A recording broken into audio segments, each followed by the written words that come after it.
judge who is handsome, but not the one I got. Please give me a judge who can see that I am high, really super high.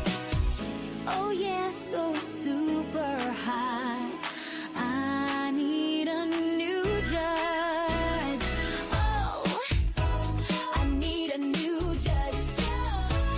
Maybe even judge. Oh, oh, oh. Give me a new judge.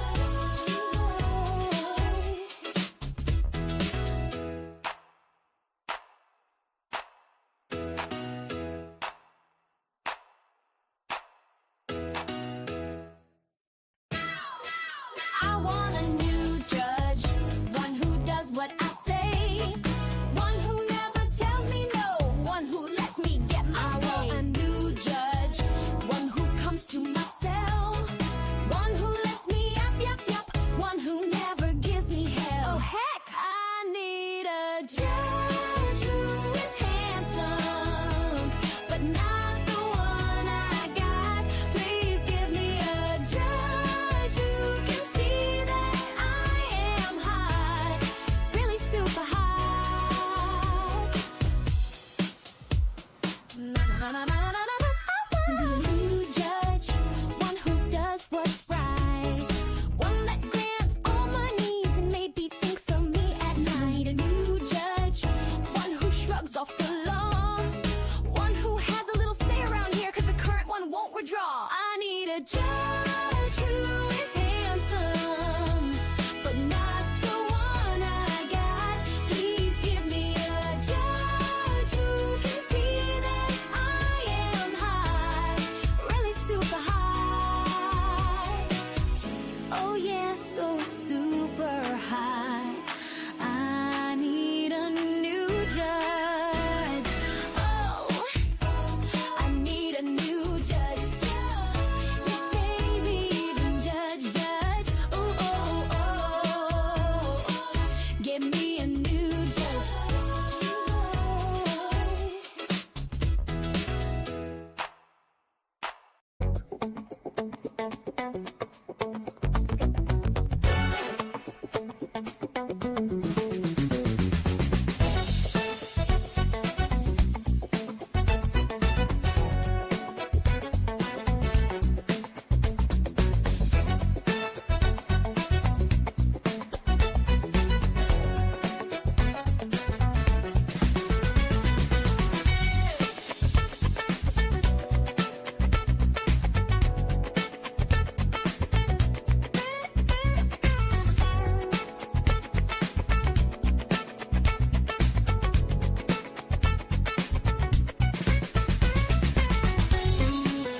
All right, we are in the courtroom, everyone, waiting for Judge Boudreaux to speak to the court, address the court. You see Lori Daybell there at her desk. Prosecution is there. But at this point, when this happened, this was about 30 minutes ago. All right, so we got an email at 9:20 saying she's still at her office printing off pictures, which is wholly unacceptable. Ms. Daybell, you represent yourself. You do not need your advisory counsel here, but I'm going to split the difference. She's being sent an email that says if she's not here at 9:50, we're going to start. If there's pictures that need to be printed off, staff can do that. Staff can bring it over later, but she should have been here at 9:30. If this were federal court, she'd probably be going into custody. I mean, this is ridiculous. All right, I'm just letting everyone know what the holdup is. We're going to start at 9:50. Judge, at 9:50, I do need to make a record regarding character evidence and the defendant opening the door before she questions some witnesses. Okay, Just want to make sure that that's out there, so she's aware of that. we'll do that at 9:50. Do you want to stay out here or go back? So there you see Lori Daybell, not with her counsel. This was delayed because they're waiting for Pamela Hicks, who's still in her office, printing some things, I guess. Judge Boudreaux not happy. He says that everyone should have been there at 9:30.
Rule 404A does not allow the defendant to bring in character evidence to prove action in conformity, which is clearly what she was doing. Assuming she does, then the rules would permit the state to then bring in specific act evidence of this defendant. The defendant is trying to say she is a peaceful person, she has no malice. I believe that will open the door to allow the state to bring in the fact that she is a 4-time convicted murderer. Next, the defendant, in terms of bringing up information about Brandon hiring a PI and trying to make it appear that he has some vendetta against her, we have worked very hard to try to say there is an incident in Chandler. Brandon Boudreaux was very aware of the fact that this defendant and her brother had shot and killed Charles Vallow. And this is why he was very afraid for his life and trying to realize where she was and where Alex was. So if she wants to go into all of that information, then again, I believe she will be opening the door to allow Brandon to then explain why he was in so much fear for his life, why he was hiring a private investigator to locate this defendant and locate Alex Cox. So I just want to make it very clear that should she go into those areas, I will be asking to then bring in the fact that she has been involved in the murder of Charles Vallow, her own children, and her current husband's wife. All right. And I believe 405 will permit that, Your Honor.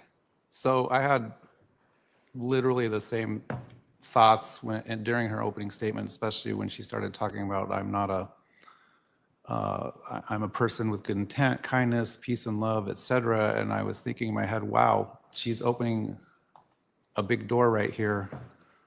Now, it's not witness testimony. The jury has been instructed specifically that that's not evidence or testimony. But I think the notice that the state is putting out right now is well taken, because if you elicit testimony through a witness or you testify yourself along those lines, there's several doors that would be opened in that instance. Do you understand that? I understand what you're saying, Your Honor. Okay. The I schedule. also understand that the state also withdrew their 404B, that they had Well, that no doesn't mean- intention of doing that. So That doesn't mean you get to say whatever you want. I'm not saying that. Okay. I'm just saying they did give a notice for 404B and then they did withdraw it. So they didn't have any intention. I didn't have any intention. The issue is if you bring in your good character as a reason of why this didn't happen, they're going to be allowed to rebut that type of testimony because you've opened the door to it. The schedule for today, I'd like to finish the witness that was on the stand yesterday, if he could come up. And then, Judge, just for scheduling, I have one civilian witness who has a Ring camera. She is very fast. I would like to, after Detective Ferrer is done, put her on quickly before we recall Brandon, just Okay. so she isn't waiting around. All right, so it'll be the witness from yesterday. We'll conclude with him. The defendant was in the middle of her cross on him. We'll do that civilian witness. At some point in the morning, we'll take a short break for the court reporter in about an hour. And then we'll recall Mr. Boudreaux to complete your cross, or start and complete your cross. All right? Are they lined up? Go ahead and line them up. And if I can go get the witness to bring him in.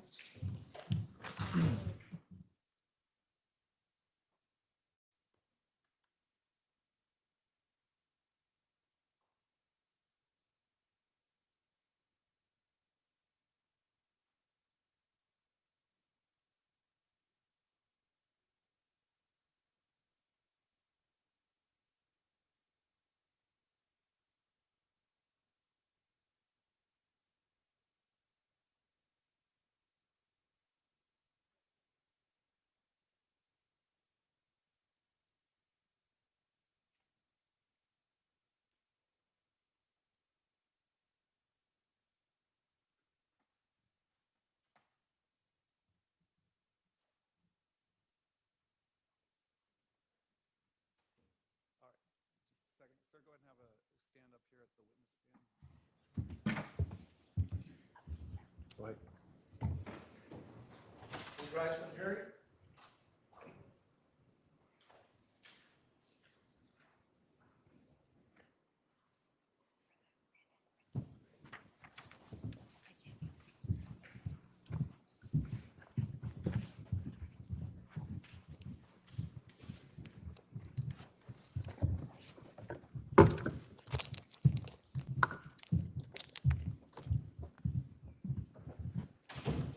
All right, welcome back. Please be seated. Thank you for your patience.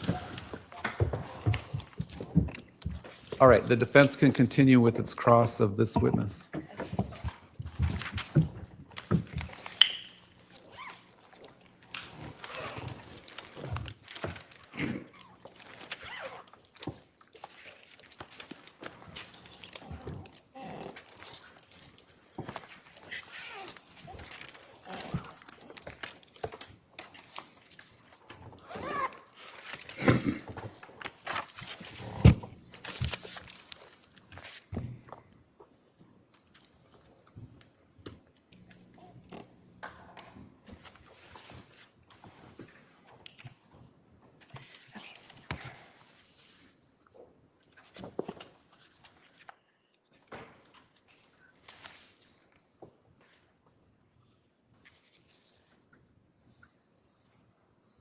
Okay, Detective Ferrer, yesterday we were talking about, you collected the evidence, is that correct? That is correct. Okay, so what all evidence did you collect yourself? The projectiles from a bullet. Is there any other evidence that you collected? At the scene or, Yes, at the scene. yes, just the projectile. Okay. And then, was there a cigarette collected at the scene, is that correct? I don't recall that. Okay. I did not impound that. You never saw it? I don't recall it. Okay. And you had collected the items that were in the Ford F-150, is that correct? Yes, And you collected the earplugs that were in the truck? yes, And you stated that those were common among people who frequent a shooting range, is that correct? yes. And during the course of your investigation, did you learn that Alex Cox frequently visited shooting ranges? No, Okay. You mentioned that you remembered Alex Cox's vehicle license plate because it was personalized, is that correct? that is correct. And then in the case, in the course of your investigation, did you discover what his license plate stood for? No, Okay. Or what it was a reference to? I do not know. Okay. Did you learn in the course of your investigation that Alex did stand-up comedy? No, Okay. Um,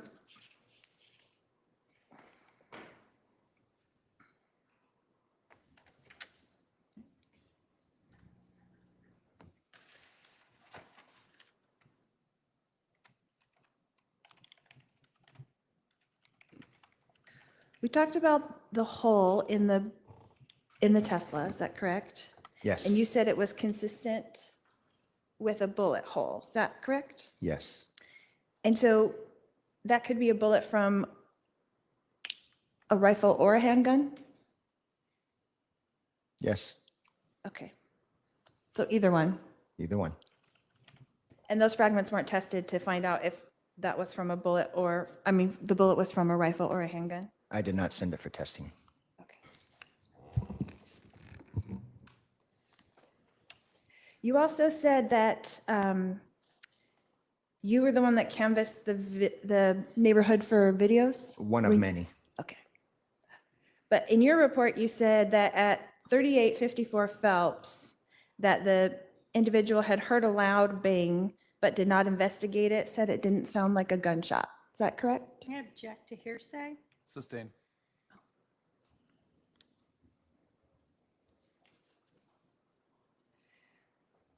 And you had stated that you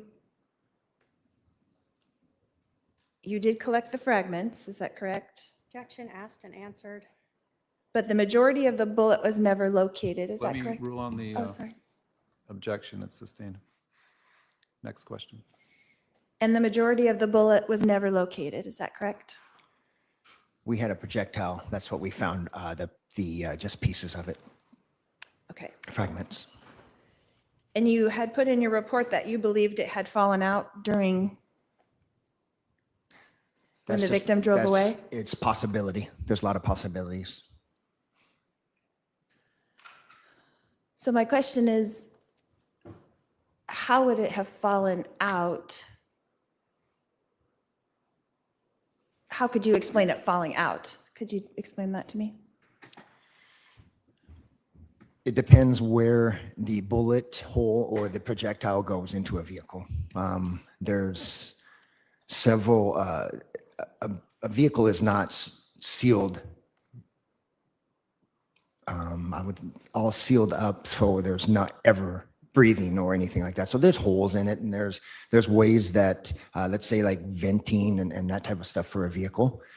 So when a vehicle is in motion, it moves, right? It rocks.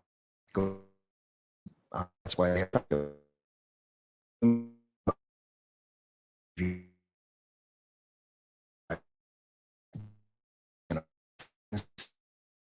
also. So where the fragment fell into the hole that was made in the Tesla? It was located by another detective, but it was easy enough for us to retrieve. So like it I don't, inside the hole somewhere. yes, But just so I understand, the bullet breaks apart, is that correct? yes. And so maybe the majority fell out and those pieces were left inside. Yeah, I wouldn't know how much of the bullet was taken apart or how much damage that bullet or projectile would have had. Okay. But some of the pieces could be in there and the majority of it could fall out? That's the theory, yes. And it wouldn't be wedged in? We didn't locate anything that was wedged in. But that could have been due to just driving around the block because, like you said, the car jostles. I'm sorry, I didn't understand the question. If the car had not been in motion, then the bullet should have been intact. Is that correct? No, when a bullet hits, it depends on the type of bullet, frangible or non, the make, the model. If it hits a solid object, bullets have different properties. So some will break apart a little easier than others. Some will go right through. It just depends on the make and the model of the bullets. Okay. So no testing was done on this bullet to find out what kind of bullet it was? The projectile. Correct. I mean, no, I did not send it for testing. okay. Is that something that could be found out? What do you mean? What kind of bullet it was from the fragments? I believe there's a test that possibly does it. Okay. And you didn't think that was necessary? I was not the case detective on this. Okay.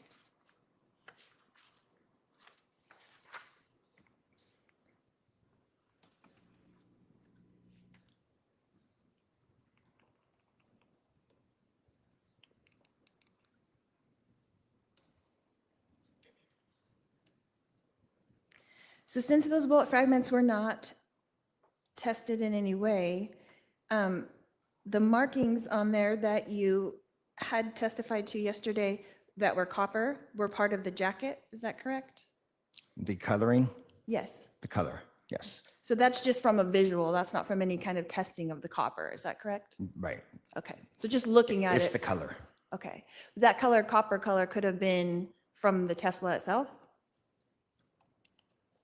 I didn't see any copper coloring on the outside of that Tesla. It was white in color. Okay. And then when you said you canvassed the neighborhood, or the Gilbert Police Department canvassed the neighborhood, there was no camera coverage to your knowledge, is that correct? People I talked to did not have any. I believe there was camera footage found by other detectives or officers, yes. Oh, there was, Possibly, yes. but you did not discover any, No, and you have never seen any? no. Okay. And have you been working on this case this whole time, or what was your involvement as far as from October 2nd to when you worked on this case? The original call out I was part of, and then I was requested to execute the search warrant on the Ford F-150. And that was December 23rd. And that kind of ended your Yes, dealings with this case? yes, Okay. So all of the reports that you had written were in between that time frame? yes. Okay. No more questions, Your Honor. All right, redirect.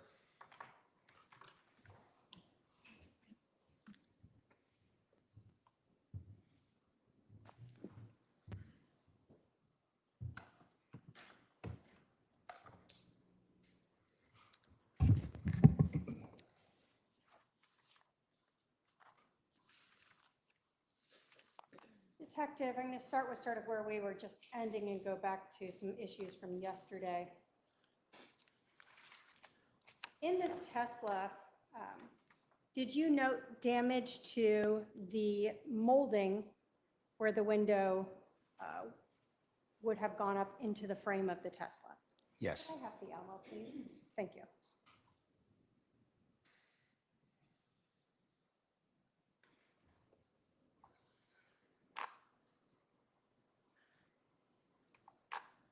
So we're looking here at Exhibit 39. So would it be fair to say that there's not a great seal anymore between where the window went up into the frame and the car itself? That is correct. And did you also view the glass itself? Yes. That was laying on the driveway? Yes, And did you also, Exhibit 46, note that little notch or divot in the glass itself? yes, And was that sort of consistent with the location of where the window would have gone up into the frame of the vehicle? that is correct. So when you're talking about a seal of a window going up into the frame, does the fact that the molding was broken and that there's a divot in the glass and the glass was completely shattered impact whether or not all those fragments or pieces of that projectile might remain inside the Tesla?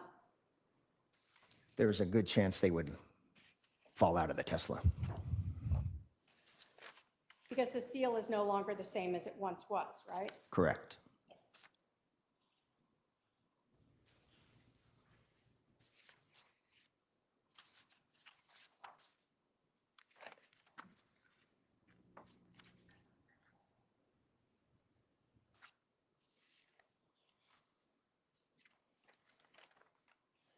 You were asked yesterday about the length of the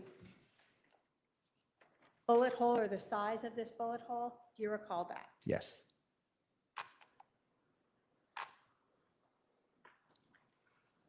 When you're talking about the A here, were you trying to measure from not just the damage of where the bullet started to impact or cause that concaveness in the frame, but just the actual hole itself? yes, Does that still tell you the size of the bullet? no, That's just the damage that it caused as it entered into the frame of this Tesla? that is correct.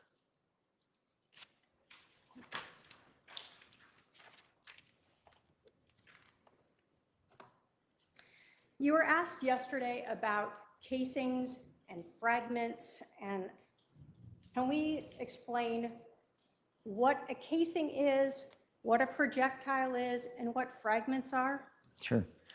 A casing is what the bullet is contained in. That's where the black powder and the actual bullet itself is attached to. A casing is usually discarded after the bullet is fired out of the gun. And it could be caught, it depends on what kind of weapon there is. Revolvers actually keep the casings in as a circle. Rifles are known could keep the casing inside until you eject it yourself. The semi-automatic weapons which police use and which are more common, they have semi-action. It will eject the casing out. The casing just holds the bullet. Once the bullet is fired from the gun, it comes out very, very hot.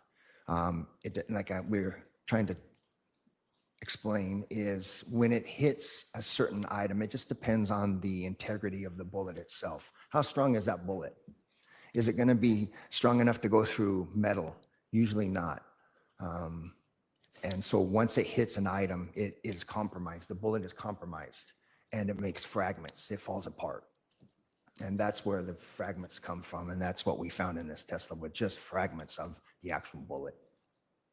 Okay, so when we're talking about the fragments that you recovered, those pieces of the projectile after it broke apart and after it had first gone through or into the Tesla frame, this metal, and then broke apart. That's what you're talking about when you talked about the fragments that you recovered? That is correct. Now, the defendant asked you about casings and if you found any at the scene. Do you recall that line of questioning? I do remember that. If you were advised that the person firing the rifle was laying or lying in wait inside of the back of a Jeep, that only part of the barrel of that rifle came out the rear window, and then the rifle was fired, where would you expect that casing to land? More than likely, it would still be inside that vehicle, the Jeep. Okay, so you would not expect it to fly forward out of the Jeep and land out on the ground? No. The defendant asked you about if you saw a casing over by the pool. Would you expect, absent, I guess, a hole in the floor of the Jeep, to find the casing over there if it was still in the Jeep? No. So, Never found the casing next to a pool. but you wouldn't expect to find a casing over No. there, right? No. There was no evidence of anyone shooting over there, Right. and there would be no reason for a casing to be over there. Correct.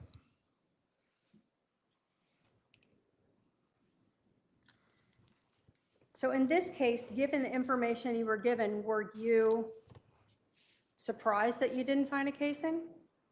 No. It doesn't mean we don't look for the casing. We automatically look for the casings. But since it was inside of a vehicle, it's just like a drive-by shooting type of thing. We'll say, once we pull the car over, the casings will be inside that vehicle, most likely. Then one or two might pop out if they have their gun outside the window, something like that, the casing might.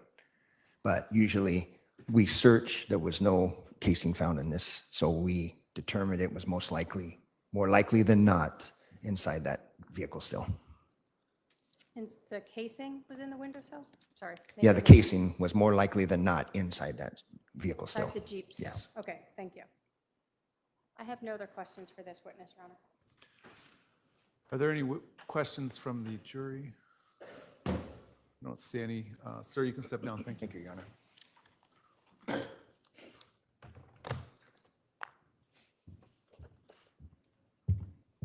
I may go get the next witness? Go ahead.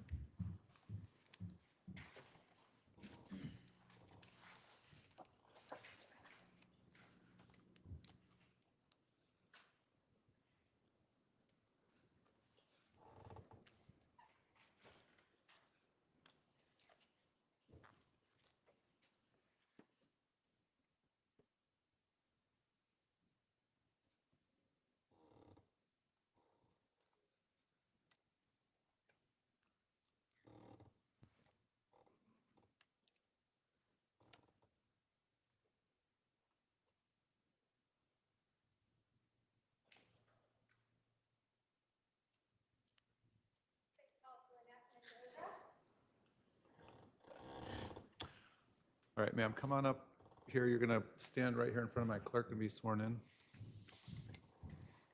Hello. Can you please state and spell your first and last name?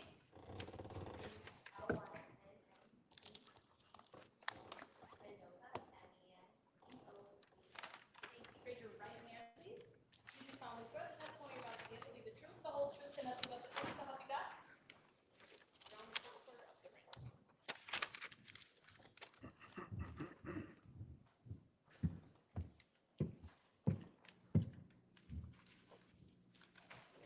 Yeah, go ahead and have a seat right here. You'll scoot into that microphone there.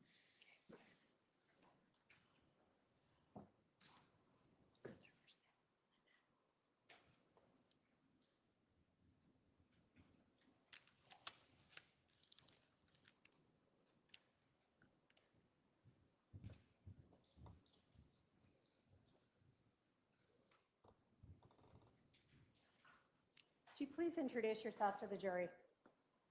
My name is Lena. And what's your last name? Mendoza. Thank you. Do you currently live here in Arizona? I do. Back on October 2nd of 2019, where did you live? In Gilbert, And what was your address back then? 3893 East Fairview Street. And how long did you live at that location? In total, 6 years. Okay. I'll show you.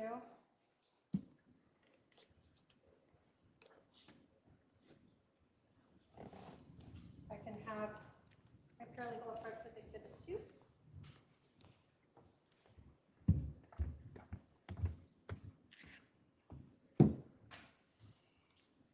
You to look at Exhibit 2, a map.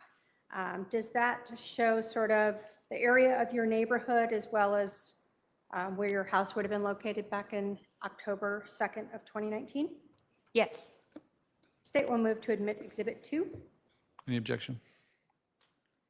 No objection. 2 is admitted. Thank you.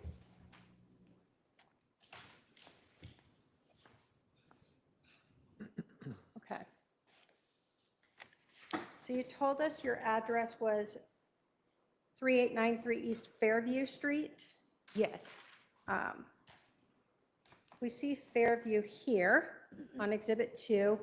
Approximately where was your residence on this map? It is the house on the very corner. Is it the corner of Fisher and Fairview? Or which corner are we talking about? It's been a little while. It's been a little while. I'm sorry. It's, There's a map right from you. oh, sorry.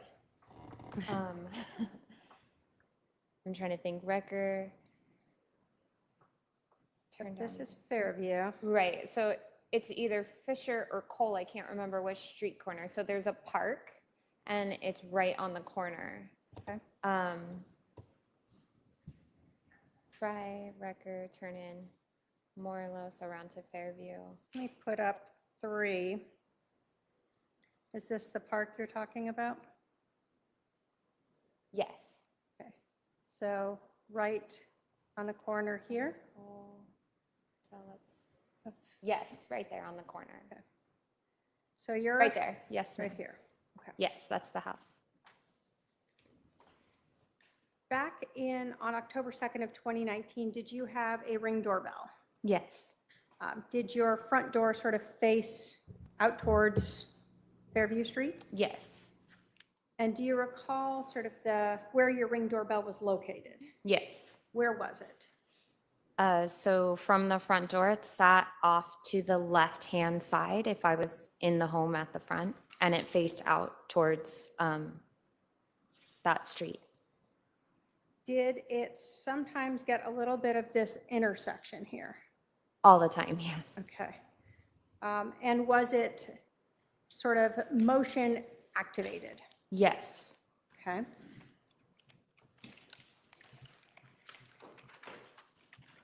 So that means that when there was some sort of vehicle going by, it might activate it to start recording. Yes. Do you recall back on October 2nd, an officer coming around and asking you if you had a Ring system and to kind of look in the time range of 9:15-ish to see if you had any footage of vehicles going by? I do. And were you asked to email any recordings to the police department? Yes, And did you do that? I did. And Your Honor, I've shown defense counsel, or the defendant, Exhibit 120, if I can have my paralegal show that to the witness.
Did you recognize that as your residence Yes, and your Ring video yes, and the footage that you sent to the police? yes, Did it have both audio and video? yes. State will move to admit Exhibit 120. Any objection? No objection. 120 is admitted.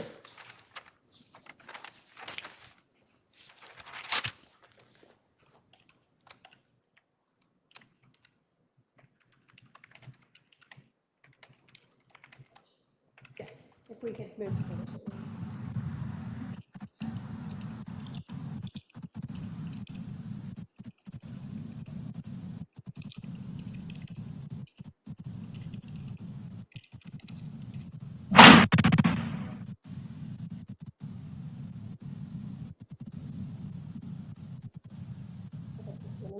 And if we could just show at the beginning we missed where.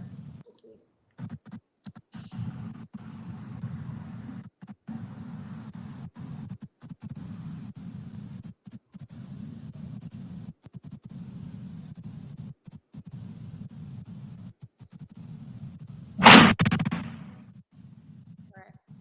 So when you had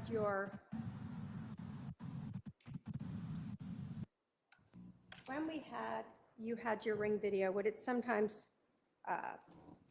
like glitch and you'd see a vehicle like we saw in the beginning, a black vehicle? Yes, So in this video, were you asked to look for vehicles and a sound of any shooting? I remember being asked to look for a vehicle crossing in that time, and I saw that at the beginning of the vehicle you see, or the video, you see the vehicle, and that was what I noticed first. Okay. And then when you were watching it yourself, you heard a bang noise? Correct. And so, given that, looking for the black vehicle and then you noticing the bang, that's what you sent to the police? Yes, And that's your home, sort of looking out, as we said, of Fisher and Fairview. yes. Thank you. State has no other questions for this witness. Cross-examination?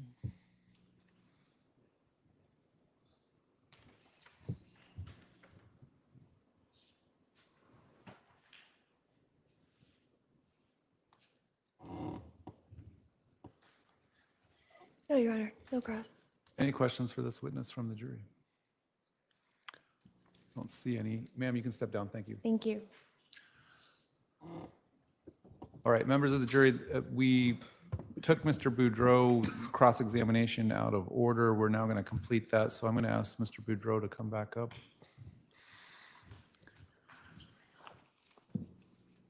All right, sir, go ahead and have a seat on the witness stand. You're still under oath. I'll just remind you to try to speak into that microphone. All right, the defendant can start her cross-examination of this witness.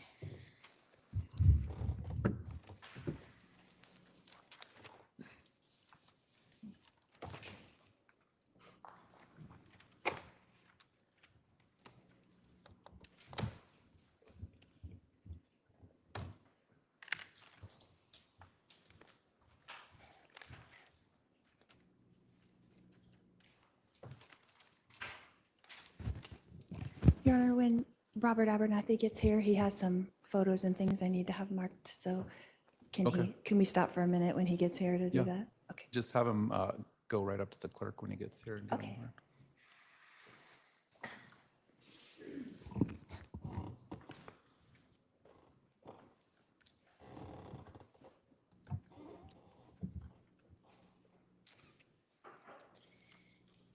Mr. Boudreaux, you and I met in 2009, is that correct? I believe we met in 2008. Okay. Before you got married, right? Correct. Okay. And you got married in 2009, is that correct? I believe I was married October 31st, 2008. Okay. But that's when we met, is that correct? Okay. Yes. So we've known each other a long time, is that correct? a long time can mean a lot of different things. Since 2008. Correct. Okay. And we had a familial connection, is that correct? Yes. And we always had a friendly relationship, you and I, is that correct? I wouldn't say always. Okay. Until what time? Until probably end of 2018. Okay. And we spent many holidays together. We did. And you and Melanie were married a little over 10 years, is that correct? Correct. Okay. And I was there at your wedding, is that correct? Correct. And I came to Utah to help you when your first child was born, is that correct? I'm going to object to relevance. I'll allow it. Go ahead. Correct. And I was there when your second child was born, is that correct? You were not present when my child was born, but Well, I came to help and watched Braxy, so I was there. you visited with you were with my family. Correct. Okay. And I flew in from Hawaii when Blake was born to help with the kids, and I watched them while you and Melanie were at the I'm gonna hospital, again is that correct? Object again to character evidence. Sustain.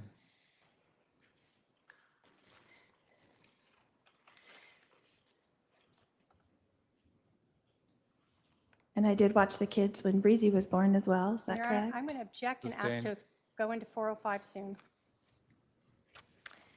And we went on vacations together, you and I, is that Gonna- correct? Ms. Vallow, okay, move on to relevant information, okay? You've established you have a relationship with him that's close family relationship since 2008. So, go ahead. And you came to visit me in Hawaii a few times, is that correct? And Your Honor, I'm going to object. I'm just asking in the sense that it was him coming to me. All right, There's things that happened there that I'm going to. approach. Okay.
Brandon, you and I had never had an argument with each other, is that correct?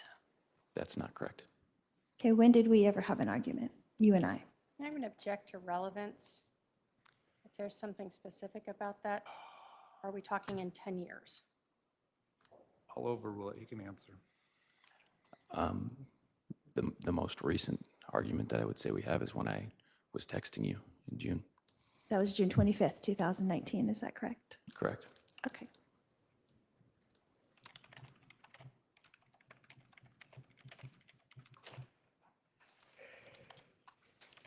And had you been upset with me before that time? Are you talking about ever in our lives? Yeah. I'm sure we're all human. I'm sure there was times I was upset with you. Is there something specific that you were upset with me about before the June 25th text messages? Your Honor, I'm going to object to relevance if there's something more specific. Sustain. Were you upset with me about Juice Island? I'm going to object as to relevance and 404. Sustain.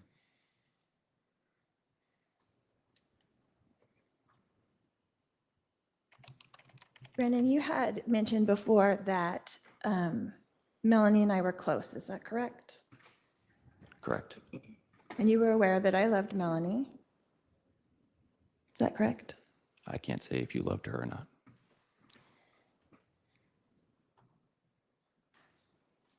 But you saw that over the 10 years that you were married to her, right?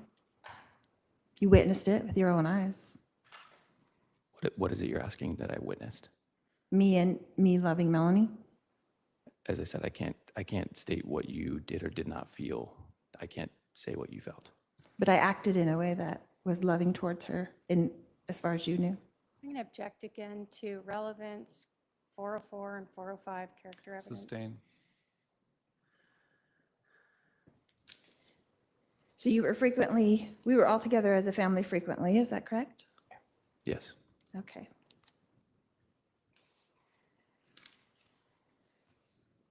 And there were times when we were at your house as well as my house, is that correct? An objection to relevance. Sustained.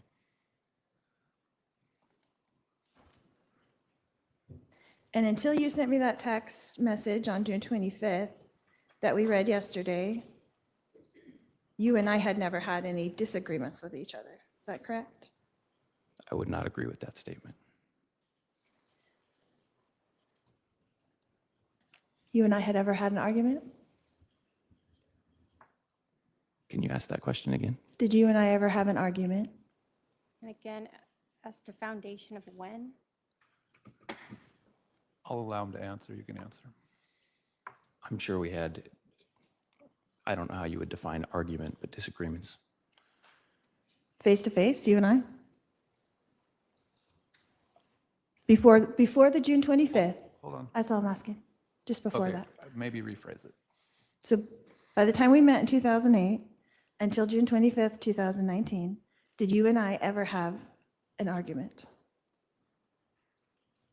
Is there something you're looking for that you're trying to specify? And I'm not sure I can, that's a broad question that I can't think of a specific time where we argued face to face, if that's what you're looking for. Correct. So you and I have never had an argument in our lifetimes. I wouldn't agree with that. I would say that there have for sure been disagreements between us, but I can't think of a specific time that I could share where me and you face to face argued. I'm not a confrontational person. Okay. You've known me for all these years. Am I a confrontational person? and I'm going to object to character So- evidence under 404 and 405. Sustained.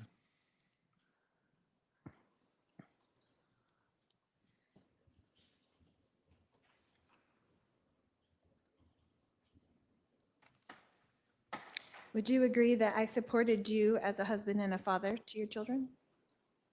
I'm going to object to relevance. Sustained.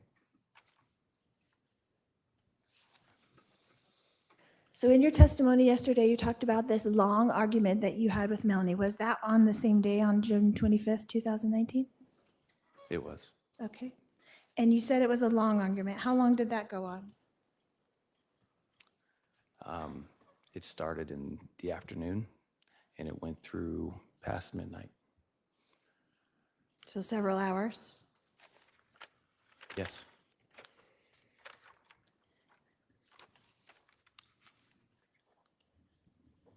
And you remember this date because that was the day you sent me those text messages, is that correct? I wouldn't say that's the only reason I remember that date. It's a painful date. Okay. So you remember that date specifically? Yeah, I do remember that day. Okay.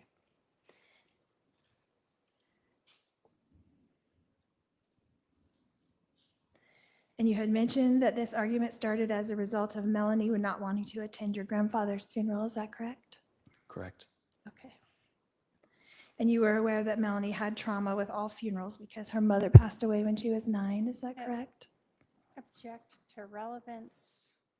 I'll overrule the objection. He can answer if he knows the answer. I can't say why Melanie was feeling the way she was feeling. I'm not Melanie. But you know she had an issue with funerals before your grandfather passed away. As I said, I'm not Melanie. I can't say what she had an issue with or not. But you're aware that her mother passed away when she was 9, right? Yes, I'm aware her mother passed away. And that she had to go to the funeral. I'm going to object to relevance. I'll sustain it at this point. Go ahead. Next question. But she's your wife of 10 years, so you knew that about her. Is that correct? And again, I'm going to object to relevance, the same Abstain. question.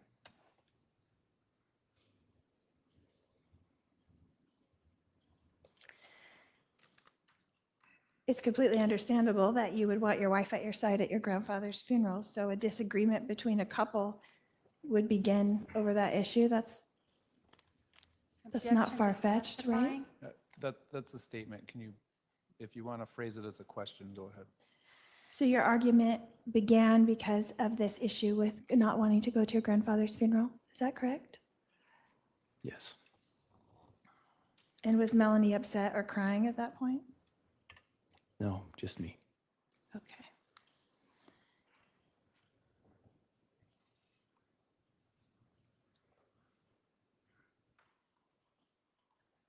So during this long, several-hour disagreement, you would have covered a myriad of topics. Is that correct? Can you define a myriad of topics? Just several different things probably came up during this very long argument. We talked about several different things, yes. Okay. And one of those things I had come up in the conversation. Is that correct? One of the things that came up was you getting your temple recommended and me hacking your computer. So I'm saying I was brought up in that long conversation just the one time? I don't know if I could say just the one time. It was quite a long time we spent on that particular topic, which was bothersome. Okay. So as you were trying to change the subject, Melanie was going back to that? As I was trying to understand why it was important to her, she focused very much on the subject, yes. Okay. And you had stated before that Melanie saw me as a mother to her. Is that correct? I said a mother-like figure. Right.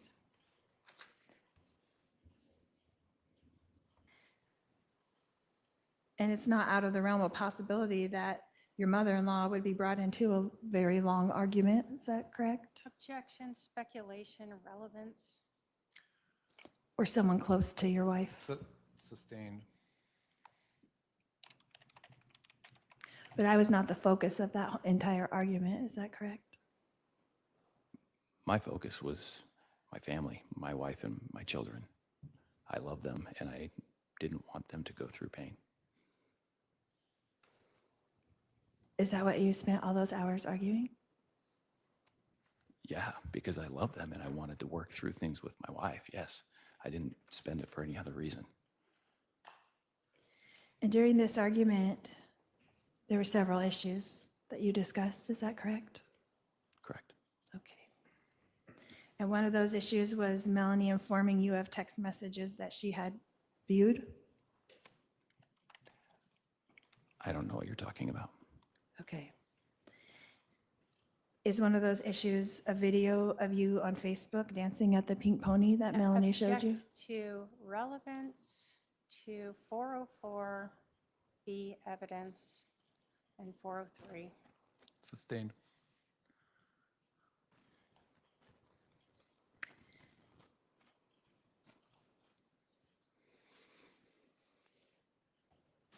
Did Melanie show you a video of yourself Object during again that to the same argument? manner. Sustained.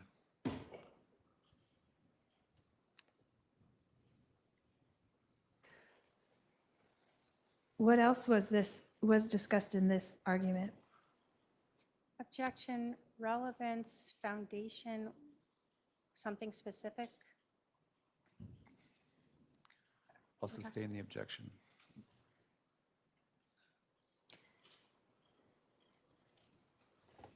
How many topics would you say were gone over during this long interview, long argument?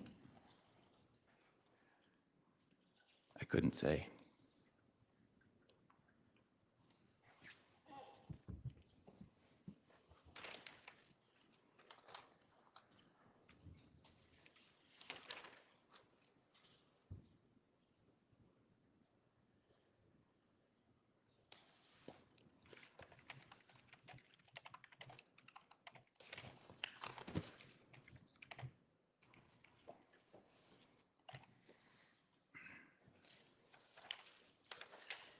So until,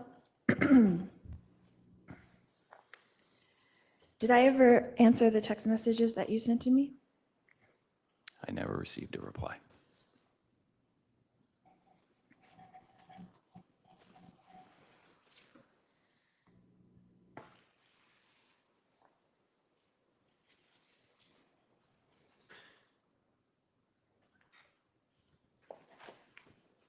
Were you at that point blaming me for that argument? In your mind? I think that the only people who can be responsible for ourselves is ourselves, so I was focused on myself and my wife. Okay.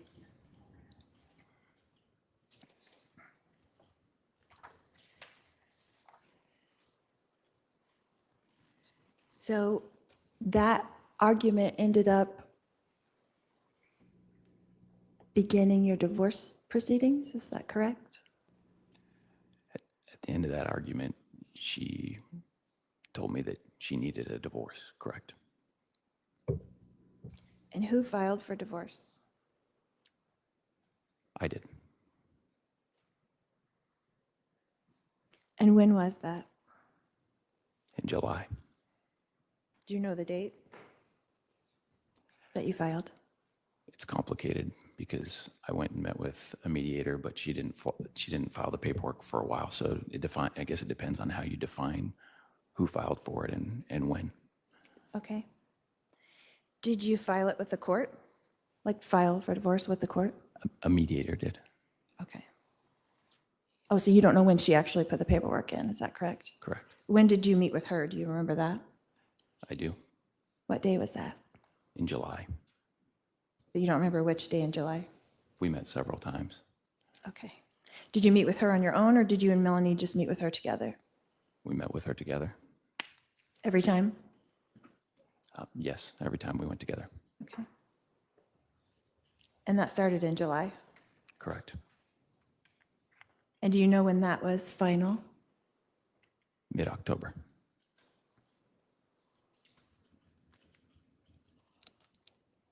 And you were able to come to mutual agreements during that time? With the mediator? Can you give me more? What are you looking for specifically on that? I'm just saying, the mediation was completed, so you came to your agreements, is that correct? We filed for divorce, so yes. Okay.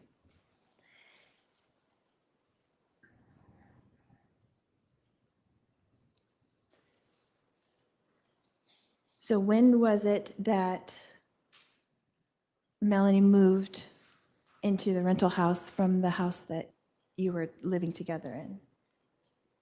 I believe I moved her on July 14th, I believe. I'm not certain. And then you stayed in the house until what date? Until my home sold. When was that? We got it under contract in September, beginning of September, and closing was October 1st. Okay.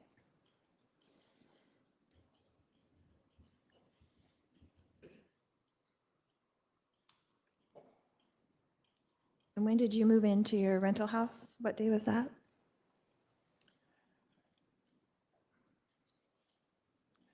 Mid-September to late September. It might have been in the 25th, 24th, 26th, somewhere in there.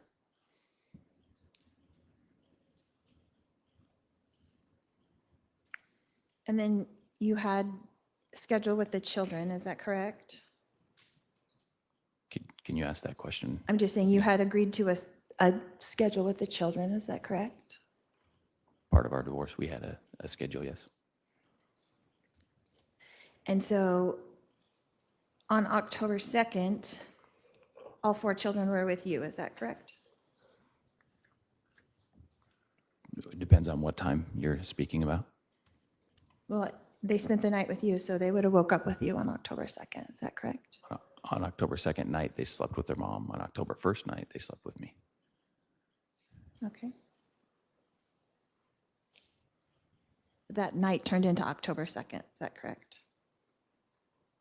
If you're saying October 2nd in the morning, then yes, that would be, my kids would have still been at my house in the morning. Yes, okay. And then you had taken them to school, is that correct, in the morning? Correct. You said that you guys got up, you had food, you were getting ready, Yes. normal, typical morning, right? Correct. Okay. And then you dropped off your two oldest at their elementary school, is that correct? Correct. And then you took Breeze to her mom and dropped her off at the park, is that correct? Correct. And then you took Blake to his preschool and dropped him off, is that correct? Correct. Okay. And then where did you go from there? I went to the gym. What was the name of your gym? I'm sorry. EOS. And you worked out for, you said, an hour to an hour and a half? Yeah, I wasn't watching it super close, so I can't tell you exactly how long it was. Okay. And then you drove straight home, is that correct? From the gym, yes.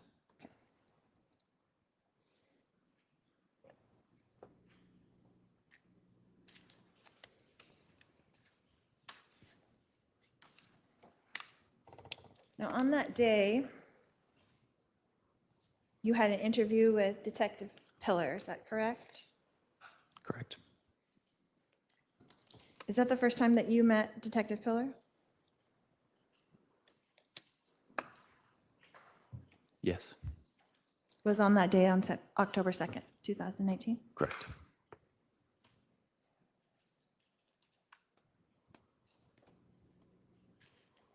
And in that interview, you told him basically what had happened, is that correct? I answered the questions that he asked, yeah. And you told him all about Melanie, is that correct? It's a pretty broad question. I don't know that I could say that I told him all about Melanie. So you discussed Melanie, is that correct? We did, yes. And you discussed me, is that correct? We did, yes.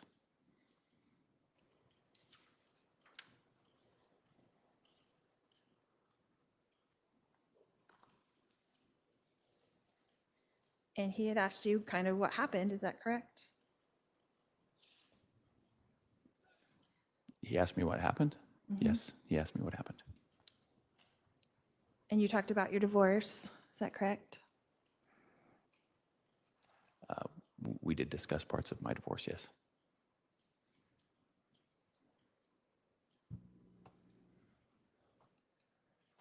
And you had told Detective Pillar that someone had convinced her that you were gay, is that correct? Can you ask that question again? You told Detective Pillar that that someone had convinced Melanie that you were gay. I can't remember if I specifically told him that someone had convinced Melanie that I was gay. I would have to review the conversation I had with him to be able to say for certain that's how I worded it. Okay. Do you recall telling him that she has a friend named Lori? Melanie? I did not say she has a friend named Lori. No. You didn't? Would you like to look at your interview? I To refresh said your that recollection? I said that she has an aunt named Lori. Would you like to review this to refresh your recollection? Sure. Okay. Have your Ms. Hicks? I think she has a exhibit she needs to approach with.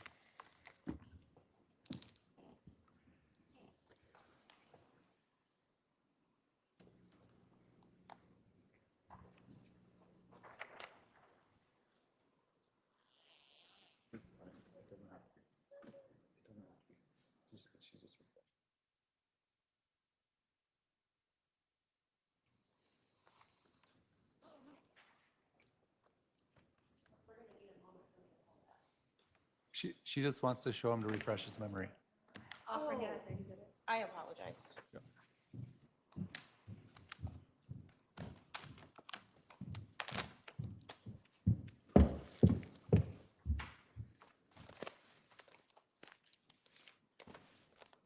If you want to just read that page to yourself, and then I can ask you a question again.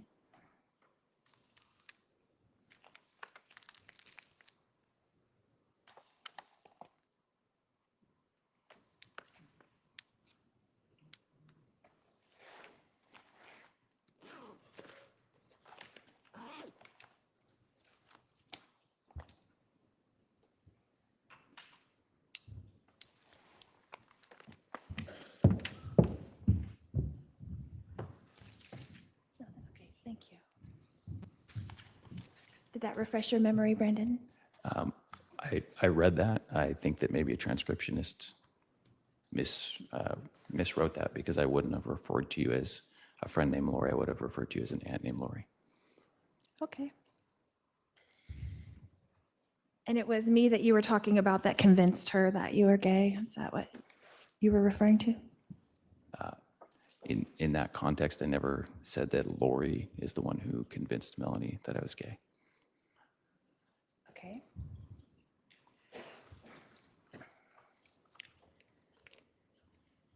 So in the second paragraph, it didn't say she's the one that convinced her that I'm gay? Improper impeachment, refreshing, I'm not sure what she's doing. Sustained. Would you like to read it again? If you would like me to, I can read it again. Okay. It's line 251.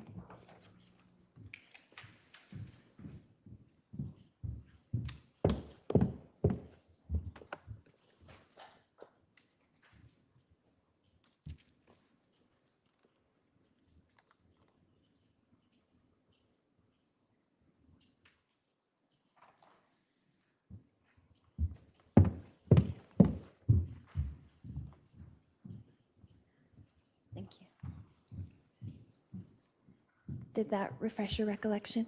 Yes, I read a different line. That is the, in 251, I did specifically say that I thought you. That I had convinced her. Can you ask that That I question? had convinced Melanie that you were gay? I said that I specifically thought that you had been involved in convincing her that I'm gay. Yes, correct. Okay. And so she did not show you herself a video of you dancing at the Pink Pony, is that Again, Your correct? Honor, for relevant to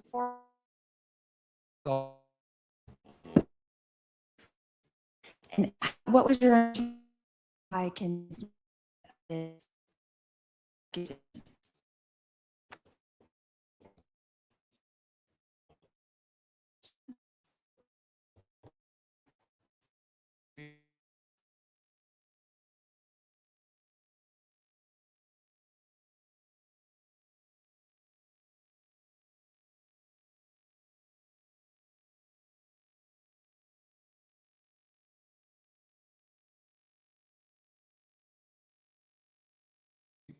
Sidebar.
All right, members of the jury, we're going to take a 15-minute recess, morning recess.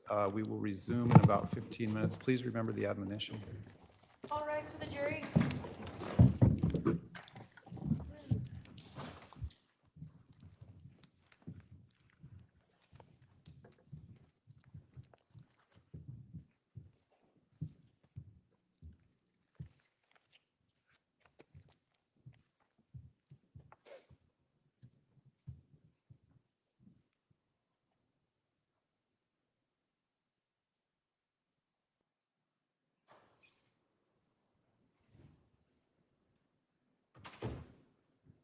All right, please be seated. The jury is no longer present. We've concluded that sidebar, a record's been made. I would just caution the defendant, again, she needs to be very careful, and she's getting into areas that could open a huge door that I don't think she wants open. I'm going to make another record at 10:24 to 10:25. We held a sidebar that I don't think made it onto the court record. That sidebar again discussed similar issues of if the defendant brings in evidence or testimony that she was a good person and no ill intent and those sorts of things, and specific acts of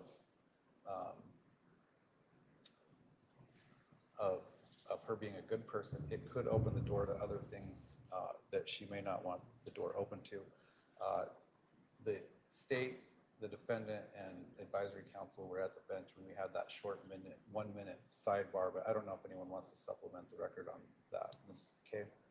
Just, Your Honor, that again, the state did raise any issue of character evidence under 404A and 405, that if the defendant opens the door and tries to advise that she is a good person, a peaceful person, a kind person, a loving person, any of those other types of things, that we believe that would allow us under 405 to then bring in specific acts such as the murder of her children, her husband, and her current husband's wife.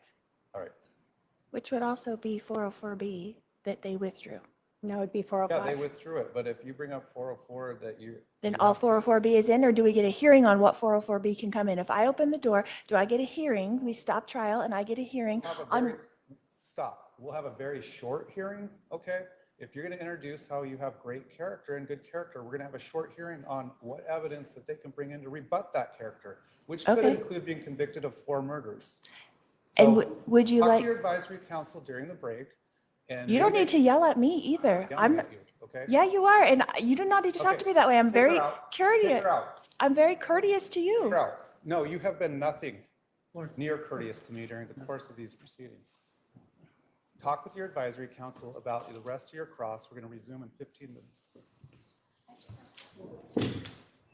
All rise.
Please be seated.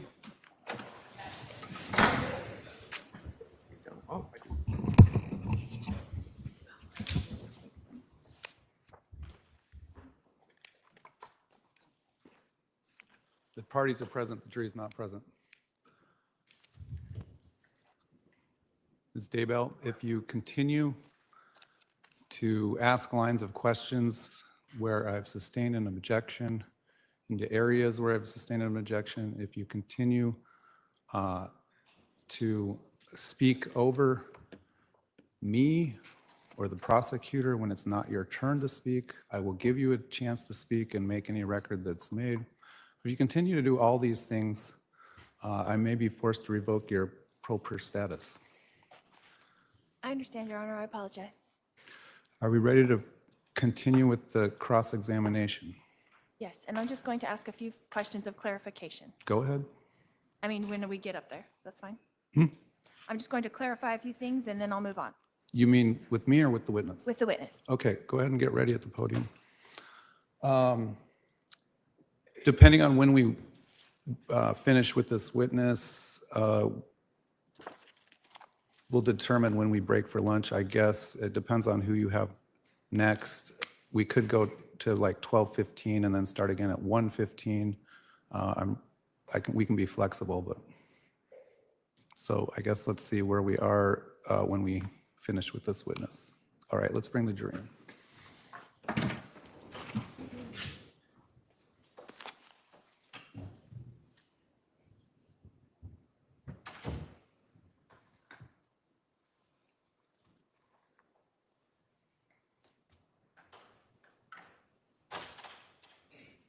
All rise for the jury.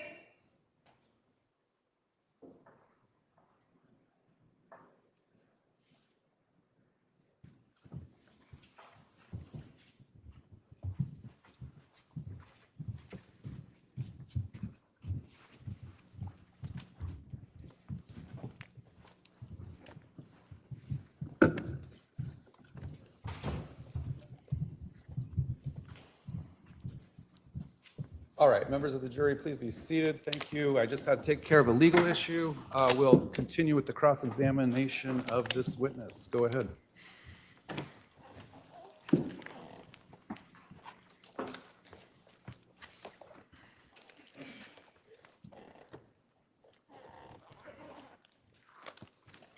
Yesterday in your testimony, Mr. Boudreaux, you talked about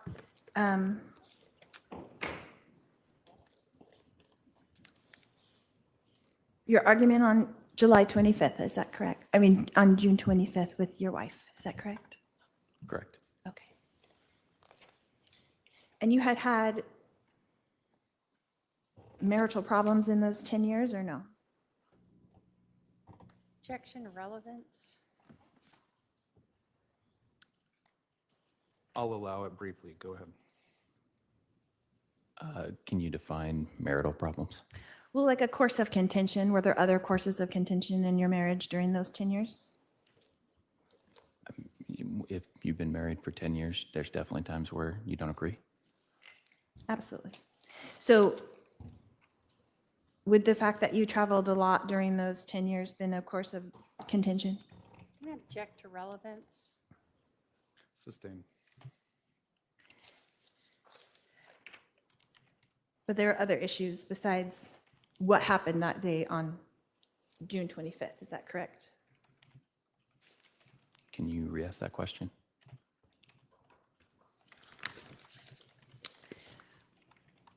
Like you said, a marriage has issues if you're married for 10 years, that's correct?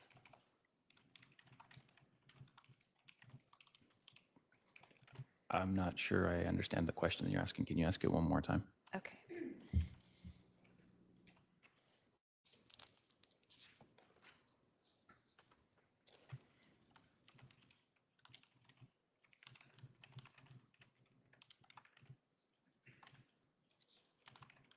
You had stated that, I'll move on so I can be more clear. You had stated that to Detective Pillar that Melanie had been going to the temple all the time, is that correct? I can't say for certain I stated that to him, but She did go to the temple often, yes. And that she had prayed about it and God had answered her in a call. Is that correct? I can't say for certain that I told him that she had prayed about it and God had answered her in a call.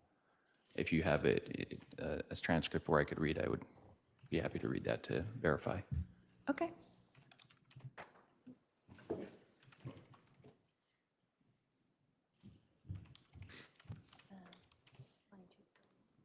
That's line 240 and 241.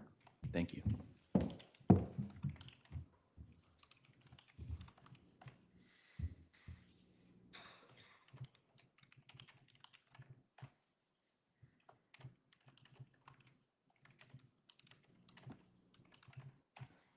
That's not what I read there. Okay. Do you like to tell me what you read? I'm going to object to improper, I don't know, impeachment, refreshing. Yeah, maybe, I think what you should do is look at it and maybe rephrase your question. Okay. Go ahead and hand it back.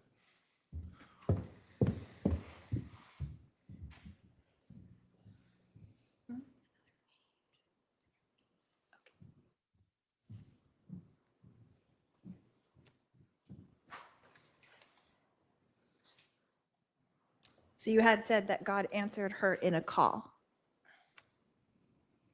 In reference to the temple, In reference to Melanie saying that she thought you were gay. I did in her saying that she thought I was gay, but that didn't have anything to do with the temple, which was the question you were asking me earlier. Yeah, so I was saying she frequented the temple. Is that correct? Yes. Okay. That was a separate issue. So I was asking that she was convinced of this because God answered her in a call, is what you told Detective Pillar. Is that correct? What is of this? Of the fact that she was saying that you were gay. I'm sorry, I'm not trying to be, can you ask that question again? I'm trying to get to the fact that she had her own personal revelation of that idea about you. I can't say what she was thinking. I can't say why. But she had made a conveyed choice. that to you, that she had a God answer her in a call. I'm going to object to hearsay at this point. Sustain. Where did you get that information? Which information are you asking? Okay. The information that you gave to Detective Pillar that God answered in a call, what was that in reference to? The line before it was me explaining that I'd have to read the line again. I can't say exactly, but my understanding is that you're speaking about me referencing her talking about me being gay. Correct.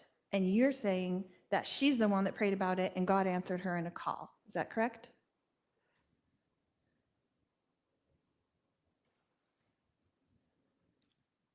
Can I read it again? I would like to Sure. answer the question the best I can. Yes. It's 240 and 241.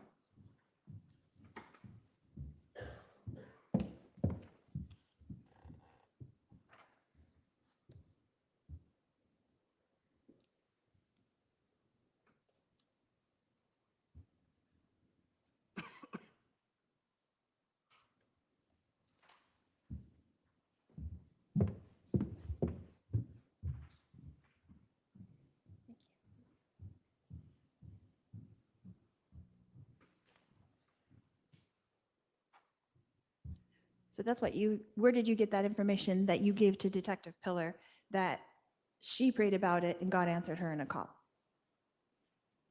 I can't tell you for certain. I'm guessing that what I was sharing with them there was pertaining to my thoughts on our conversation from June 25th. Okay, so on June 25th, Melanie conveyed to you that she had this belief about you herself. Is that correct? On June 25th, Melanie told me that she believed that I was gay. Correct. That she herself had that belief. Yes. Not that that belief had come from me, but that belief had come from herself. Are you asking me whether or not I think that that belief came from you? No, I'm saying, did she convey to you that she had that belief, period? Yes. Okay. And then later in the next line, you tell Detective Pillar, you convey to him that I convinced her of that fact. Yes. Okay. What made you believe I convinced her of that fact? Conversations I'd had with Charles Vallow. Okay. So did you hear me tell that to Melanie Boudreaux? No. Did you ever witness me talking to her about you? Did I witness you talking to Melanie about me Correct. at any point? About this topic, about being gay. No, I did not witness you talking to her about this topic. Okay. So you heard it from a third party, supposedly. I heard it from Charles Vallow. Okay. But not from me directly. Is that correct? Correct. Okay.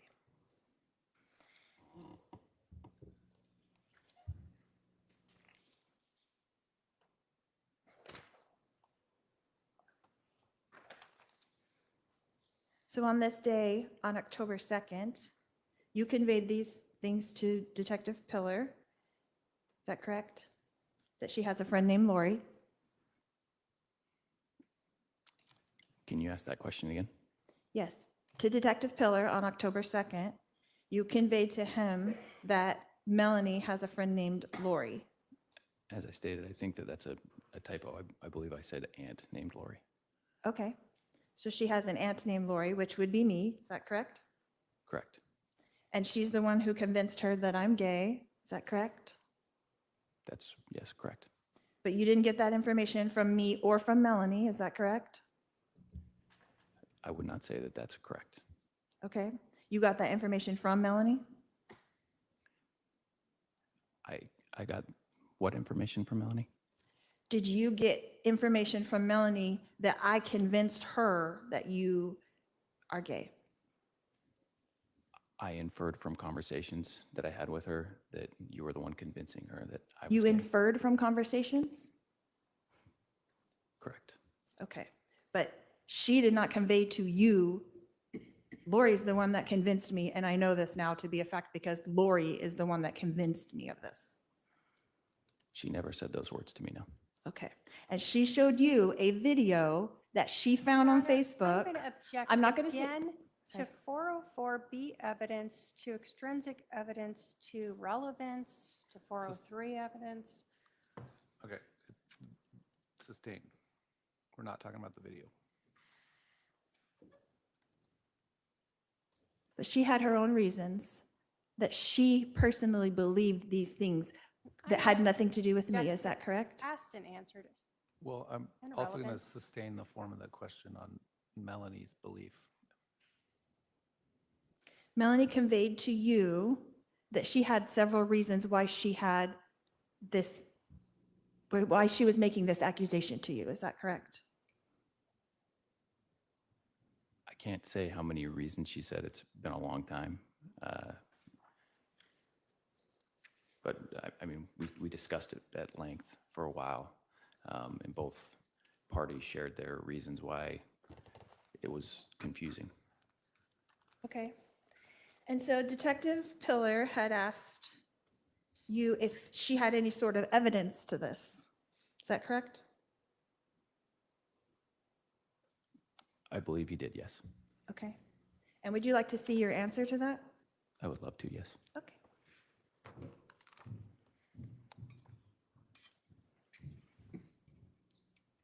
It starts at line 675.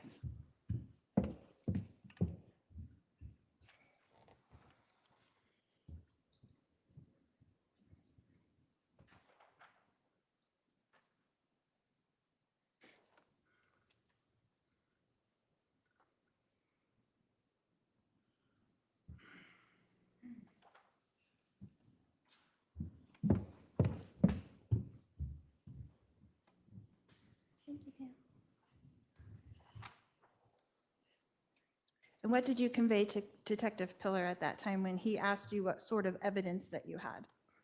I told him that it's silly evidence. I'm sorry, what? It's silly evidence. You told him there was silly evidence? Yes. What did you tell him specifically? Your Honor, I'm going to object again as to relevance. Oh, it's also hearsay. Sustained.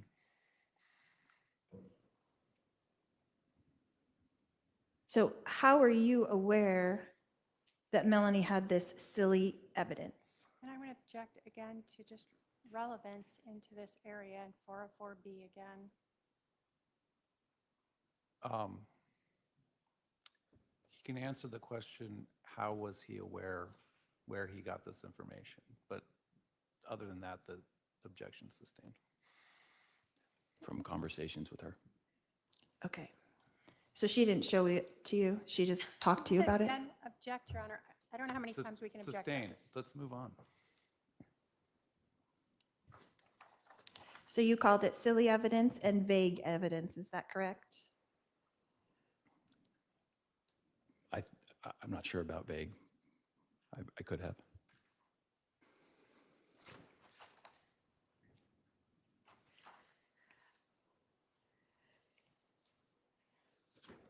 Is it contradictory for you to tell Detective Pillar on that same day, in the same interview, that I convinced Melanie and that she had her own individual evidence that she presented to you?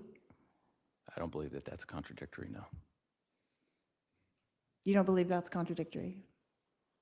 No. So how is it that you think I convinced her?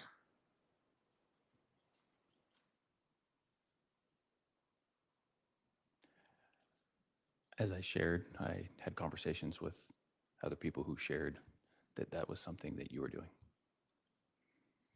But you never heard them from me or from Melanie, is that correct? I did not. Okay.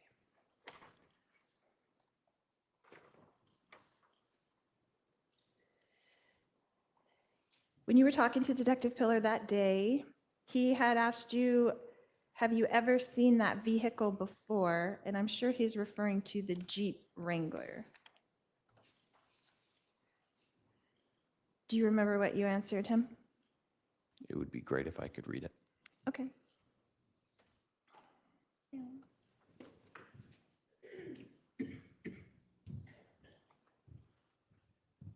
It's line 597.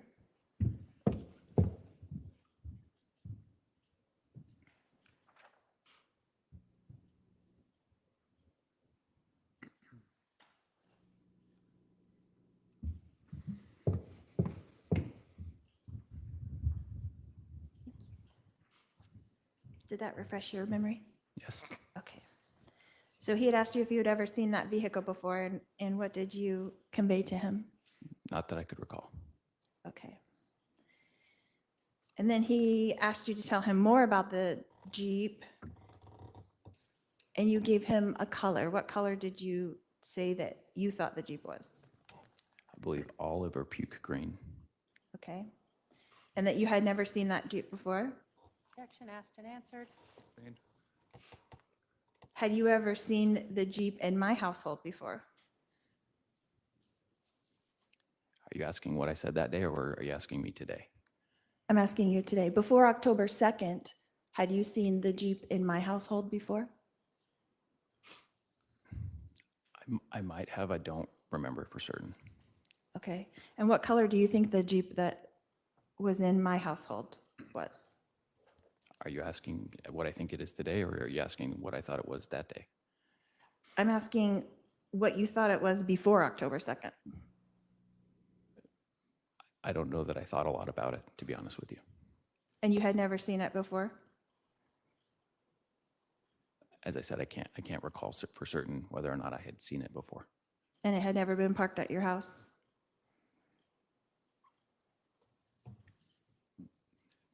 Which house are you talking about? Your Quinn house. It could have been. I can't recall. Okay.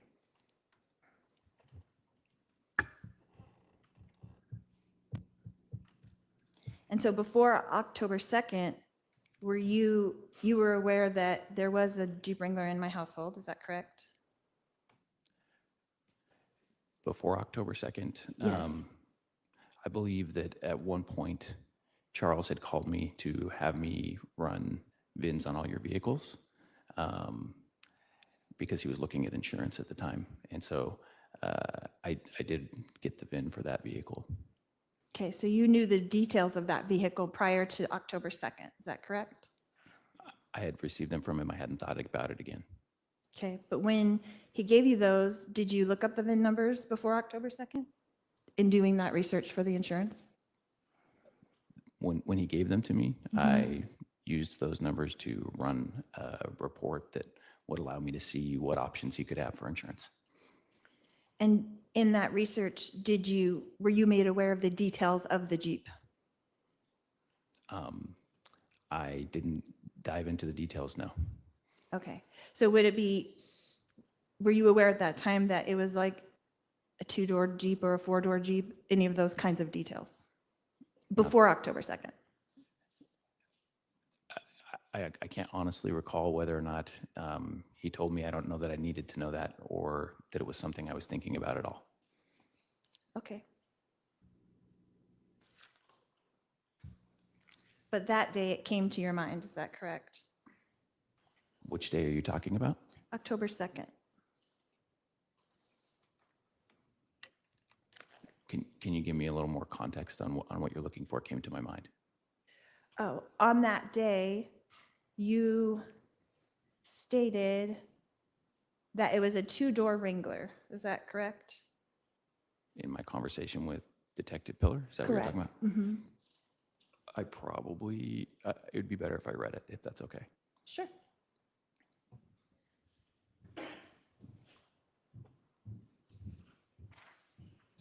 It's 6:02.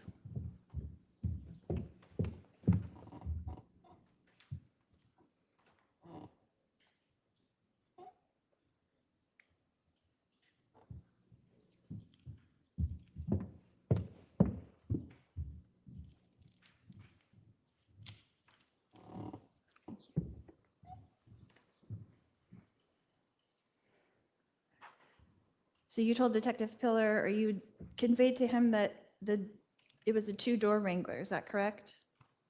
When we're talking about the Jeep that I saw that day, yes, I saw a 2-door Wrangler. And so my question is, were you aware if the Jeep Wrangler in my household was a 2-door Wrangler or a 4-door Wrangler prior to October 2nd? As I said earlier, I didn't think about the Jeep that was in your household prior to October 2nd. It wasn't something I had ever thought about other than taking a VIN and running it for insurance for Charles. Okay, but that's how you acquired the VIN number for that vehicle? That is how I acquired it. And when was that about? About what time frame? I couldn't even tell you. I can't remember. When did you start doing that car insurance business, auto insurance? The end of 2018, some point towards the end, one of the last few months of 2018. Okay, so sometime within that year, he had you run all those numbers just to see if we could get a better insurance rate. Is that correct? Yeah, I couldn't tell you when exactly. Okay.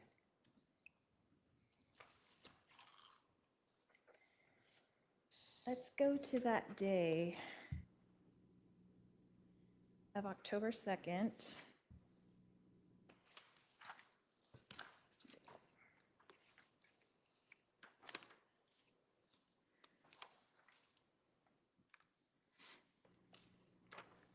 In your interview with Detective Heller,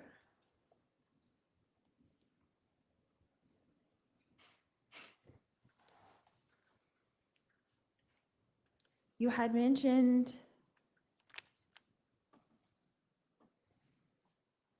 that you saw a little boy. Is that correct? No. To ask for some foundation. Yeah, can you narrow Okay. that down a little Sure, more? sure. Sure. In your narrative that you're talking to tell what happened to Detective Pillar in your interview, okay?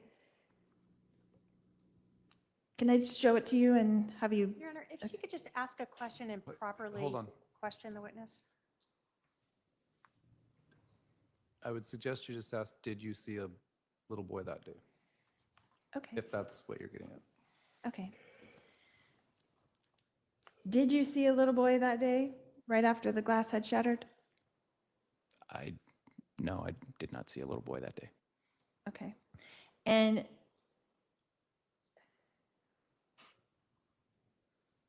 why did you tell that to Detective Pillar if you didn't see a little boy? I don't believe I ever said that to Detective Pillar. Okay, would you like to see your interview? Sure.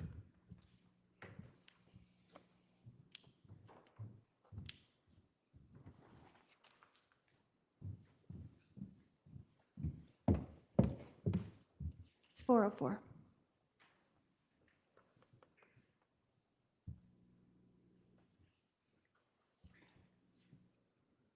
You might want to read that whole paragraph to get some context.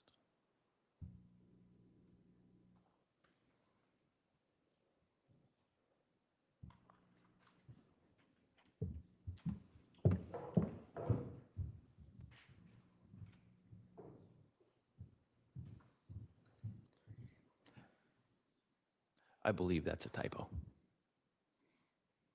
So what did you think that you said that that's a typo of? In that context, I was describing the window breaking. Without listening to that conversation, I couldn't tell you what the final word I said was, but I'm pretty confident I did not describe seeing a little boy there. Okay, so that isn't why you thought that it was a paintball gun, because there was a little boy there? That is correct. I did not think it was a paintball gun because there was a little boy. Okay. And so you didn't say you thought it was kids just being kids?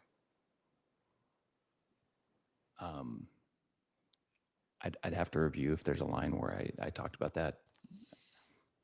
Okay.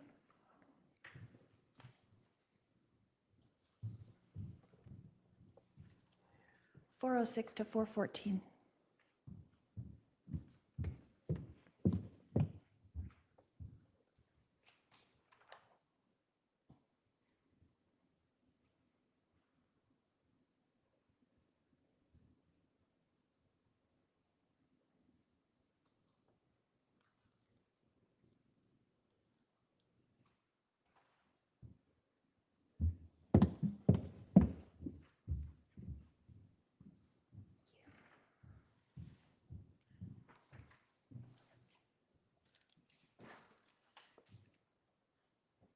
So you conveyed to Detective Pillar that you saw a little boy, you thought it was like a paintball gun or something? I would object to him that correct? saying that. He did not say he said that. Right, sustain. So after reading that, do you recall saying something like that? The context of what I was saying there was I was describing my thoughts that I was talking to the dispatcher when I mentioned the paintball gun. And the context that I was explaining was that my window was broken. And so without seeing a bullet, as I've described earlier, I thought possibly it could be a paintball gun.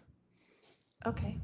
And on your street that day, on October 2nd, were there kids on the street playing paintball? No, Oh. Were there kids anywhere walking around? no. And what time was this? What time was what? The time of this alleged shooting?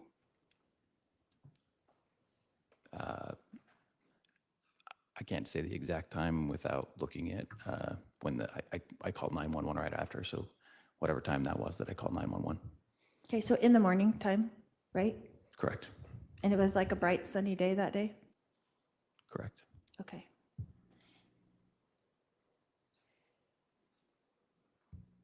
So you conveyed to him that you were thinking it was just kids being kids, you know, like a broken window? I did not convey that to him, no.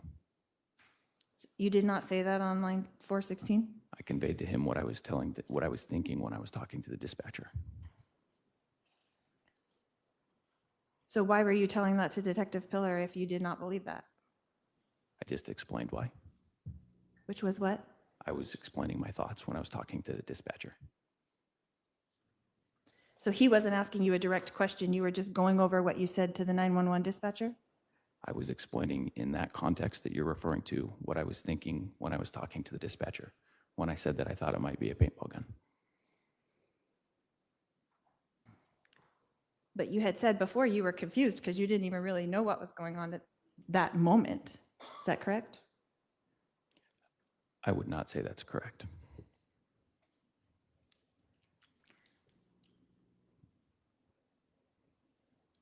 So you did not convey that maybe somebody really didn't shoot over here? As I said, I was explaining to him in that context about why I had said to the dispatcher that I thought it might be a paintball gun. But you didn't believe it was a paintball gun at that time. Which time are you referring, when I'm talking to Detective Pillar or when I made the 911 call? Both. When I made the 911 call, I thought someone was shooting at me. But as I explained, I had the thought nothing had come through my window. So perhaps it was a paintball gun, which I shared with the 911 operator. And when I talked to Detective Pillar, I was certain that someone had shot at me. I could see the bullet hole in my car. And as soon as I saw that, I knew for certain that all of the other things made more sense. And that was exactly what happened. Okay. So yesterday you talked about you kept driving, right? After Yes. you were shot at. Is that correct? Correct. And then you went up to where the park was and pulled over. Is that correct? Correct. And then you made a U-turn Correct. and went back to the house. Correct. So you didn't go around the block, but you went to the, just so I understand, you went to the pool, pulled over, turned around and went straight back to the house. It's a big loop. You can drive either way. I ended up driving the full loop. I think everybody has seen how those streets work. So Correct. I did a U-turn up by the park and I came down around the other side and looped back. Okay. So after the U-turn, you did the full loop around. Yeah, I finished the loop. Okay. That makes more sense to me now. Thank you. Then what, you drove back into the driveway? Is that correct? Did you go into the garage? I did not go into the garage. So you stayed out of in the driveway, is that correct? I got out of my car and like I said yesterday, it's a little bit hazy, but I waited and stayed on 911 until the police officer arrived. Okay. Was your garage door open or closed? As I explained, when you drive that Tesla, it automatically opens the door when you hit it inside of a certain range.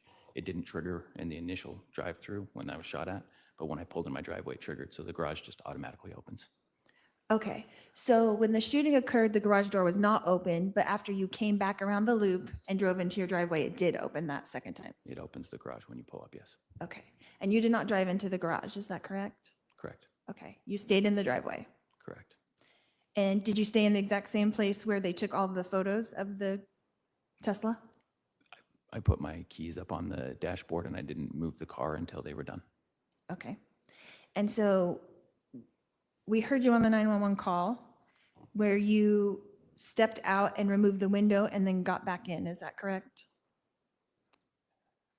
Like I said, it's a little hazy. What happened is when you put that car into park, the door will automatically open. And the door automatically opened, the window fell. And from there, I can't remember exactly what I was doing. I remember talking to the 911 operator. I may have walked a little bit towards the street a little or something, and then I just stood right there in the driveway and waited for the first officer to arrive. Okay, so you were outside of your vehicle at that point when the window fell out? I may have been. It's been 6 years, so I'm not 100% certain on that part of it. Okay. But when you say that the window fell, did it fall to the ground or it just kind of crumbled on the door?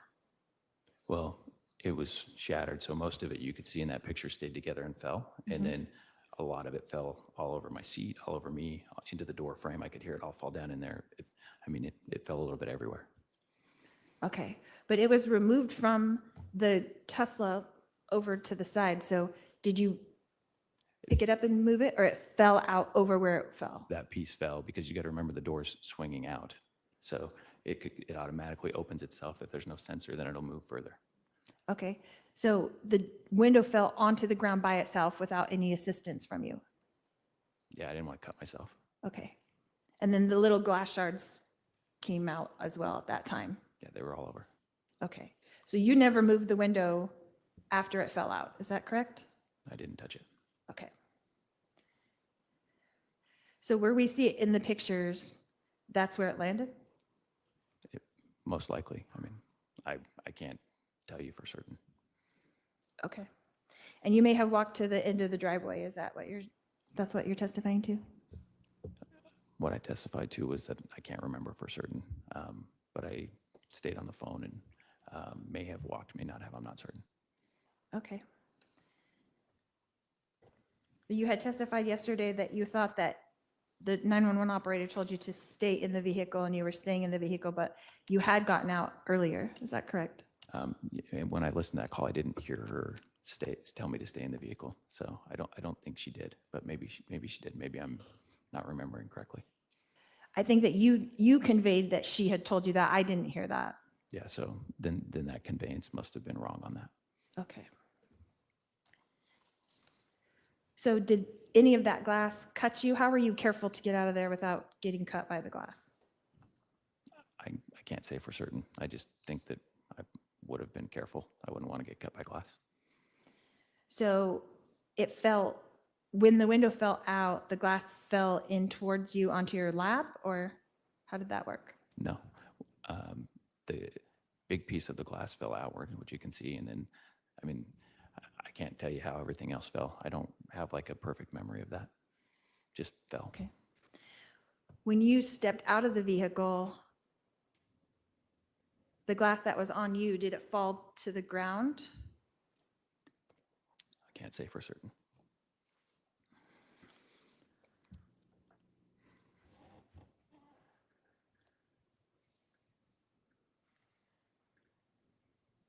And when the police arrived, where were you located when they first drove up? I believe I was located in my driveway or right near my driveway, and it was a woman who came. Okay. And if you thought that you had just been shot at, were you not worried about standing there in the driveway where someone could drive by again? The person that shot at me was in the Jeep, and I had seen them leave. Of course, I was scared for my life, but I was told to go back to my house, so that's where I went. And I know it all happened quickly, but you were not worried about them maybe doing the loop and driving back around? There's a lot of thoughts going through your mind when that happens. Okay. And who arrived first? Who arrived first? Was it Officer Rob? I can't tell you anybody's names. Okay. A woman, Female officer. female officer. Okay. And she began questioning you, is that correct? Yes. And you began to tell her what had happened. I did my best to explain what happened. And she, at some point, had taken her pin and stuck it in the bullet hole, is that correct? I don't remember that. And where were you standing when you were talking to Officer Rob? I mean, at what point I talked to her for a little bit, so we moved around. Were you on the driveway We talked on the driveway, initially? I believe on the sidewalk, yeah. Okay. So was she trying to get you out of the crime scene area where all the glass was? I can't say what she was trying to do. I'm not a police officer. When was it that you called your friends to come over? After I saw the bullet hole, realized that I was really close to being shot. I think a little bit of shock kicked in. I remember feeling a little overwhelmed, and I remember they were very considerate. They, I think when my hands even started shaking, I remember. And then they told me, do I have someone that can be with me? And then my first thought was my dad, He's kind of my strength. And then after that, I thought of my friends. I have two really good friends, and that's what I remember is they said I could call them. And so they just came and tried to make things lighthearted, make things easier. So was that Officer Rob that gave you the permission to call your friends? I can't tell you for certain. So was that after she finished questioning you on the events of the day? I can't tell you for certain on that either. I don't know. Was it before another officer arrived? Like I said, I can't tell you for certain. And how long did it take for your friends to show up? I don't know. I probably was in a little bit of shock. I don't remember how long any of those things were. Okay. And you had two different friends that showed up. Did they come together? I think they came separate. And at that point, when they arrived, was the crime scene tape already up? I don't remember. And so they would have had to park outside of the crime scene tape, or you don't know? I'm sure they did. I don't know, though. I can't testify to that. And so they stayed with you during that whole day? Yeah, they were awesome. They dropped everything and they just spent time with me. And they stayed until the police left? They did. Did they stay after the police left? Yeah, they did. And you guys went into the house at that point? Yes, I did. Okay. Did any of the offers enter the house? Any of the officers or any of the detectives? You'd have to ask them. I think they said they had to clear the house, but I can't remember. Like I said, I think I was in a little bit of shock for a little bit there. And do you know if any of the officers entered the garage?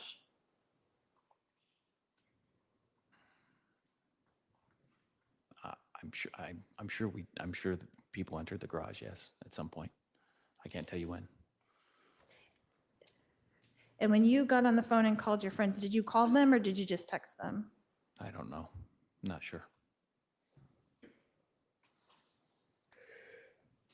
And who was it that came to help you that day, your friends?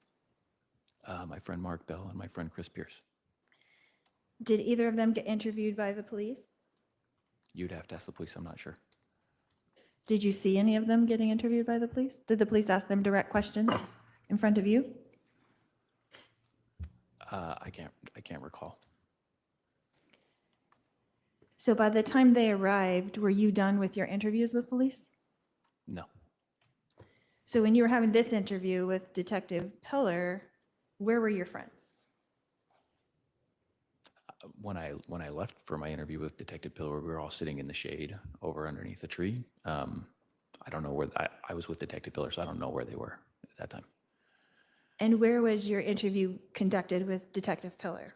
Inside of his car. In a police car? Yeah. Okay. And about how long do you think this interview lasted? It's a long time ago. I don't know.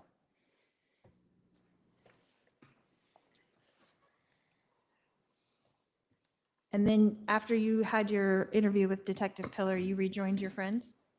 I did. Did you interview with anyone else besides Officer Rob and Detective Pillar? Not that I can recall, but I may have talked to other officers. They might ask me questions. So other officers were around there and they were asking you questions as well? I didn't say that. I said I may have. I can't remember for certain.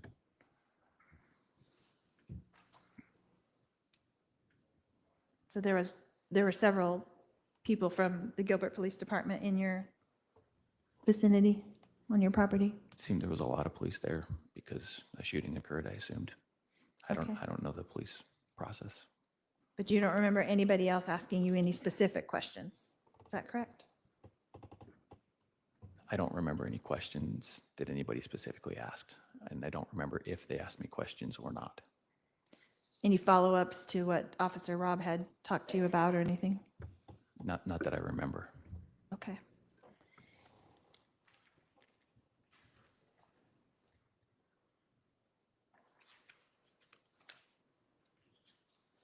Brandon, how many communications since October 2nd until now have you had with Detective Pillar?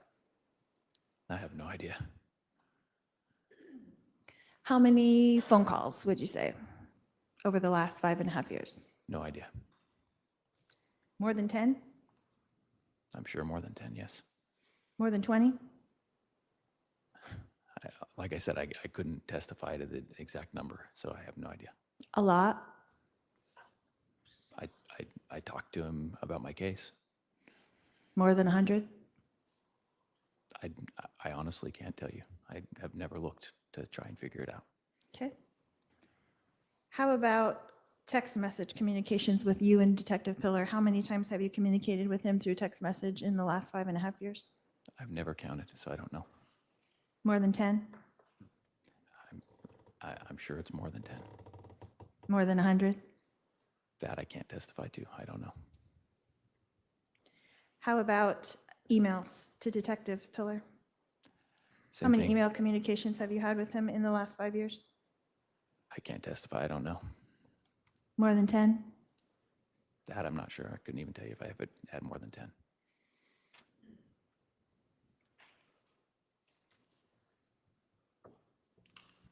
Brendan, I'm going to show you what's marked as potential exhibit 192, defense exhibit. Can I see it first?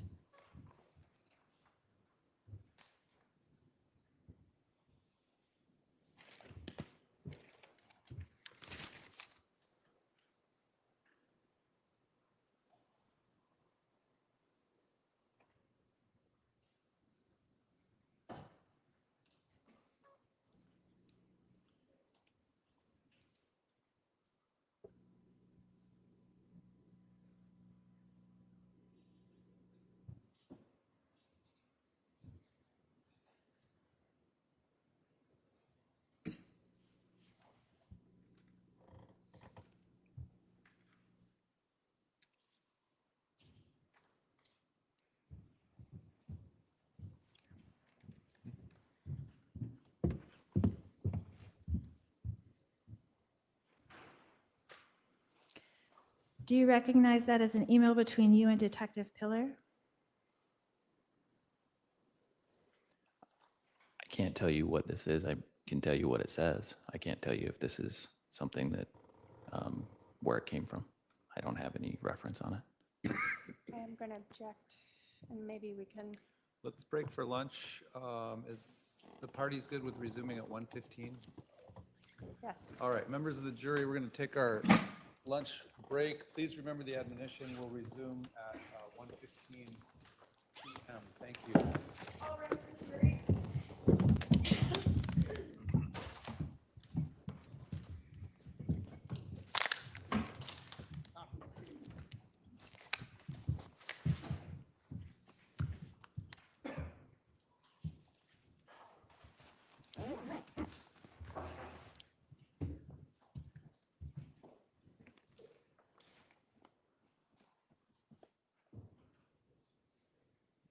Please be seated. The jury is no longer present.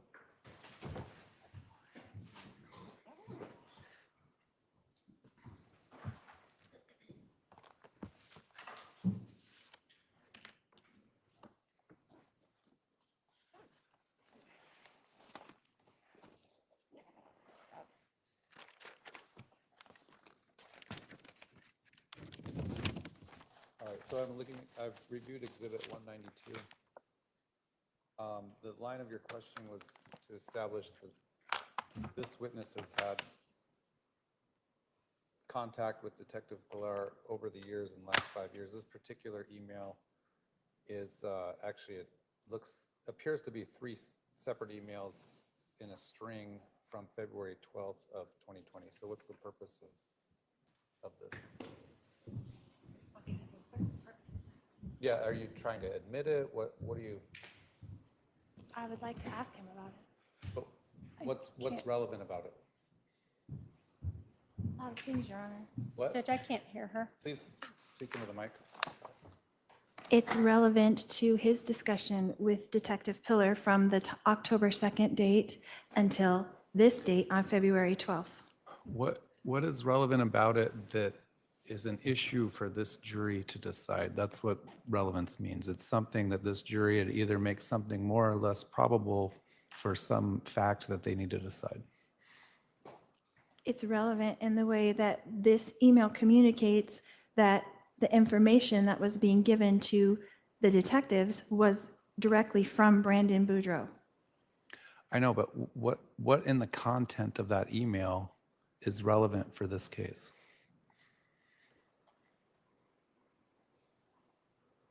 The fact that The last line. Did I miss something? What's the last line?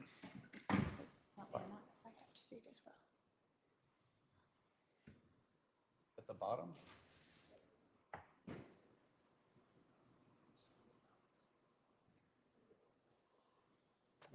That's, okay, hold on.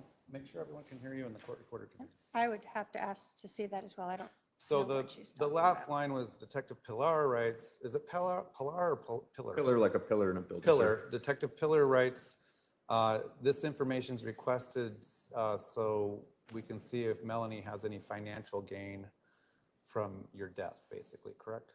Correct. Okay, so that creates motive for Melanie. It seems like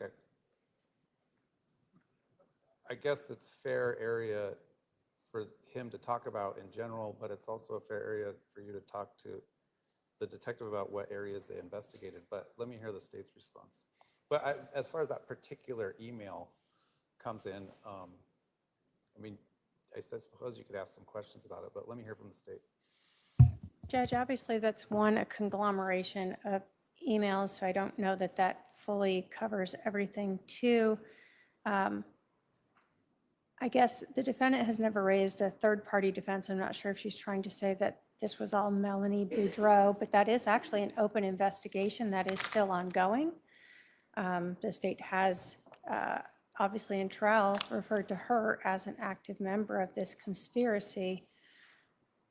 So I'm not sure if she's trying to admit that or just question him if he was providing information to the police. But the last thing I will, again, just in terms of opening the door, is she's made a big deal about the number of calls and text messages. And as I've indicated, there is still an open investigation against Melanie Boudreaux. And so many of that information might relate to that case, or it might also relate to the Tammy Daybell case, because there was information about that, as well as the Charles Vallow case. So to infer that all of those conversations related solely to this defendant, this incident, October 2nd, is probably a little disingenuous.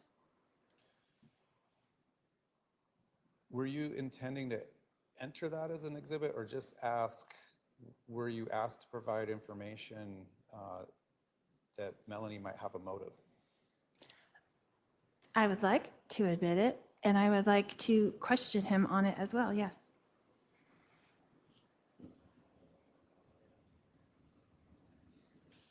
What is the bait page on It's that? Bates 5465.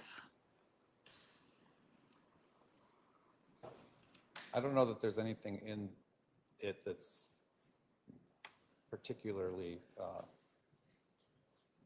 misleading or anything like that to the jury. I don't know how relevant it is, but I think to the extent that there may have been some questions about Melanie's participation and whether or not she had a motive are relevant.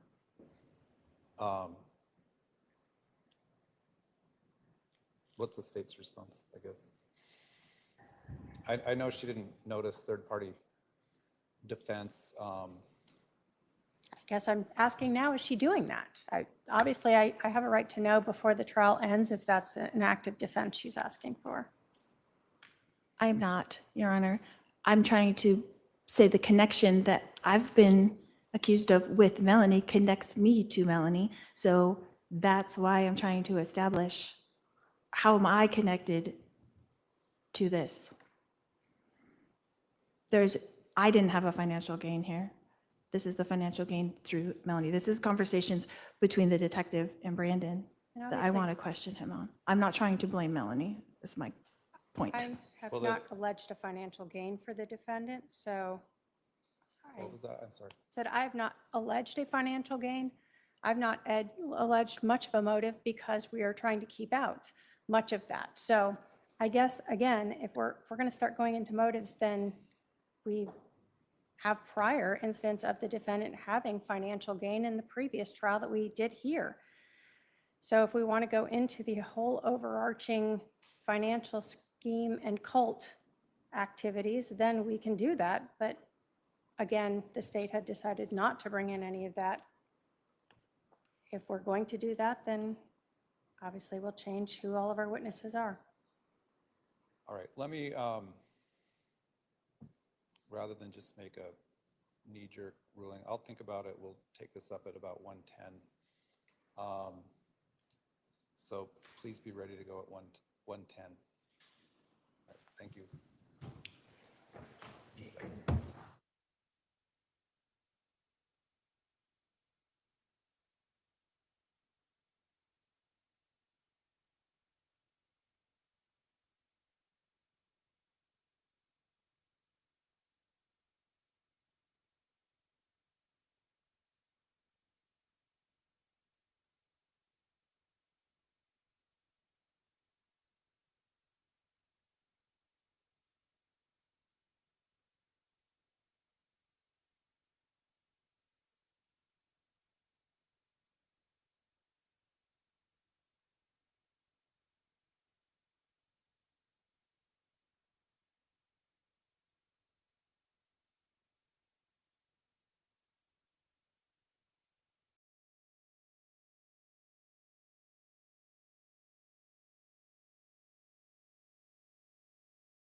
Melanie had a financial motive for your murder?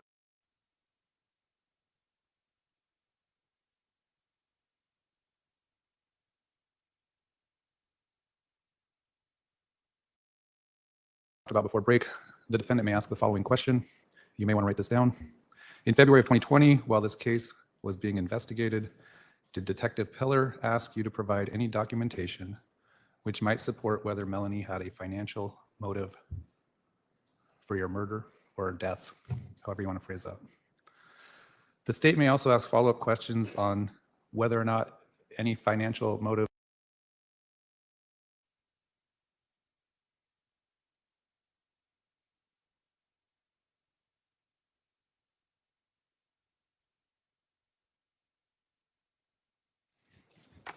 All right, here's Exhibit 192. We're on the record. The parties are present. The jury is not present. In relation to Exhibit number 192 that we talked about before break, the defendant may ask the following question. You may want to write this down. In February of 2020, while this case was being investigated, did Detective Pillar ask you to provide any documentation which might support whether Melanie had a financial motive for your murder or death, however you want to phrase that? The state may also ask follow-up questions on whether or not any financial motive existed, such as a life insurance policy. I don't know the answer to that, if she was the beneficiary of a life insurance policy. Additionally, the defendant has opened the door somewhat, and for now, the state may ask in redirect a question along the lines of, all the communication you had with Detective Pillar in the last 5.5 years was not solely about this case, correct? Some of your communications with Detective Pillar were related to a separate investigation, correct? To the extent the door gets opened further than that, I guess depends on where the defendant goes for the rest of her cross. I don't see any reason to actually introduce that Exhibit 192 because it has other information on there as well. So that's the ruling. Are we ready to bring the jury in? Hey, 1 second.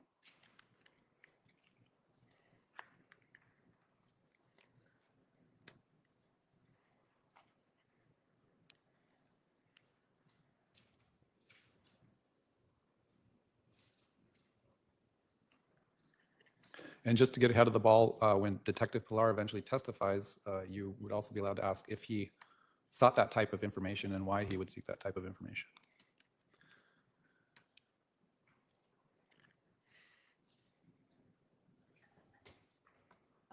All right, you want to go ahead and get ready at the podium? We'll bring the jury in.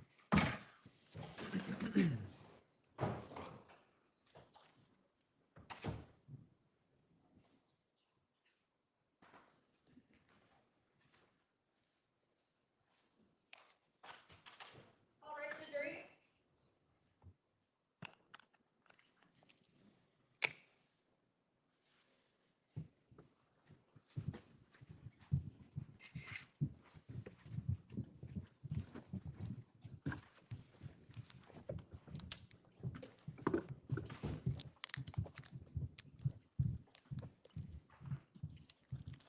All right, please be seated. The jury is present. You can continue with your cross of this witness.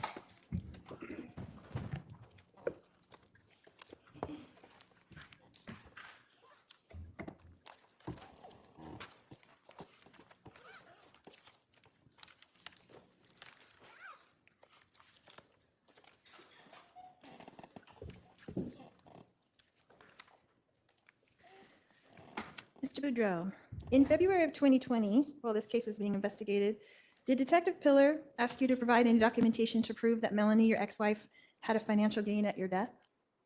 Yes, And did you provide that information to him? I believe I did.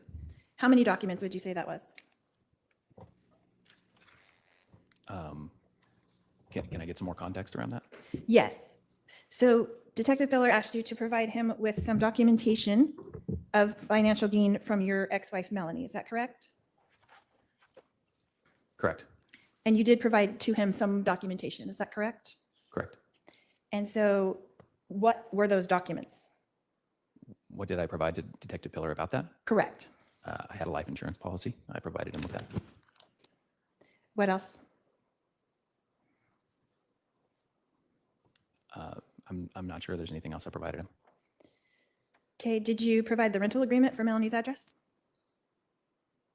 Are you talking about on that specific day or? Ever? I can't say for certain that I did, but I may have. I believe I had it. I believe I helped her when we were signing that. Okay. So did you provide your rental agreement with him? At some point, I believe I gave him my rental agreement for my property at 3875.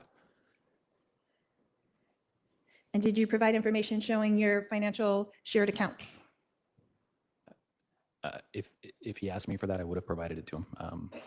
I can't say for certain which accounts I gave him, but I'm sure if he asked, I would have given him any accounts he needed. And you gave him the information, the contact information for your financial person at Chase Bank? I would have, if he asked me for anything pertaining to the case, I would have given it to Detective Pillar so that he could investigate. Okay. So he could help demonstrate Melanie's financial gain if you were to pass away. Is that correct? I didn't say that. No, he asked you for that. Is that correct? I can't recall him asking me that. So he asked you for any documentation that would help him demonstrate financial gain for Melanie if you were to have died around October 2nd, 2019. I can't recall if he asked for that specifically. If you're asking if I can recall whether or not I talked with him about the possibility that she had financial gain, I definitely talked with him about her having financial gain. If you're asking if I can recall the exact wording that he used, I can't tell you that I can confidently sit here and recall the exact wording. Well, you looked at this exhibit, correct, a minute ago? You showed me a document. Would you like to look at it again? If you're asking if you would like me to look at it, I can look at it.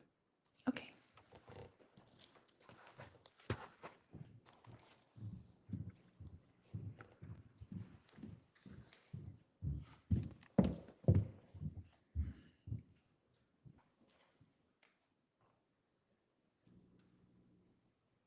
It's the last line.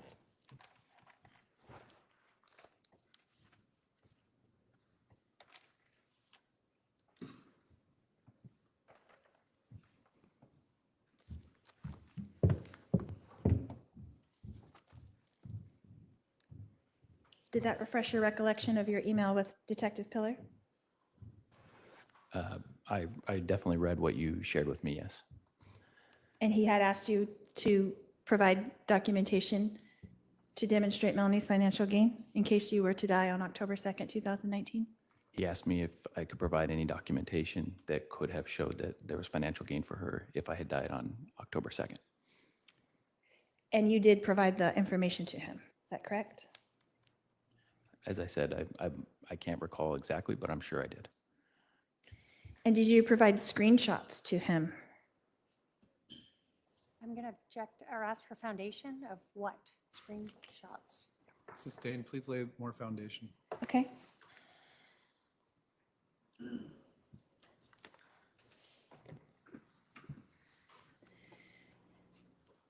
Did you provide to Detective Pillar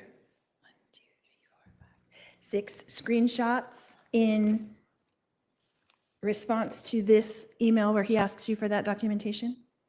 I gave Detective Pillar my phone, so they had literally every conversation I ever had. So I'm sure he would have had access to any conversation I'd had with someone Okay, and when was that you turned your phone over? at the time of the shooting. So on October 2nd? Correct.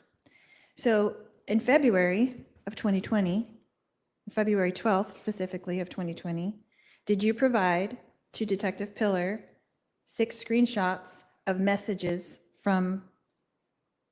to him for this purpose of demonstrating Melanie's financial gain? As I said, I had a lot of conversations with Detective Pillar. So if you're asking for one specific conversation, I can't tell you right now that I recall exactly what I would have given him in February of 2020.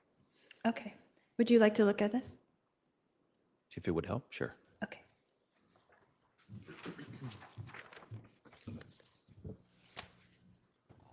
For the Bates.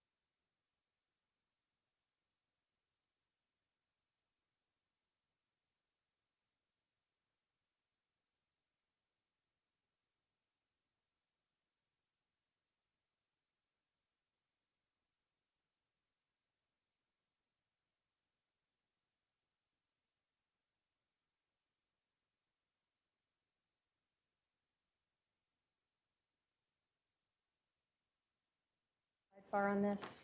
Okay.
Was that an active policy?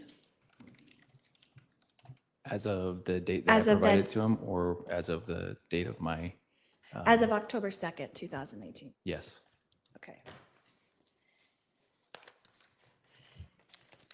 And did you provide more than one life policy to him? No. To Detective Pillar? Did Melanie have a life insurance policy? Protection relevance? Sustain. Well, are you asking if she had an insurance policy separate from this on him? Correct. I'll allow it. If he knows. Not that I knew of. Okay. But in your agreement, did you provide also a copy of your mediation agreement to Detective Pillar? Yes, I did. And in that agreement, Melanie was supposed to get a life insurance policy as well on herself as you, the beneficiary? I'm going to object to relevance at this point. Sustain. Who was the beneficiary on the policy that you provided to Detective Pillar On what date? on October 2nd? Who was the beneficiary on October 2nd on your policy? Melanie Boudreaux. And did you change that beneficiary? I could not. It's a whole life policy. It's not changeable without both parties.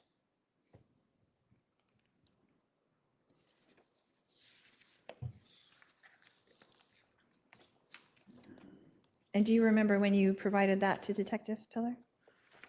I can't recall.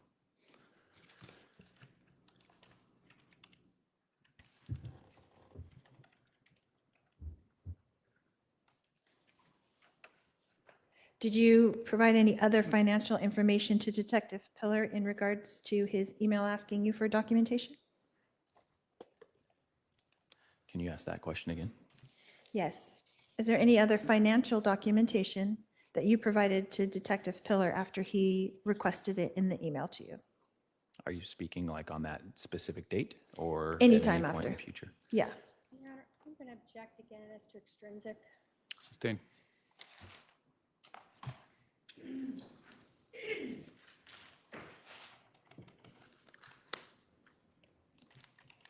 Brenda, did you meet with the prosecutor in preparation for this testimony? Yes. When was that? I can't say which specific day, but I met a few weeks ago, 2 different times. 2 times? Yes. How long each time would you say? Or how long was the first time? A couple hours. How long was the second time? A couple hours.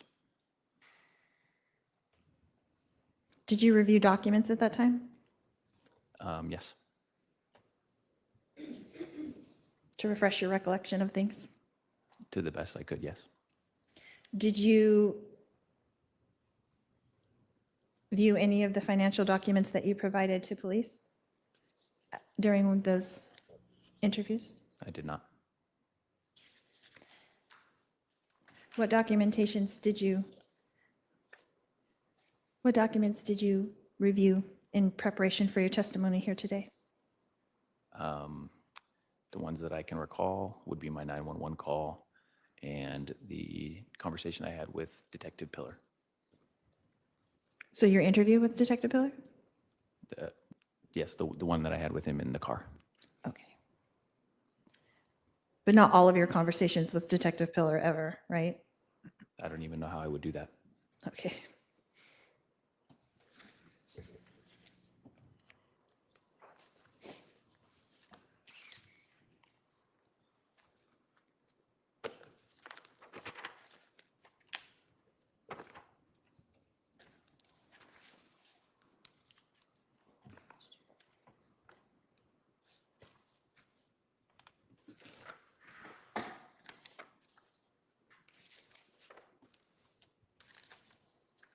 You had mentioned in your testimony yesterday that the Tesla has a camera on it. Is that correct? I don't know if I mentioned it in my testimony yesterday, but the Tesla does have a camera on it, correct? on the front or the back, or how does that work? They have cameras on the front and the back and on the sides. And so it goes like, oh, sorry. So like a 360-degree view? Depending on the Tesla, there's different cameras that they have, yes. And were any of those retrieved to your knowledge from the Tesla, the cameras? The model that I had was not one where it saved the recordings. So it doesn't save any recordings at all? It did not. Okay.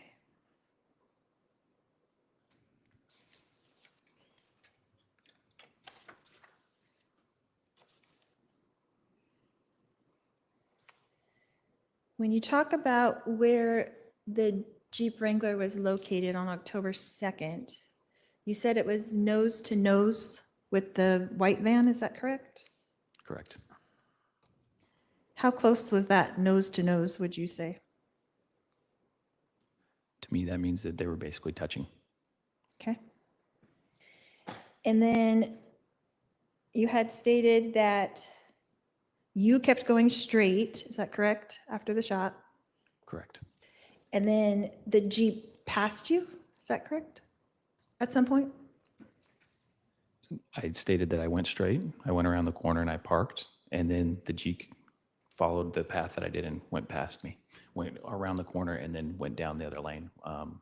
Without looking at a map, I can't tell you what the name of that street was. Okay. And so when it passed you, did you look over at the Jeep? I saw the Jeep in my rearview mirror initially, and then I looked over to the right as it drove off down the road. And did you see the driver of the Jeep? I could not identify the driver. And you have seen Alex Cox before, correct? I couldn't see anyone. But you have seen Alex Cox before, correct? Yes, And you have been with him on many occasions. You know what he looks like, is that correct? correct. And so you would recognize him if you had seen him, is that correct? If I had seen him, I would recognize him. So when you were looking, you said you first saw him in your rearview mirror. You saw the Jeep coming up towards you when you were pulled over, is that correct? Correct. And so you didn't see the driver at that time either in your rearview mirror?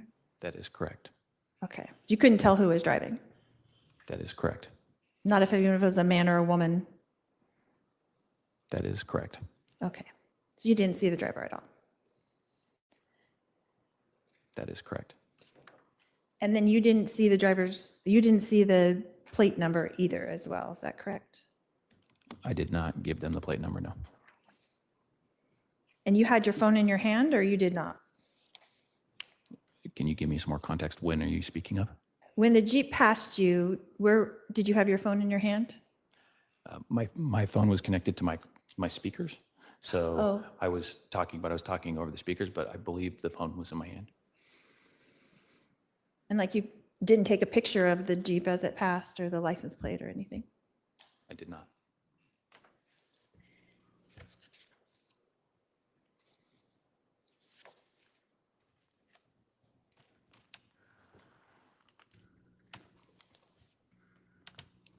Did you yourself personally take pictures of the Tesla after the incident? Can you give me some context of when? Anytime after the alleged shooting? I sold the car, so I took a lot of pictures of it before I sold it. So yes, I did. Did you take pictures of it immediately after? Can you give me a definition of like when immediately is? Like, did you take pictures of it showing the window missing? At some point I took a picture of my car. I can't tell you when specifically, with it missing a window. And did you take pictures of the bullet hole?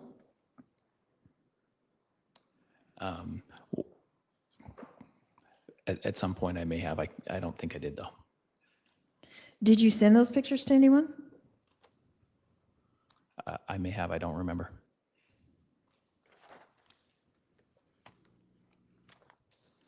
Did you send those pictures to your dad?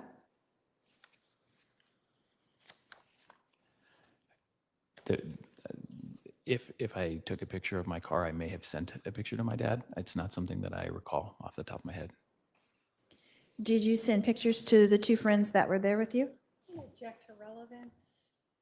Sustained. How long was it before you sold your Tesla after October 2nd? I couldn't say. I gave it to the police. They had it for a while to run tests and do whatever they needed to do. Then when it was returned, I took it to a dealership to get it repaired. And after that, at some point, it was sold. So did they repair it? They were able to repair everything? They were. Did they have to replace the whole door? I don't know what all they had to do. I just paid for it after it was done. So the police did not ask you to turn the car over to them, is that correct? That is incorrect. I turned it over to them. When did the police have the car? As soon as the shooting happened, I gave it to them, and they kept it. I can't remember when they gave it back to me, but they gave it back to me later. So days or weeks or months, or how long after? Like I said, I don't know specifically, but I would guess it was a couple weeks if I remember correctly. Okay. So if that happened on October 2nd, then you had it back maybe before the end of October? I did have it back before the end of October, I believe. Okay. And was it the same as when they took it? Was it intact the same way, the window missing and the bullet hole? I mean, I can't say if they, I would believe that whatever tests they did were not intrusive. I don't know if they did anything, but as far as the car being the same, it looked the same to me. Okay. And then then you sent it to get repaired after you got it back. Correct. Is that correct? Okay. And then how long did it take them to repair that car? I can't recall. Like weeks or days? Like I said, I can't recall. I can't tell you a definitive time. Do you have to have a rental car during that time? I borrowed a friend's car. Okay.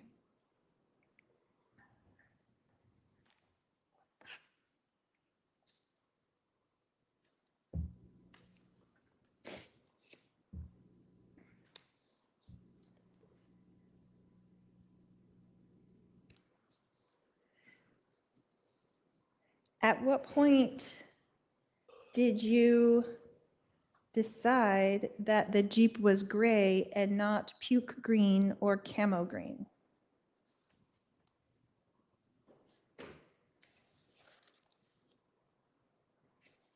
I'm not sure I understand what you're asking.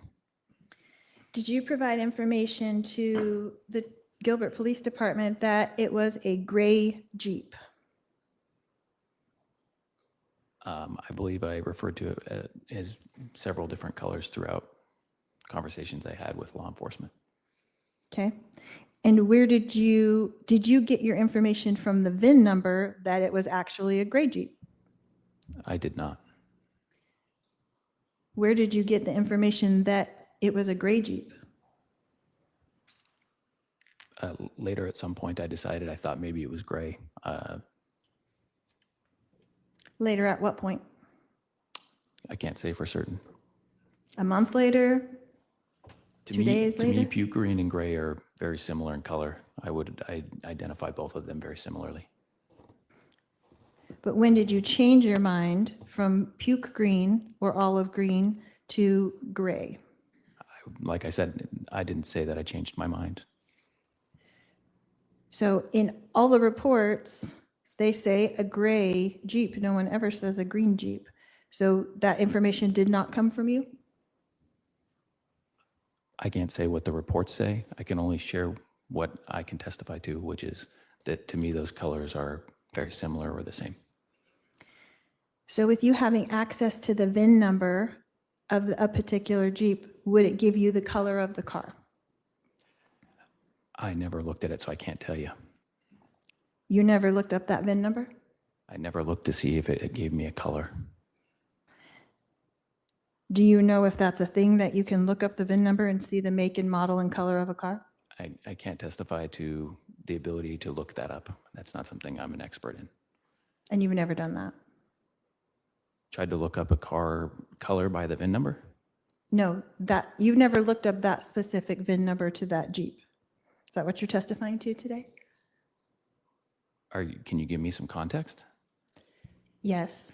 So after October 2nd, did you ever look up the VIN number that you had access to of the Jeep Wrangler that was in my household? I don't think I did. I don't have a recollection of it. So did you just provide the VIN number to Detective Pillar? Yes. And when did you provide the VIN number of my vehicle to Detective Pillar? I think on October 2nd. I'm not certain, but I think that's when I gave to him.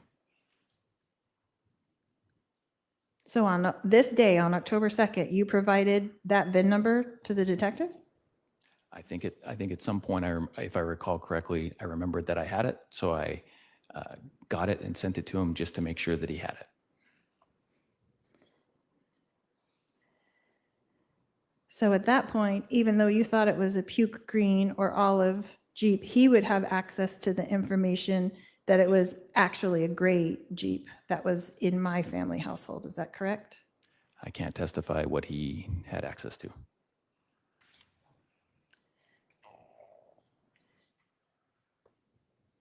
But you provided him with that information that very day?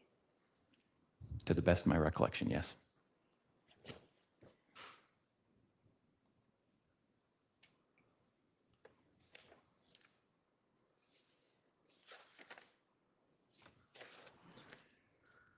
Brandon, did you know of Alex being an avid shooter? I knew that Alex liked to shoot guns. Did you know that Alex liked to frequent the shooting range? I didn't talk to Alex a lot about that, so I can't testify whether he liked to or not liked to. But you knew through the family that he did go to the range a lot? I mean, I can't testify, like I said, I can't testify to whether or not I knew that he liked to go to the gun range. Did you ever go to the gun range where he was there? I did not. Did you ever go to the gun range in anyone in my immediate family with them? Can you define your immediate family? Well, my brothers, sisters. I don't recall going to the gun range with your brothers or sisters. Did you ever go to the gun range? Object to relevance. Why is it relevant if he went to the gun range? Do you own a gun, Mr. Boudreaux? I guess it's sustained. To relevance. Overruled, you can answer. I do own guns now, yes. Did you own a gun on October 2nd? I did not own a gun on October 2nd. You did not have any kind of gun in your possession on October 2nd? I did not. Did Melanie own a gun? She did. It was registered to Melanie, not to you? She bought it, correct.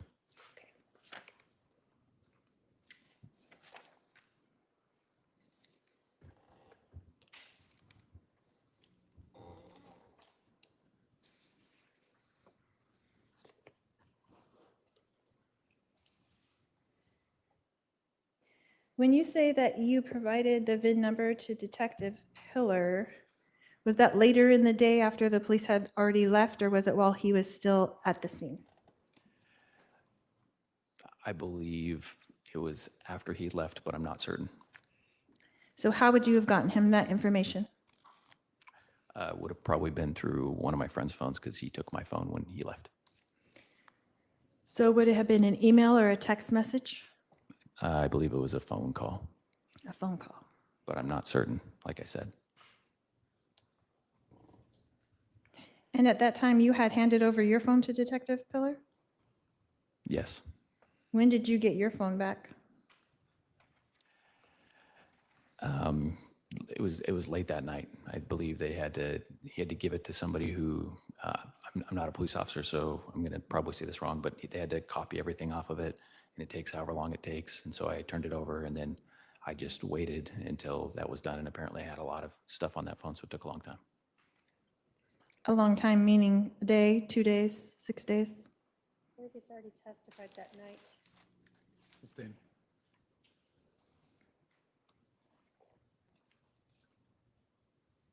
I'm sorry, I missed that. You had it back that night.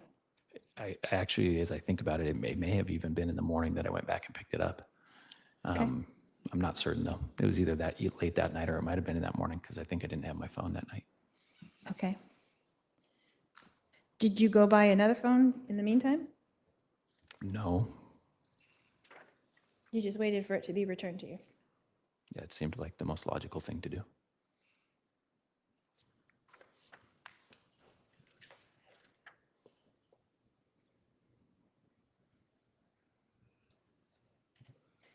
Did Melanie provide information to you that she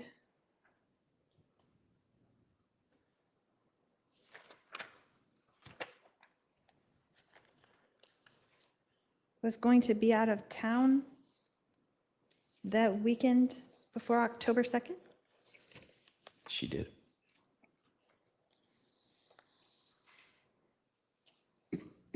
And was that the first time that you, that weekend of October 2nd, or those weekdays, I guess it was weekdays at that point, is that the first time that you activated the mediation agreement where the children were with you at the new house? We were following our mediated agreement throughout the summer. However, that was the first time that I had a space where we both felt like the kids could move freely and be kids. So it was the first time that they got to come and spend time and enjoy it.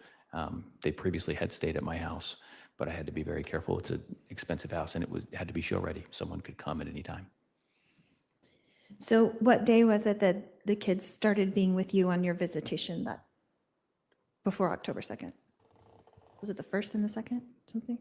No, it would have happened the day that she left, I believe. I mean, I haven't reviewed this, and it's been a long time, so I believe it would have been like a Thursday or Friday that I got the kids, and I had them over the weekend, and then until I did the drop-off on October 2nd. And what day of the week was October 2nd? Not sure I know. Do you remember? I believe it would have been a Wednesday based off of our parenting schedule. Okay. So on Wednesday's the day that you would have turned the kids over, they'd have gone to school and Melanie would have picked them up. Is that correct? Correct. Okay. And that morning,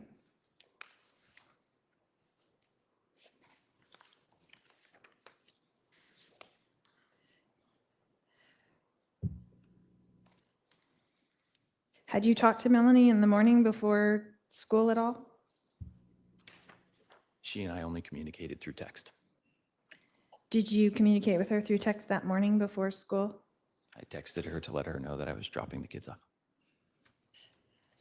And then you had to have some kind of text messaging to let her know you were there to drop off Breeze, right? Correct. And you met at the park for that, is that correct? Correct. And then you went straight to the gym after dropping off Blake, is that correct? Correct. And that's about how far from Melanie's house to the EOS gym? 5 or 10 minute drive.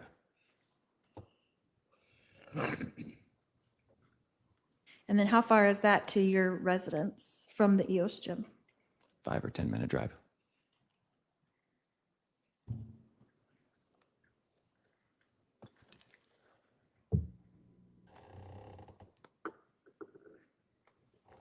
So when you were driving down your street, when you turned onto your street, did you see anyone else out in the neighborhood?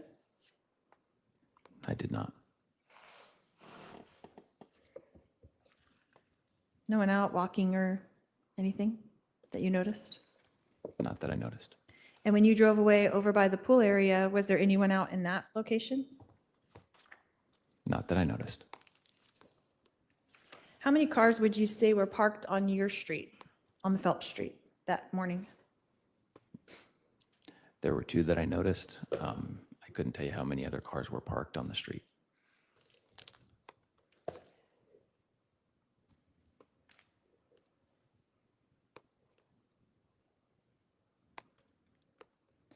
But it's kind of a crowded street, so people do park on the street there that live in that neighborhood. Is that correct? I have never testified to that. I can't recall.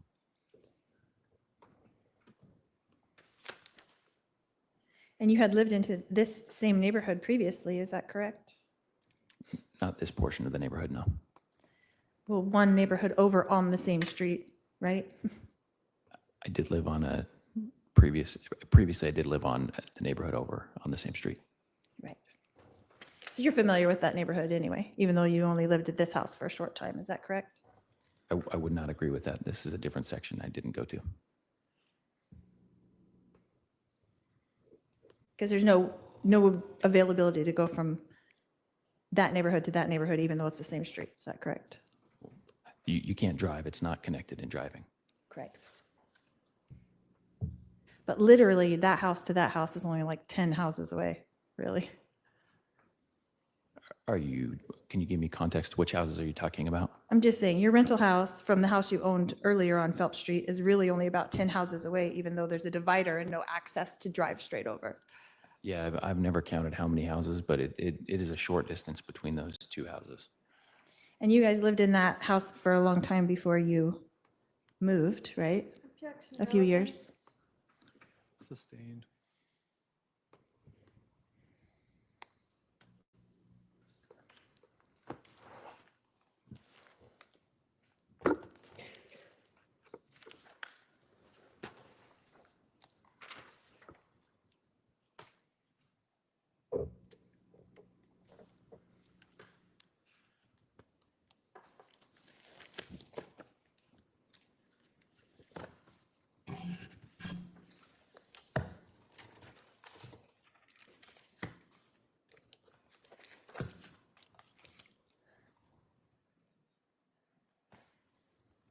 Brandon, when you were providing all of this information to Detective Pillar in regards to your relationship with Melanie, were you trying to have him charge Melanie with your murder? Object to relevance.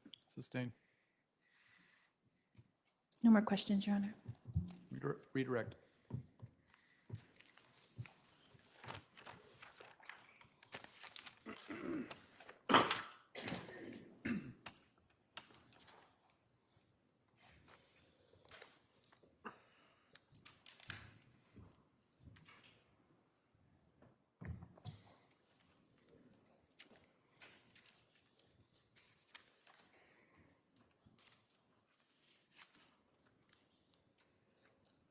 I'm going to start by talking to you about June 25th, okay? Why did that date stick in your mind? It was a painful date. If you can get closer to you, Mike. It was a please. painful date. Why was it a painful day? Why did that stick in your mind?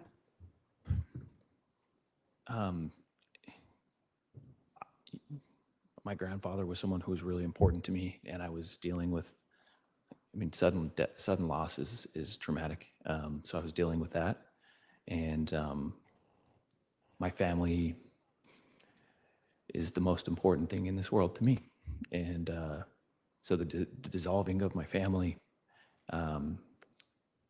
was probably one of the most painful things that I've gone through as a person. And that date is the start of the dissolving of my family.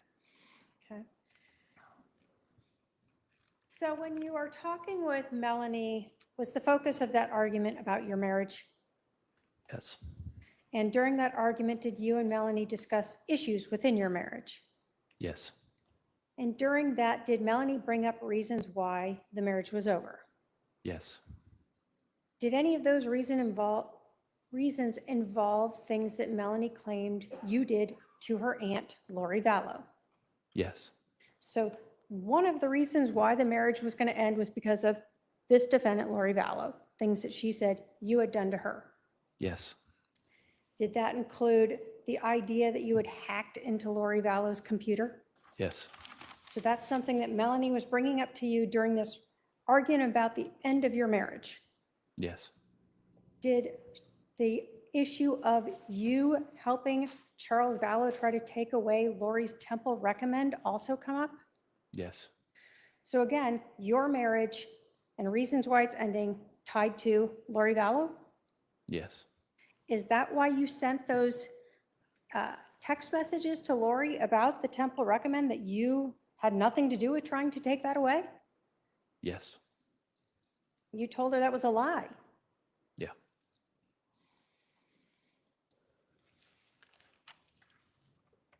During that argument, ultimately, did Melanie say that she just wanted to end the marriage?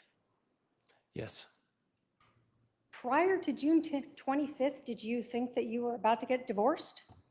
No, I had no, there was no thought in my mind that that was going to be an outcome. And then all of a sudden on June 25th, you start hearing about things that you've done to Lori Vallow that is why your marriage should end. Yes. Was it your belief, based upon your conversations with Melanie and with Charles Vallow, that Lori Vallow was involved in causing your divorce? Yes.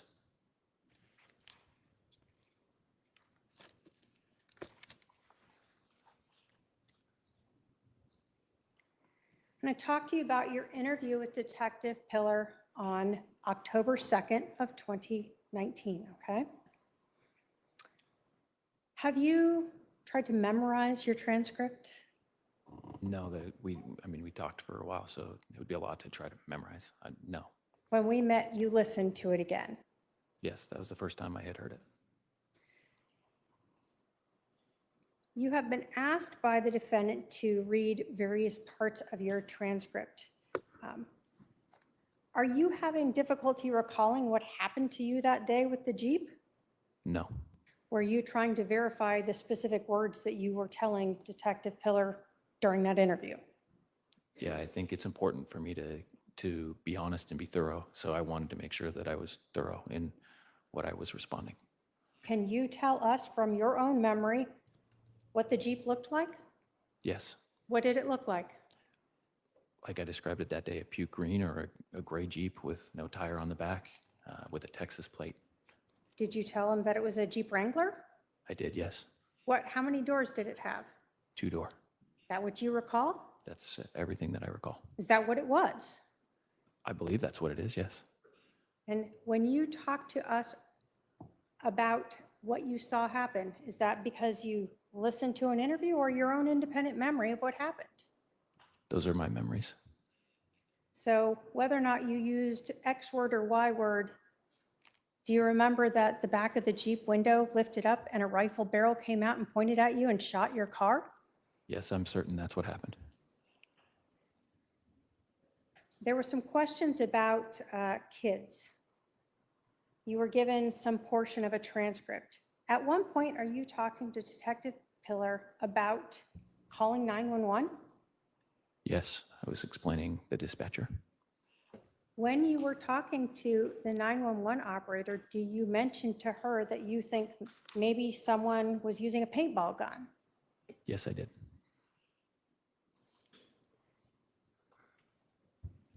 When your car was hit and a bullet didn't go through the window, were you trying to figure out how that was possible?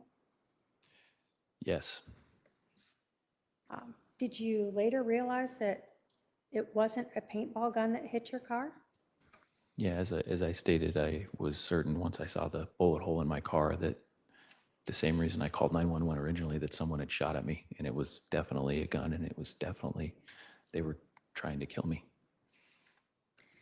So why did you call 911?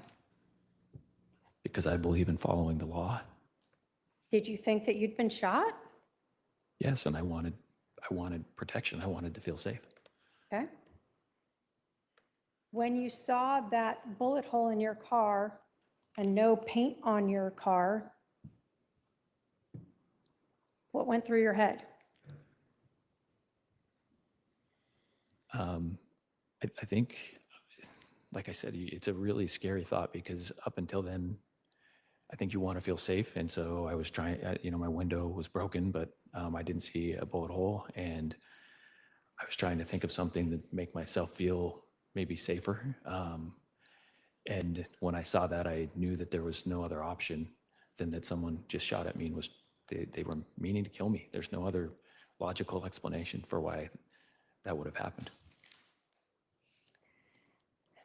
When you were driving back to your house and from the pool area, you told us that you saw the Jeep going up Cole sort of in your direction initially, correct? Correct. And then you saw the Jeep turn right onto Waite? Correct. And you could see across that field, and then you saw it turn south onto Fisher? Correct. So you were asked about why would you return home? Did you actually see the Jeep sort of leave? Yes, and that's why I turned around. Did you in fact follow that same direction so you could see if the Jeep was still on Fisher? Yes, Did you see it on Fisher? I did not.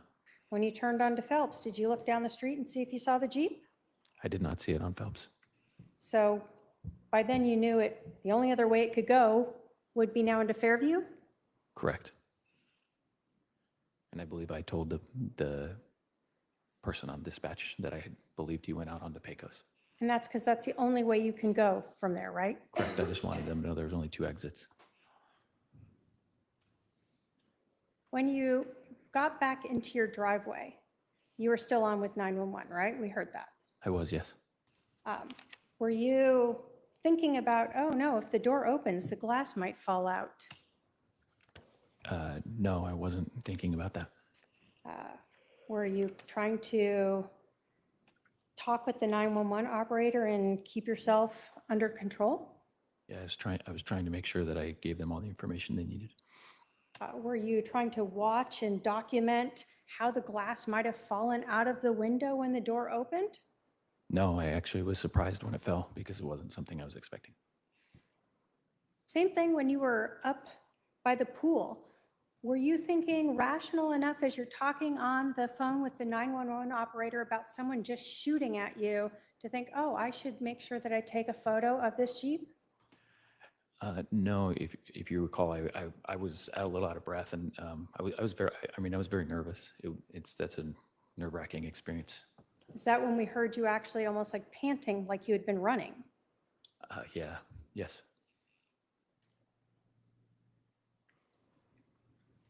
And do you wish you'd seen the driver? Of course, I wish that my Tesla camera worked. I wish a lot of things. But you didn't. I did not. You were asked a lot about this VIN for vehicles.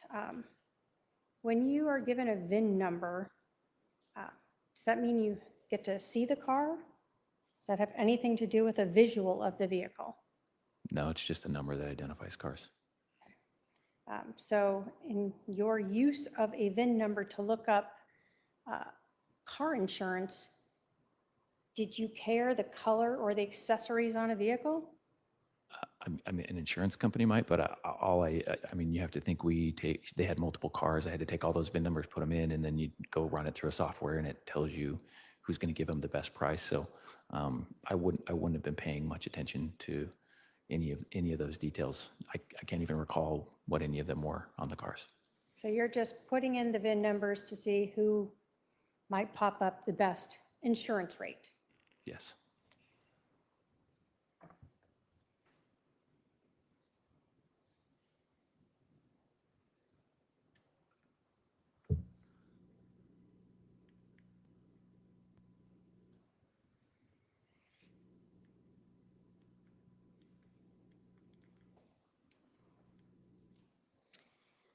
You were asked a lot about communications with Detective Pillar.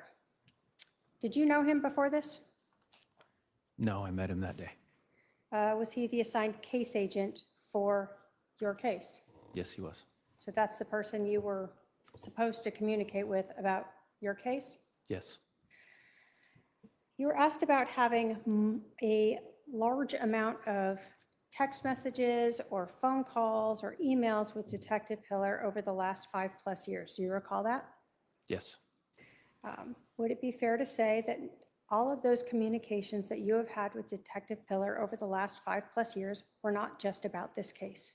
That is correct. Would it be fair to say that some of those communications that you have had with Detective Pillar over the last 5+ years were in relation to a completely separate investigation? That is correct.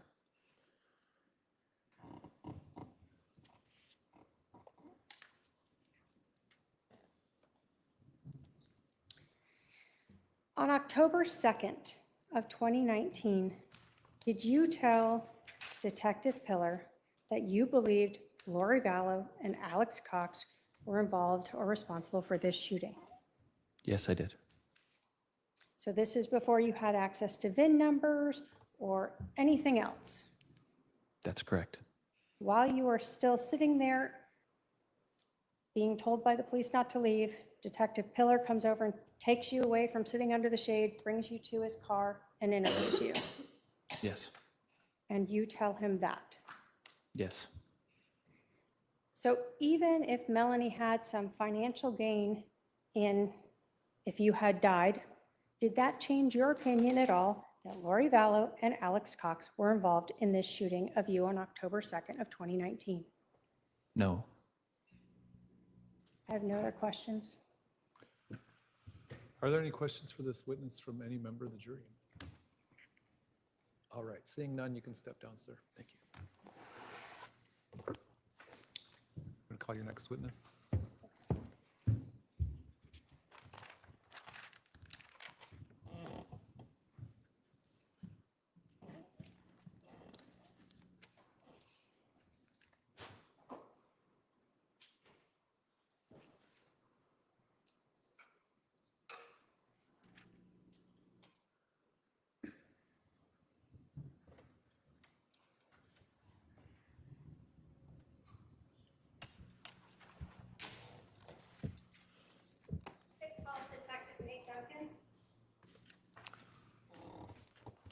All right, sir, come on up and be sworn in right here. Hello. Can you please state and spell your first and last name? Nathan Duncan, Nathan. Thank you. Raise your right hand, please. You do solemnly swear the testimony you're about to give will be the truth, the whole truth, and nothing but the truth, so help you God? I do. Thank you. Walk around the court quarter up.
Would you please introduce yourself to the jury? Good afternoon. My name is Nathan Duncan. I'm a detective with the Chandler Police Department. How long have you worked for the Chandler Police Department? 25 years. And I want to talk to you about an incident that occurred in Chandler, Arizona on July 11th of 2019 involving Lori Vallow and Alexander Cox, okay? At that date, did you go to Lori Vallow's residence at 5531 South Four Peaks Drive in Chandler, Maricopa County, Arizona? I did. Do you see Lori Vallow in the courtroom today? I do. Can you point her out and identify what she's wearing? She's seated at the defense table, blonde hair and a gray sport jacket. Your Honor, may the record reflect the witness has identified the defendant. Good job. While you were at that residence, were photographs taken of the vehicles? Yes, they were. Was there a 2018 Jeep Wrangler located in the garage of Lori Vallow's residence? Yes, there was.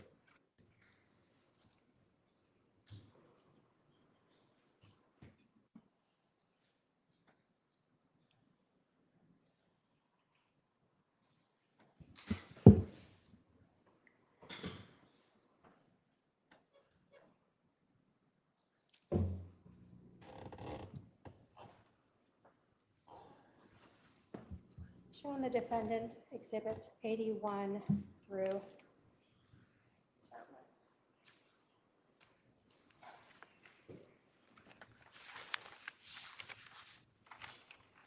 89.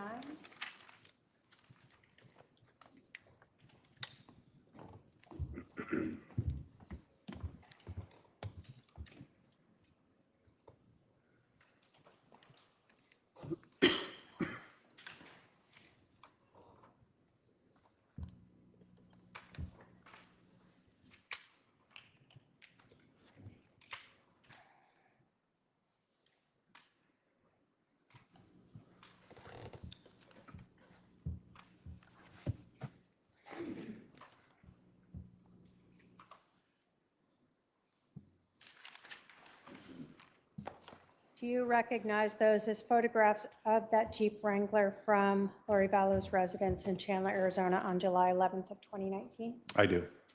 State will move to admit 81 through 89.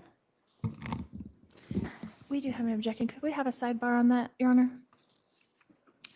Okay.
It's the longest sidebar ever. It's the longest sidebar ever. Forever.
So the state will move to admit 81 through 89. Without waiving any objection by the defendant, those exhibits are admitted. So Detective, were photographs taken of the vehicles at this residence on July 11th of 2019? Yes, they were. And inside the garage itself, did the Chandler Police photograph a Jeep Wrangler? We did. I'm going to put, so Exhibit 81 and 80, are we seeing sort of the side, and then 82, the front of that Jeep? Yes. When we get to 83, just let me pull it back a little more. And then a close-up, is that the license plate that was on the Jeep at Lori Vallow's house on July 11th with a Texas plate of LWD 0997? Yes, it is. And 85 as well, and it's not shown as well. Can I have my paralegal just take one of these up there? Yes. 85.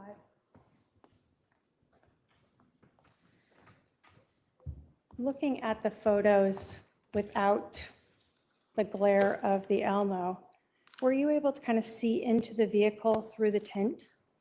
You can slightly see into that, yes. Okay. And so, for instance, you could see shapes like the seats and things like that through the tint? Correct. Okay. I'll take that back. Thank you.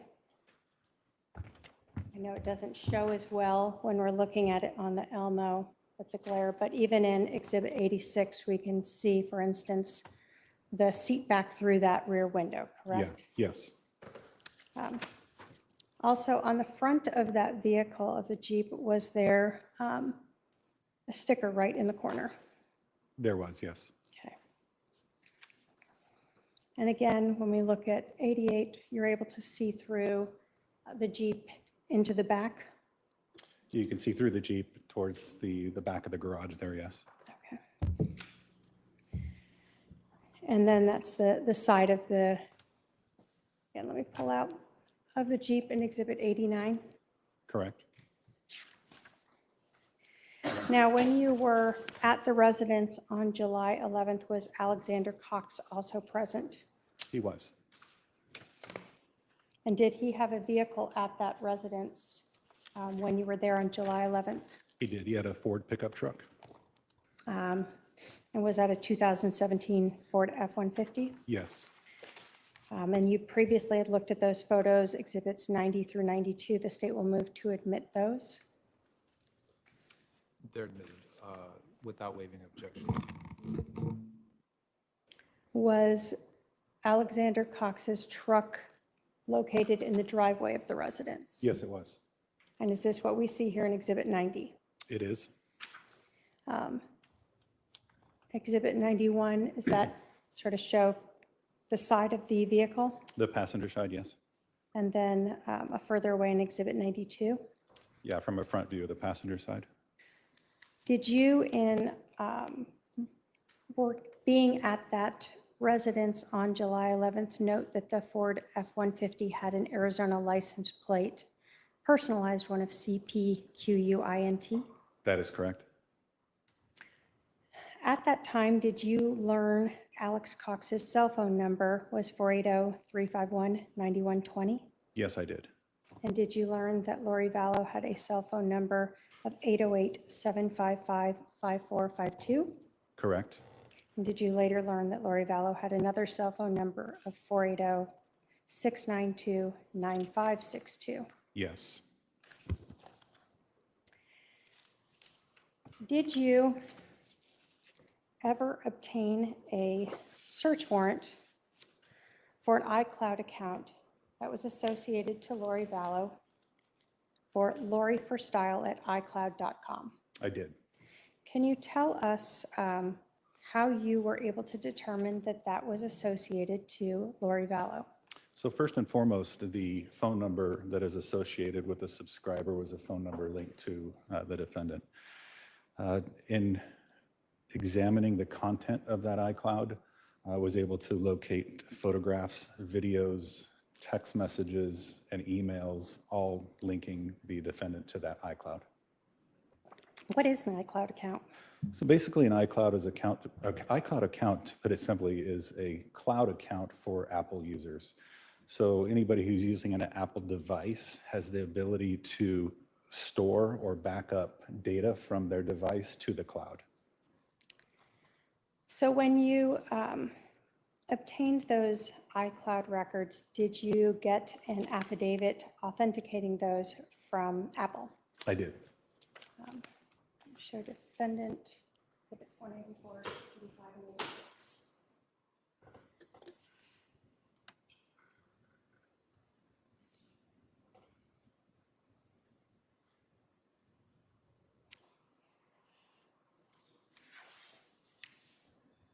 Did you review and look through all of those iCloud records? Yes, I did. In those records, did you see messages, text messages, or sometimes referred to as SMS messages between Alex Cox and Lori Vallow? I did. Did you ever see any mention of, between those text messages, Lori Vallow providing her brother Alex Cox with an email or Gmail account address? Yes, I did.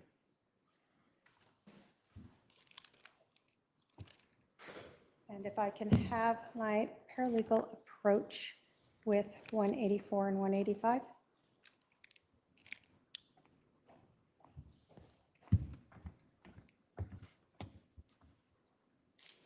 Is 184 the affidavit that was provided as part of that search warrant that you obtained for the Lori for Style at iCloud? Yes, it is. And is 185 the text messages that you just spoke about relating to the conversation between Alex Cox and Lori Vallow, where the email address is requested? Yes, and that context or that communication is through phone. Through phone? Yeah. State will move to admit Exhibit 184 and 185. Just object to relevance, Your Honor. 184, 185 are admitted.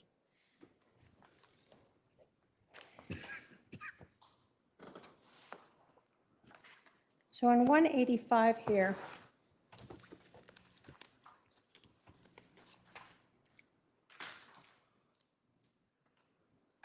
is this sort of a report that's created to pull out these specific messages between the phone for Lori Vallow and Alex Cox?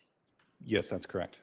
Do we see on here that the source is the Lori for Style at iCloud account? Yes.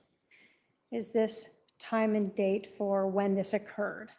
Yes, so the time you see there is 3/10/2019 at 7:50 p.m. And the UTC -7 means that it has been adjusted to Arizona time. Okay.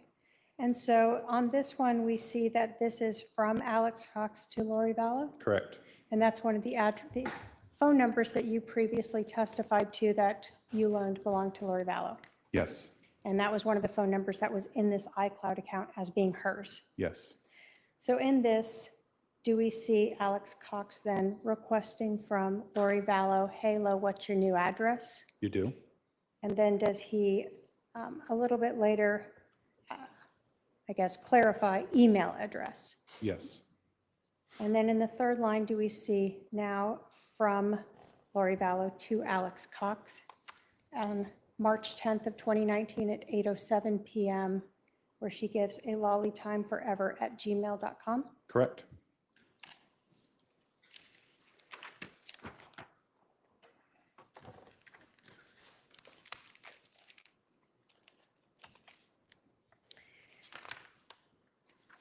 When you were reviewing that iCloud account, you told us that a lot of different data is saved there.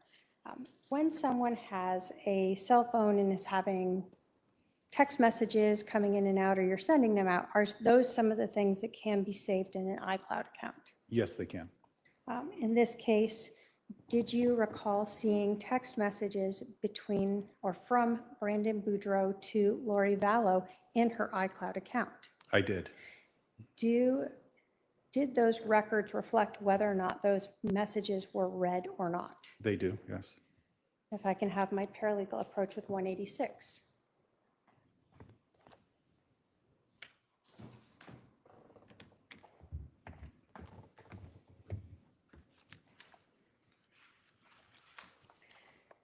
Do you recognize those as text messages from Brandon Boudreaux to Lori Vallow on June 25th of 2019? I do. And do they reflect that Lori Vallow read those?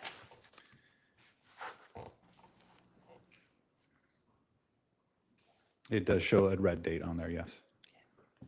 State will move to admit 186.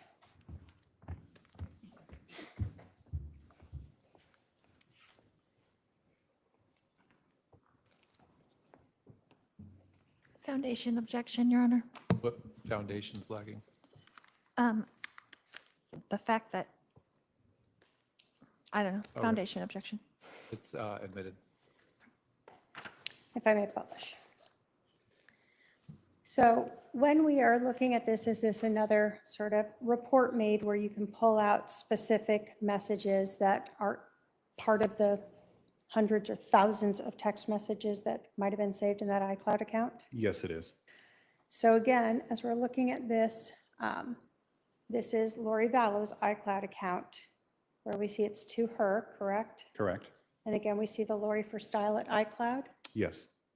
And so the date of June 25th of 2019 at 6:46 PM. Correct. And we see here a message. Can you tell us what that message was? This is the content of the message.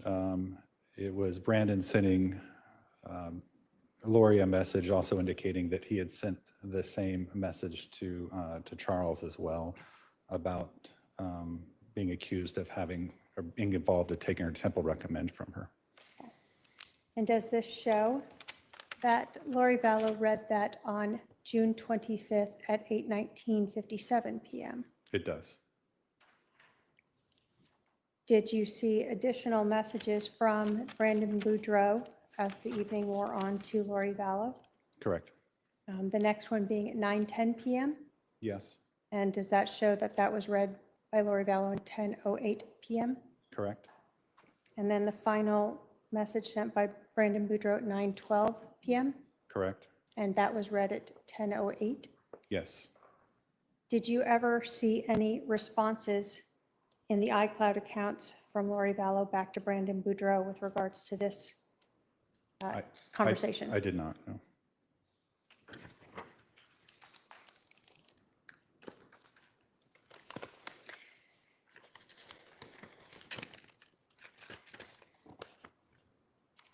Did you ever learn that Alex Cox had moved to Rexburg, Idaho? I did. Did you ever learn that Lori Vallow had moved to Rexburg, Idaho? Yes, I did. Did you ever obtain a search warrant for an iCloud account, LollyTime at iCloud, that was associated to Lori Vallow? I did. How did you associate the LollyTime account to Lori Vallow? Very similar to the Lori for Style. There was a phone number associated in the subscriber information that was linked to her, as well as looking at the content of the iCloud. There was emails, messages, videos, and pictures that would link that to her.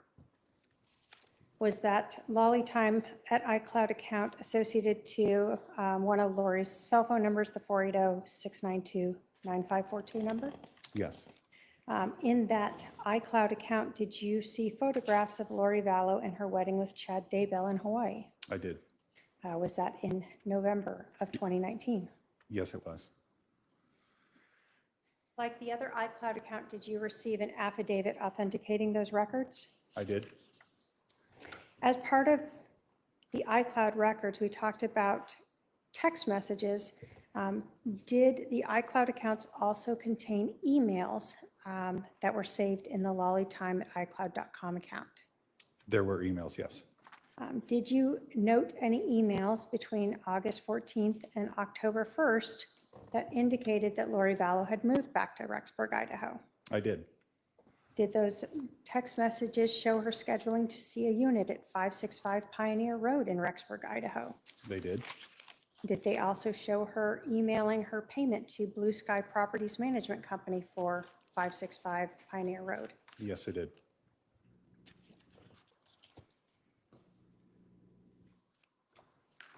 If I can have my paralegal approach with 187 and 188.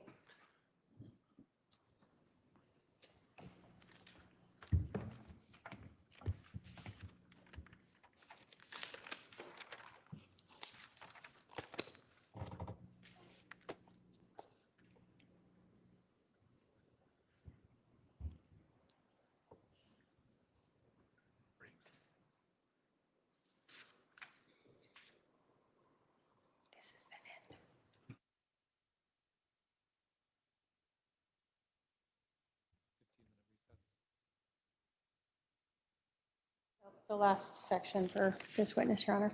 Okay. So 187 was that the affidavit that was sent in relation to the Lolly Time at iCloud account. Yes, it was. And 188 is that a report of some of those emails that were saved in that Lolly Time iCloud account relating to that time period and Rexburg, Idaho, and the Blue Sky properties. Yes, it is. State will move to admit 187 and 188 into evidence. Any objection? Your Honor, can we have a sidebar? I have a question on that. Why don't we Just go ahead real and take quick. our recess for the jury. We'll recess for approximately 15 minutes and then we'll take that.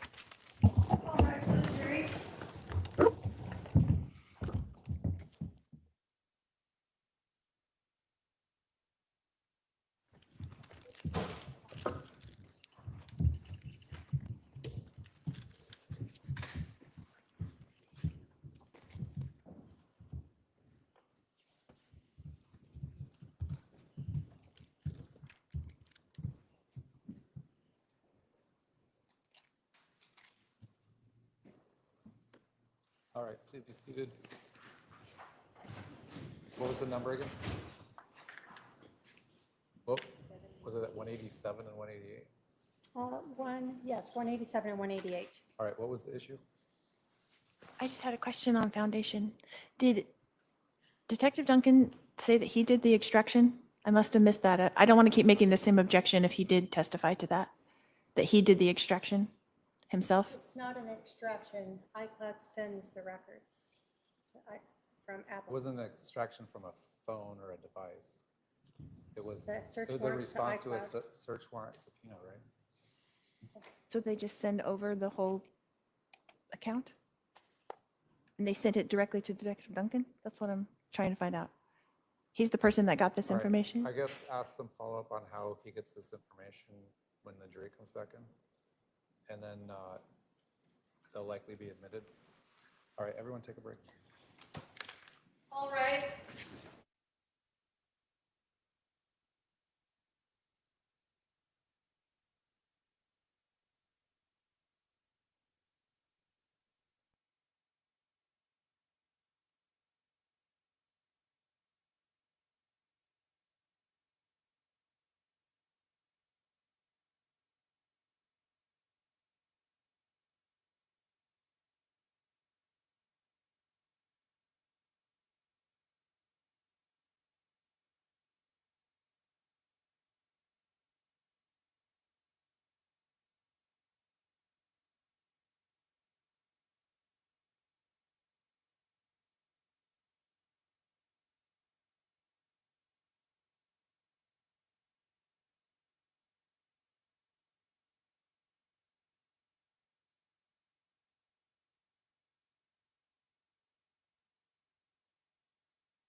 Yes, And again, we know this is from the Lolly Time iCloud, both here from source as well as we see it over here. correct.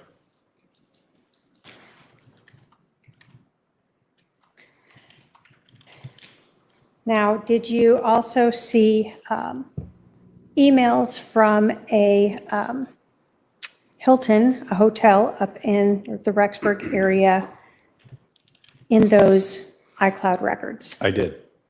And so here do we see from August 15th, from the Hampton to the Lolly Time account, a confirmation. Yes, you do.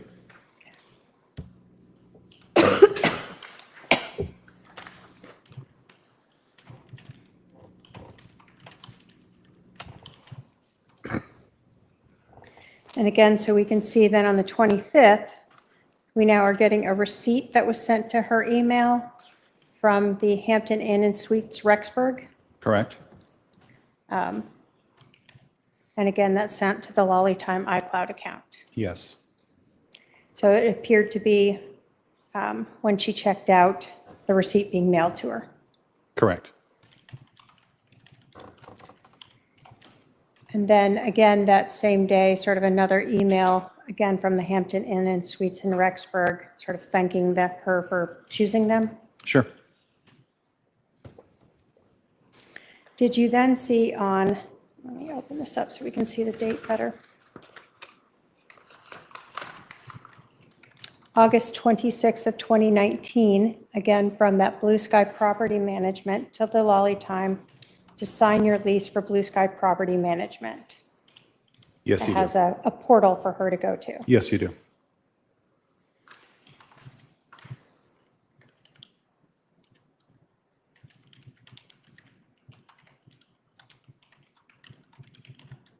And then again, more on the 26th of August, did you see more sort of the portal account is active for that Blue Sky Management?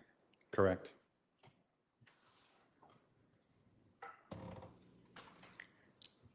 On October 26th, then at 11:44 a.m., again from that Blue Sky Property Management, do we see an email to the Lolly Time iCloud thanking her for her payment?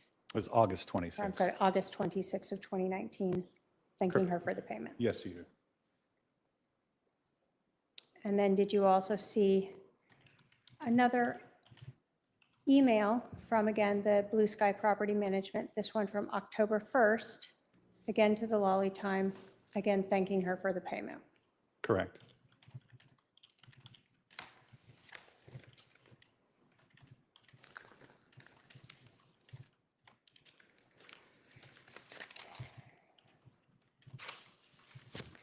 As part of your work as a police officer, were you also responsible for executing a search warrant to obtain phone records for a 515-402-0143? Yes, I was. When you were reviewing the Lolly Time at iCloud.com account, did you see text messages between Lori Vallow and that phone number, 515-402-0143? Yes, I did. Were those text messages romantic in nature often? They were. Did you ever, as a police officer, come into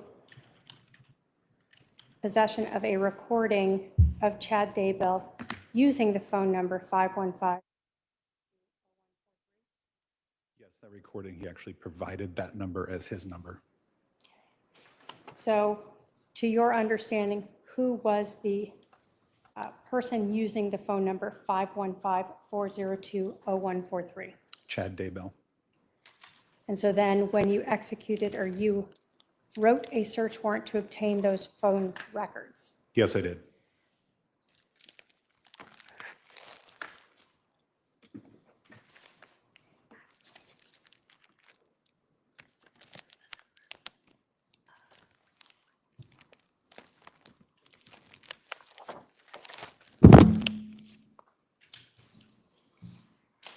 I can have my paralegal approach with Exhibit 181.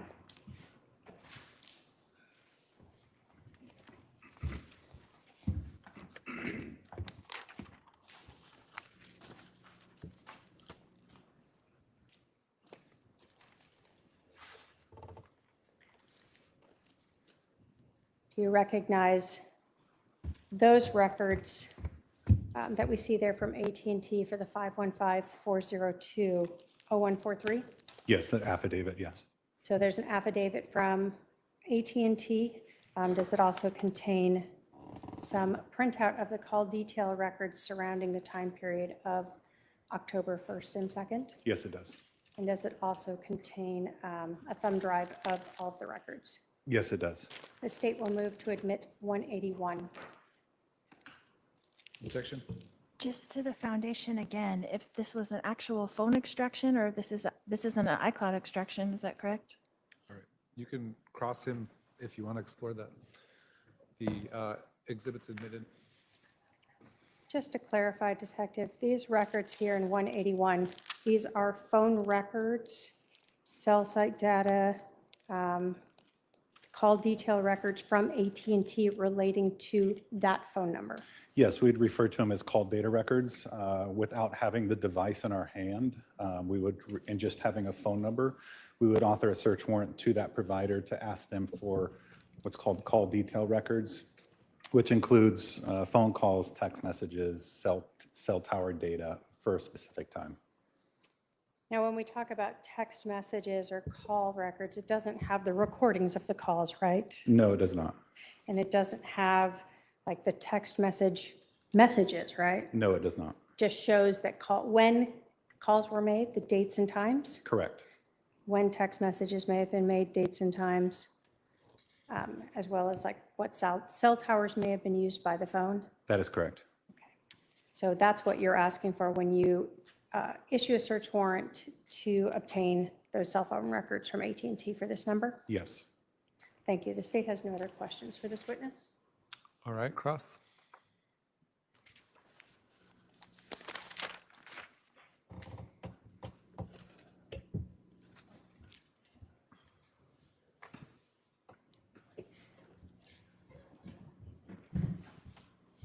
Detective Duncan, you said when you write the search warrant for Apple, then they return it through a portal or an email. Is that correct? There's two ways. I've seen it done multiple ways. All of them are secure. There's sometimes if the files are too big, they'll ask us to send a hard drive to them. They'll put them on the hard drive and then send it back. Other times they'll just send it via email or a link that we'd go to. Okay. So in this case of the lollytime@icloud.com that you wrote this affidavit for, what way did you get it? Was it the portal or the email? I believe that one was through an email, yes. So in one particular email, or is it come in multiple emails, or how does that work? I don't know for certain on this particular case. It's come in one. It's another followed up email with a password to get into it, but I'm not 100% certain how this one came over.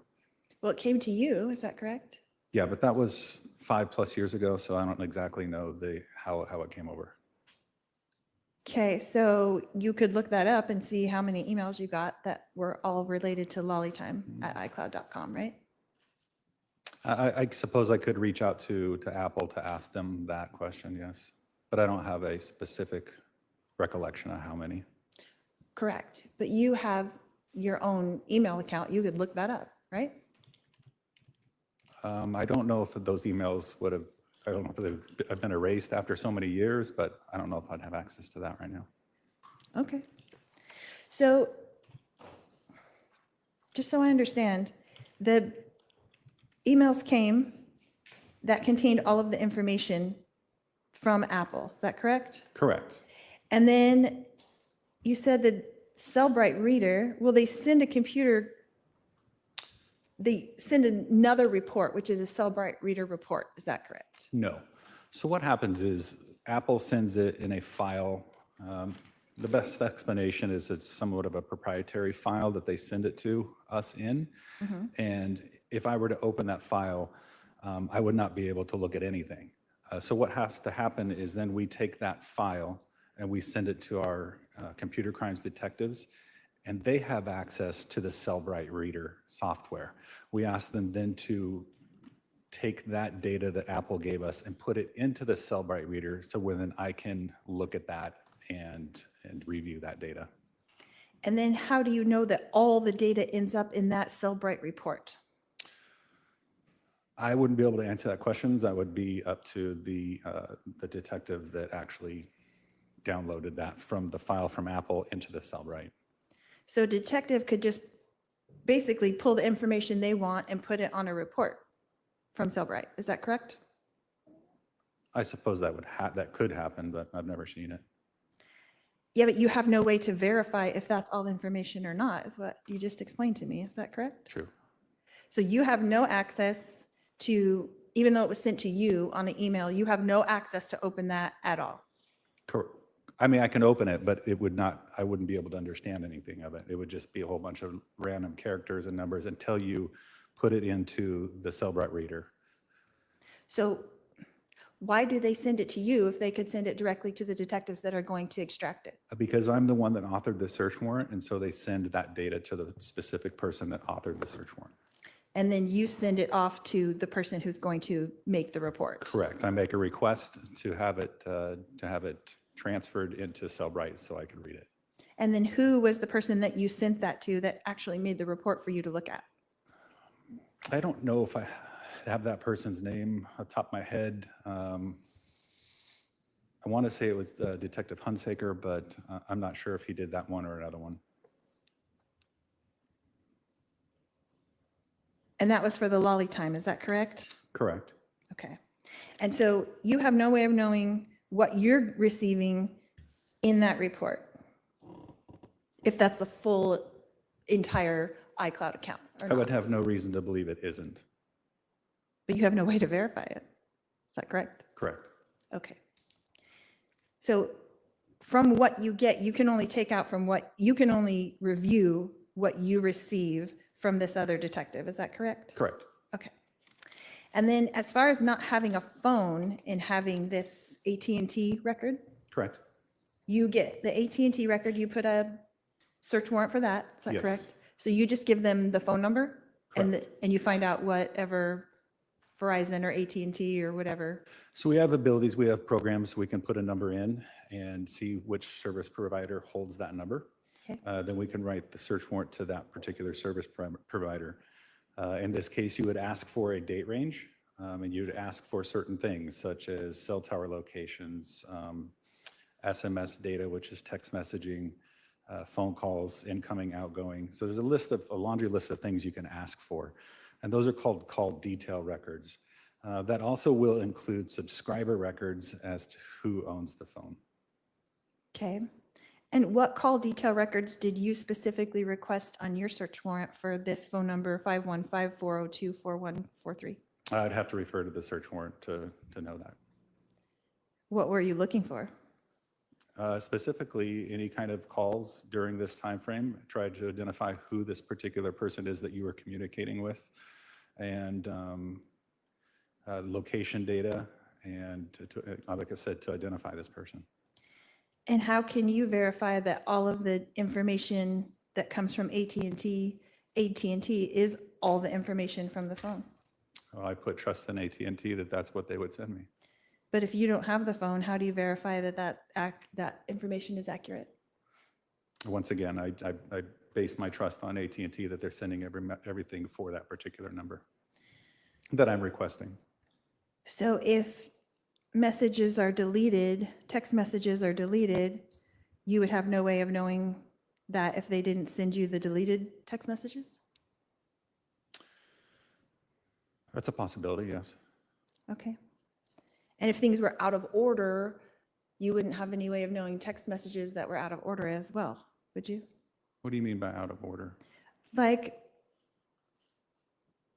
when things go up into the cloud and they're designated a number, a text message that you delete goes up into the cloud and they're designated a number. And when you download that iCloud account, those deleted messages get filled in these different numbers, and then you end up with a report that has text messages in the wrong place at the wrong time.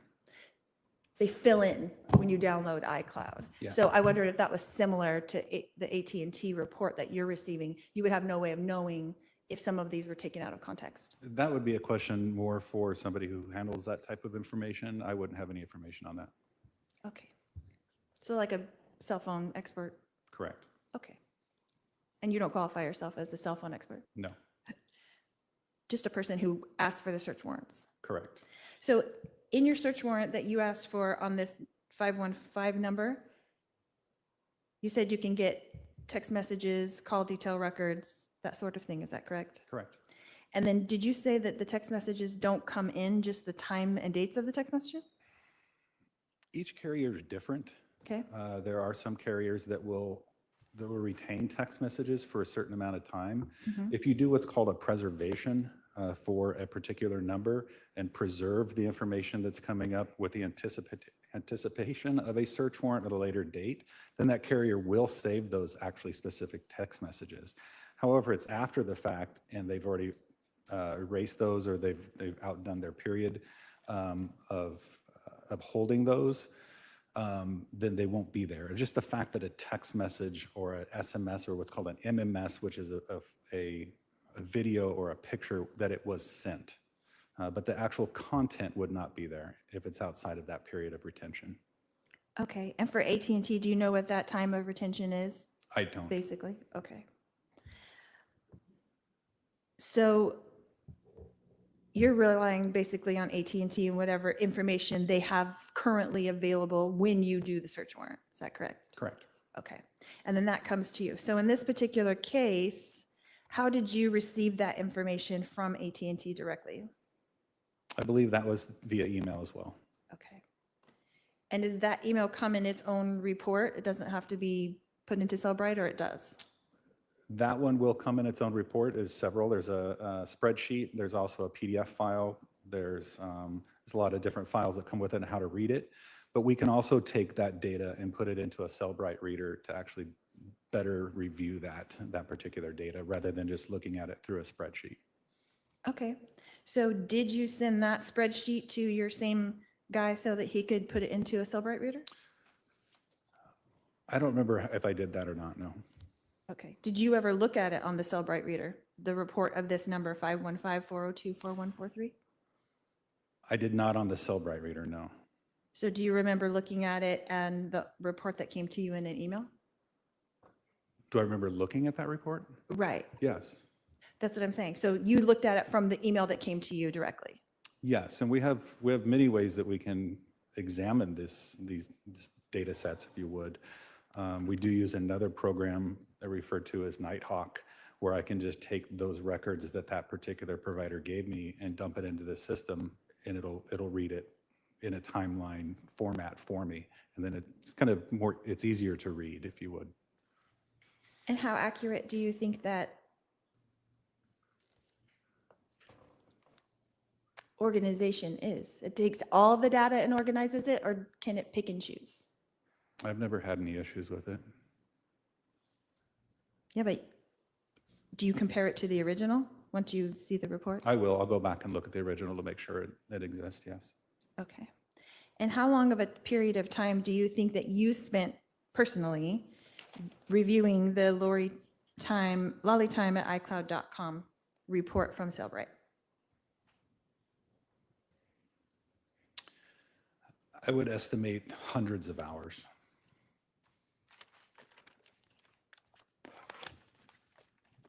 And how much time would you have spent reviewing this report from AT&T on this 515 number? Not as much, because there wasn't that much information that came over with it.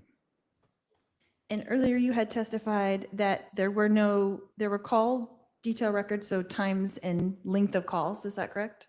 For the AT&T? Correct. Yes. But not just the calls. And then the text messages, there was also times, but not actual text messages? Correct. So you have no text messages from that entire phone extraction download?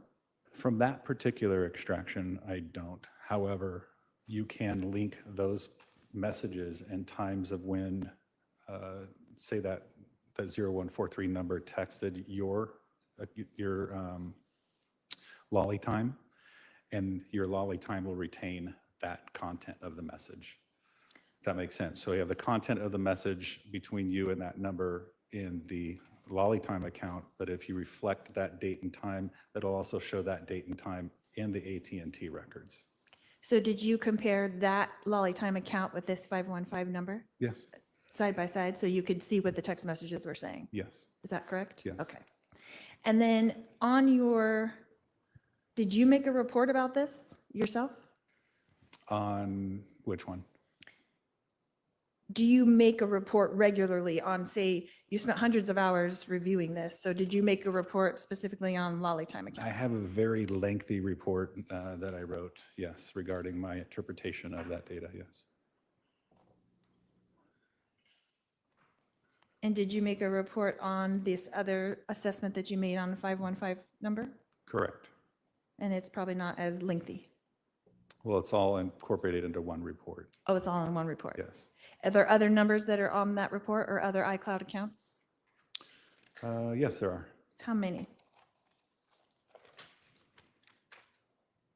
I believe there might be 2 additional iCloud accounts or 1 additional iCloud account. And so your report would just incorporate all of those together? Is that Correct. correct? Okay. And about when did you make that report? Do you remember it all? I do not. Okay.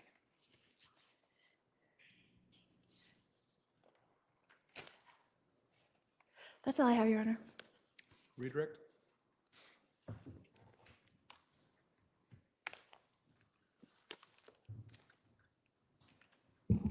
So detective, when you write a search warrant, you provide that to a judge, right? Correct. You have to provide a probable cause statement. Yes. And basically, the court then orders someone like AT&T or Apple to provide the data you're requesting based upon that probable cause. Correct. And then, depending on the size of the data being stored by the agency, you receive it in different ways. Correct. For something like AT&T, a phone record, does AT&T keep things like when calls are made and when calls are received in the normal course of their business? Yes, they do. Is that why you're able to write a search warrant to obtain those records? Yes, it is. So this is just something that all cell phone companies do? Yes. And do they all keep things like cell tower data? What cell towers you're using when you're making those phone calls? Yes, they do. And when people send or receive text messages or MMS messages? Correct. So you're basically, you know what these cell phone companies do, and then you write a search warrant for it? Correct.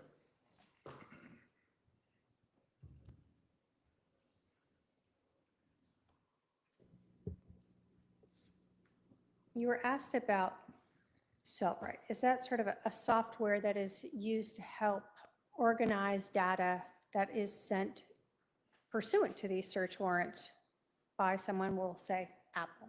Yes, it is. Is Cellbrite a software used by police It is. as well as other law enforcement and other agencies? Yes. When you are talking about forensic detectives using Cellbrite for these iCloud or Apple Clouds or other digital media, is this something that forensic detectives do hundreds of times, thousands of times a year? Yes, it is. Do those forensic detectives know anything about the case? I prefer they don't know anything about it and that they just simply make the, basically it's like a translation of the data and not review anything and just take it from the format that it is given to me to the Cellbrite so I can review it. Do they do any type of analysis of that data? No, they do not. So they would have no way to know what might be relevant or not relevant to allegedly, I guess, secret away some things and not provide that to you? Correct. So they just get this data, they use a very standard software and put it into a format that allows you more ease to read it? Correct. I will also give them a copy of the search warrant. There's nothing about the report in there or the case being investigated. But what it'll have is things that the judge allowed pursuant to that search warrant. So say if the judge did not allow or it didn't include information about a calendar, then I shouldn't get that information. And so the detective that does that will then review that and carve out or exclude items that I should not have to be able to see. So in this case, what we've talked about so far are two different iCloud accounts, the Lori for Style at iCloud account, Yes, and then the Lolly Time at iCloud account. correct. And you spent hundreds of hours, you said, on at least one of them? Correct. How much time did you spend on the other one? Probably hundreds of hours. So would it be fair to say there was a really lot of data that was sent to you by Apple for each of those search warrants? Yes, there was. Thousands and thousands of pages? Correct. And you went through all of that to locate information that was relevant? Yes.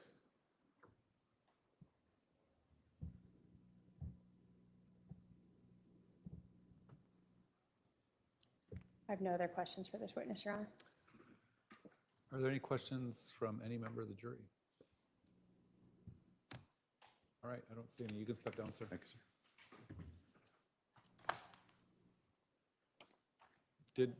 Did you intend to admit 187?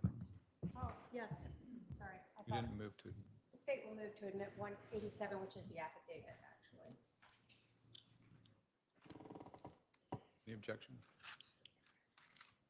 No objection. 187 is admitted. Thank you, Your Honor.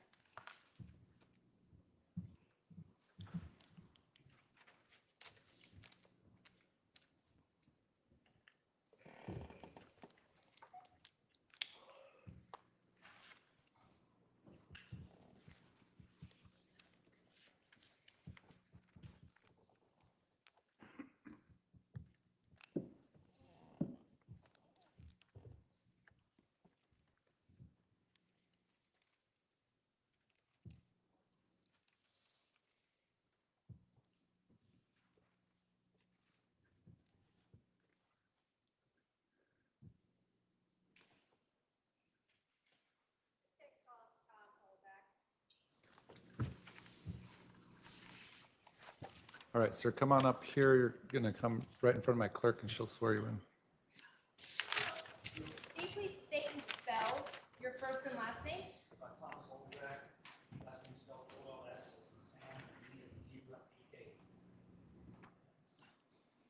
Raise your right hand, please. You do solemnly swear the testimony you're about to give will be the truth, the whole truth, and nothing but the truth, so help you God? Up around the court order of the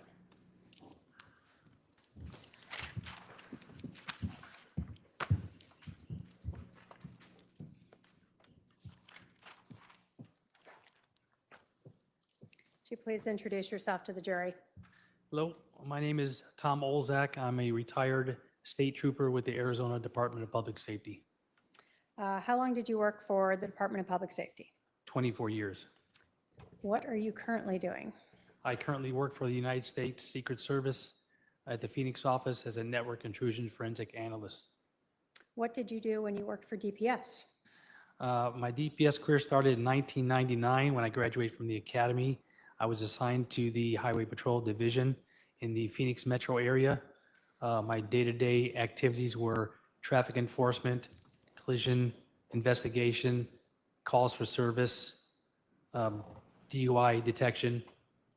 And at 2010, I became a detective, worked for a warrant squad for 3 years where we would work with the adult probation, several other detectives, the federal warrant service that we would go out and serve warrants on individuals that were arrest warrants and arrest them and bring them in. In 2013, I was transferred to the Criminal Investigations Division at DPS, and I was assigned to the Digital Forensic Unit located at the ACTIC, Arizona Counterterrorism Information Center in Phoenix. And there, my responsibilities were to assist other federal, state, local, and tribal agencies with service of search warrants and to identify possible digital evidence on scene, and if it had to be processed. If not, it would be submitted to the crime lab and then to the digital forensic unit, and I would perform forensic exams on those. So in November of 2019, What were you doing? Were you still with DPS? Yes, And were you still working in the area of digital forensics? I was. Can you tell us what an infotainment system is? Infotainment is the central digital system combining of entertainment and information. Where do we find one of those? We'd find that in a vehicle, more of the newer vehicles. It pretty much came out in 1986. So it's pretty much the console that's in between the driver's seat and the passenger side seat, and it has a display on it, and it's a high fidelity display that you can get navigation, you can get applications. You can also connect your cell phone to that via Wi-Fi, Bluetooth, or USB cable. Do all vehicles have infotainment systems? Not all vehicles do. Do all the infotainment systems contain the same level of data? They do not.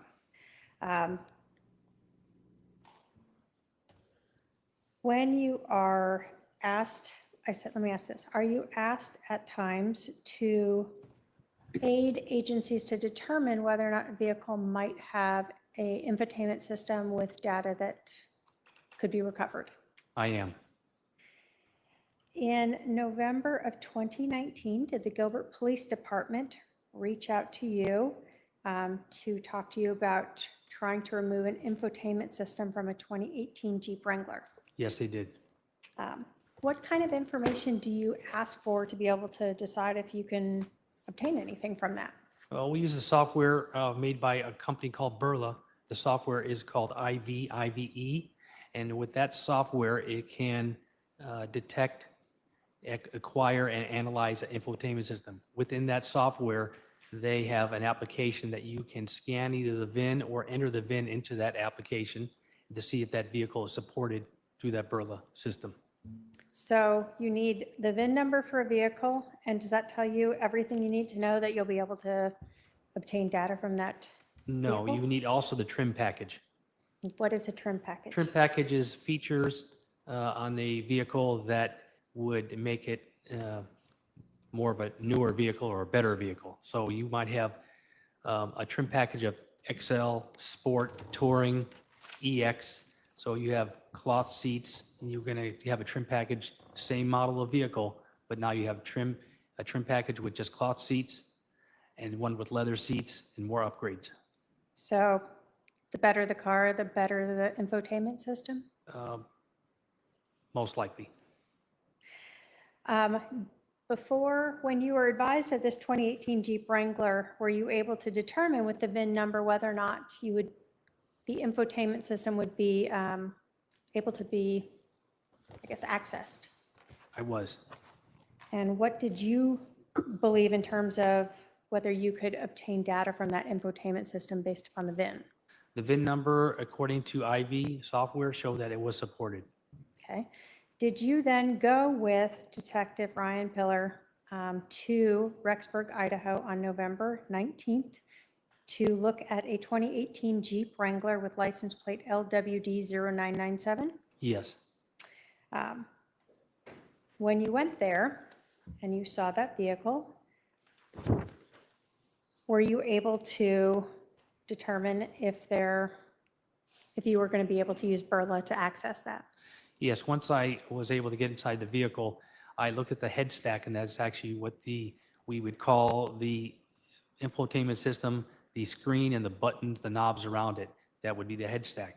With Burla IV, they have different head stacks for different model of vehicles, for the same model of vehicle. So I need to determine that view of that head stack, and I was unable to because I wasn't able to get into that vehicle before I traveled there. All right, so sometimes before you travel there, you'll have someone send you a picture or be able to let you see what that looks like to see if you will be able to use Burla on it. Yes. In this case, you weren't able to have anyone get inside it until you went up there on the November 18th of 2019. Correct. So when you go there and you see that, did you realize there might be a problem? Yes. What did you? I saw that head stack was not one of the ones that they was shown on the website, Okay. on the actual software. Did you end up actually calling Burla to find out if you might still be able to access this? I did. And what did you determine? Barlow had told me that the customer support told me that that was a lower end model, that it wouldn't be supported. But I could possibly do a chip off to obtain some data. And so when we're talking data, we're still looking at potentially call logs or connections to that infotainment system or potentially even GPS data. Correct. So did you decide to take that infotainment system out of the vehicle? I did. How do you do that? Well, with the IV software, it's very intuitive. It gives you step by step on each vehicle how to take it apart. And I'm careful taking it apart because I might have to put it back together. If it's a victim's vehicle or a rental vehicle, that has to go back working order. So I take preventive steps, I take pictures on each step, and I remove that infotainment system, the unit behind that I need to take with me. Is that basically just like a hard drive? It is, it's actually a metal or a plastic box that's behind the screen that contains the printed circuit PC boards that would have all the data on there. Okay, so you took that with you, Yes, brought it back here to Arizona, correct. and did you attempt to access it through that chip-off method? I did. Were you able to access any user data from that Jeep? I was not. On January 2nd of 2020, were you asked to meet with, again, another detective, this time McDermott, from Gilbert Police Department to remove an infotainment system from a Ford F-150 truck with Arizona plates CPQUINT? I was. Did you follow sort of the same process we've heard about? I did. And was that infotainment system supported by, for the Ford F-150 by Burla? It was. Were you able to obtain GPS data, connection data, and call logs from the Ford F-150 with that CPQUINT plate? I was. Different infotainment systems, do they have smaller or larger memory chips? They do. And in this vehicle, was there a smaller memory chip? Comparison, it was only an 8 gig memory chip. And some of that memory is taken up from just data from Ford for the infotainment system? Correct. In terms of the data on this infotainment system, for the Ford F-150, did you locate any data relating back to October 2nd of 2019? I did not. Did you locate any data relating to any time in October of 2019? I did not. So you're looking at this vehicle in January, or pulled the infotainment system on January 2nd of 2020. Were you able to determine if any phones had connected to that Ford F-150? I was. Did you see data that a phone number 480-351-9120 had connected to the Ford's infotainment system? I did. Did you see data that a phone number 808-755-5452 had connected to the Ford's infotainment system? I did. Were there call logs in that Ford F-150 from November 7th through December 20th of 2019? There was. Did that infotainment system show calls made to 480-321-9876? It did. Did they show calls made to 208-690-9374? It did.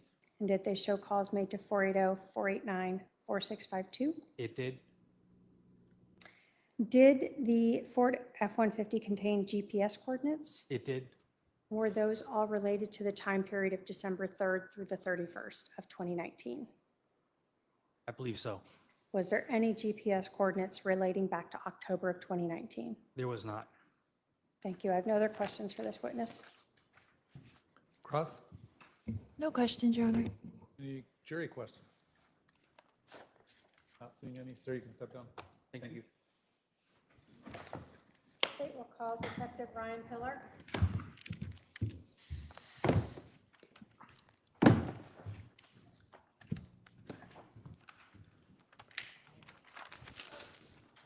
Please state and spell your first and last name. Ryan Pillar, R-Y-A-N, is Paul, I-L-L-A. Use your right hand, please. You do solemnly swear the testimony you're about to give will be the truth. So help you God.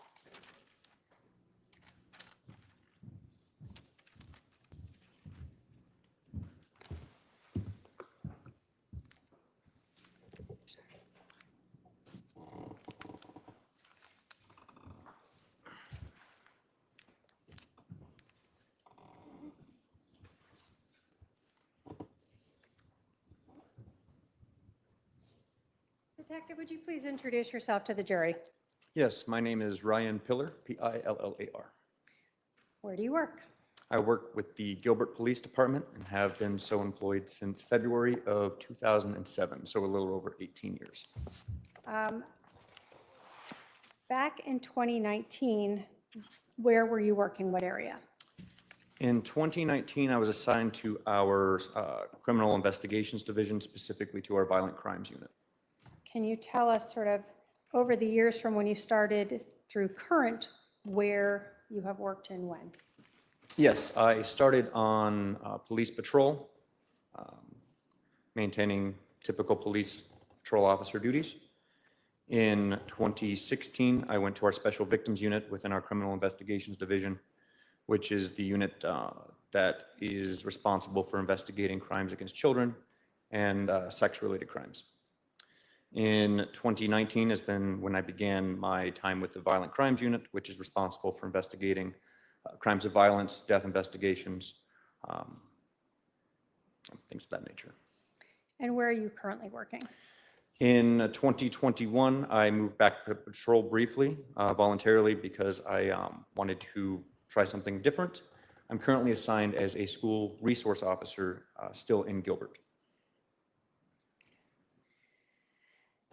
I want to talk and ask you a few questions about Gilbert Police Department back in 2019. At that time, did the Gilbert Police Department have a full staff of crime scene specialists to help process crime scenes? We did not. Did you have basically two people? We had two individuals that were crime scene techs.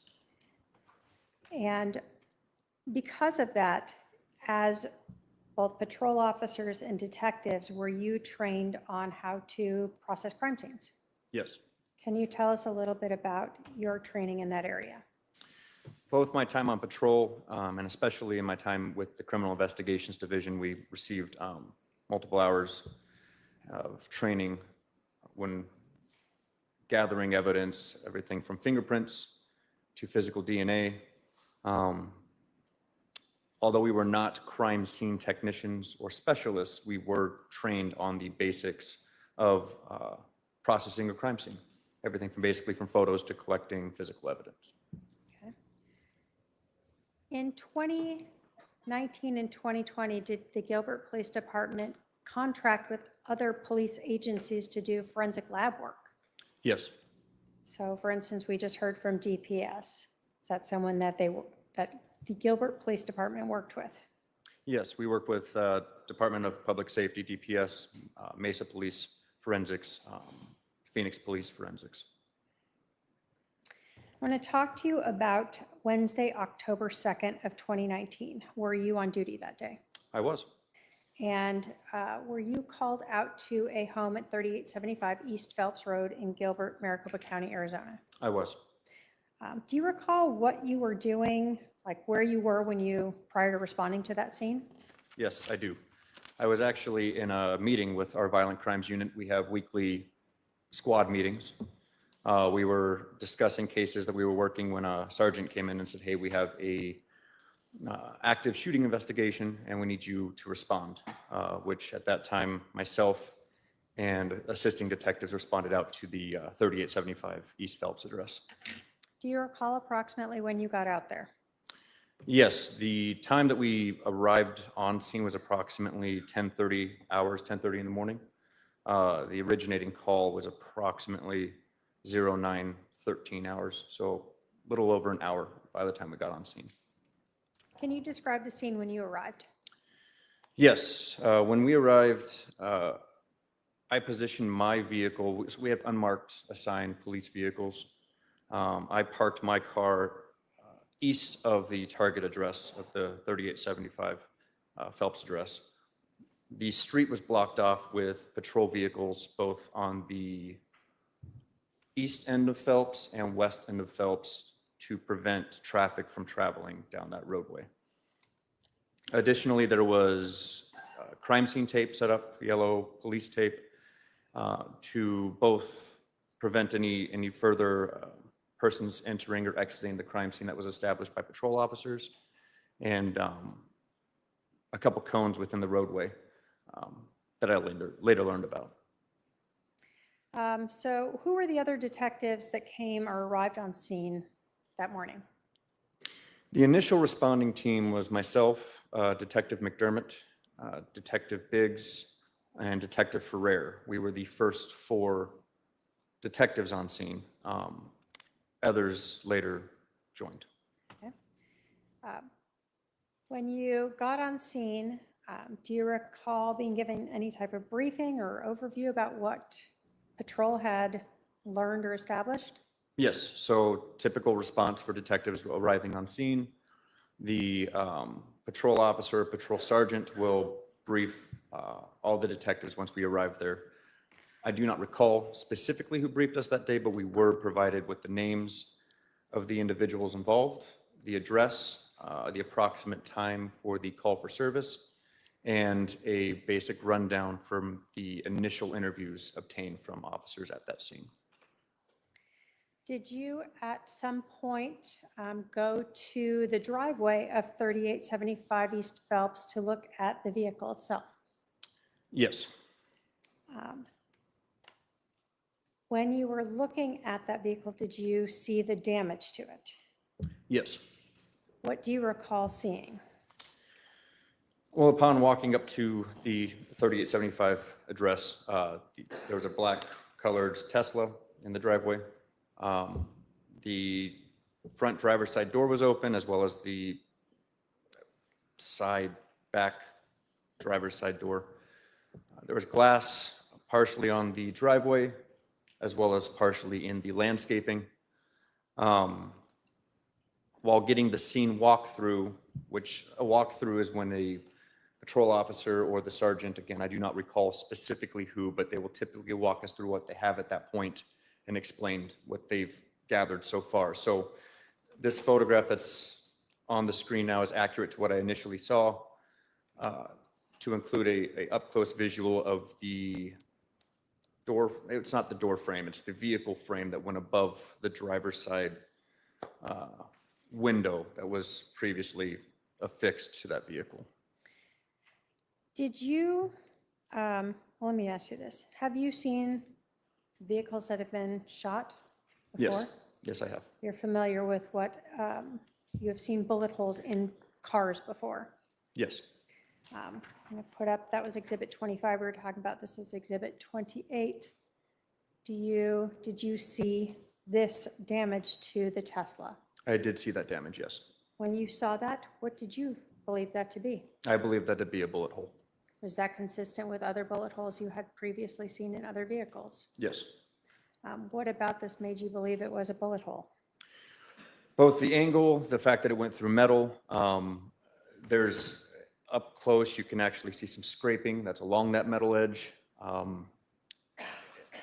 The cleanliness, if you will, of that damage is indicative of a fast-moving projectile.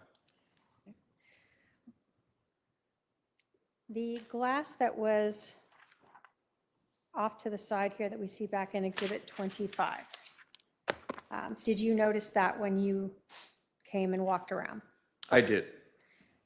And, one sec.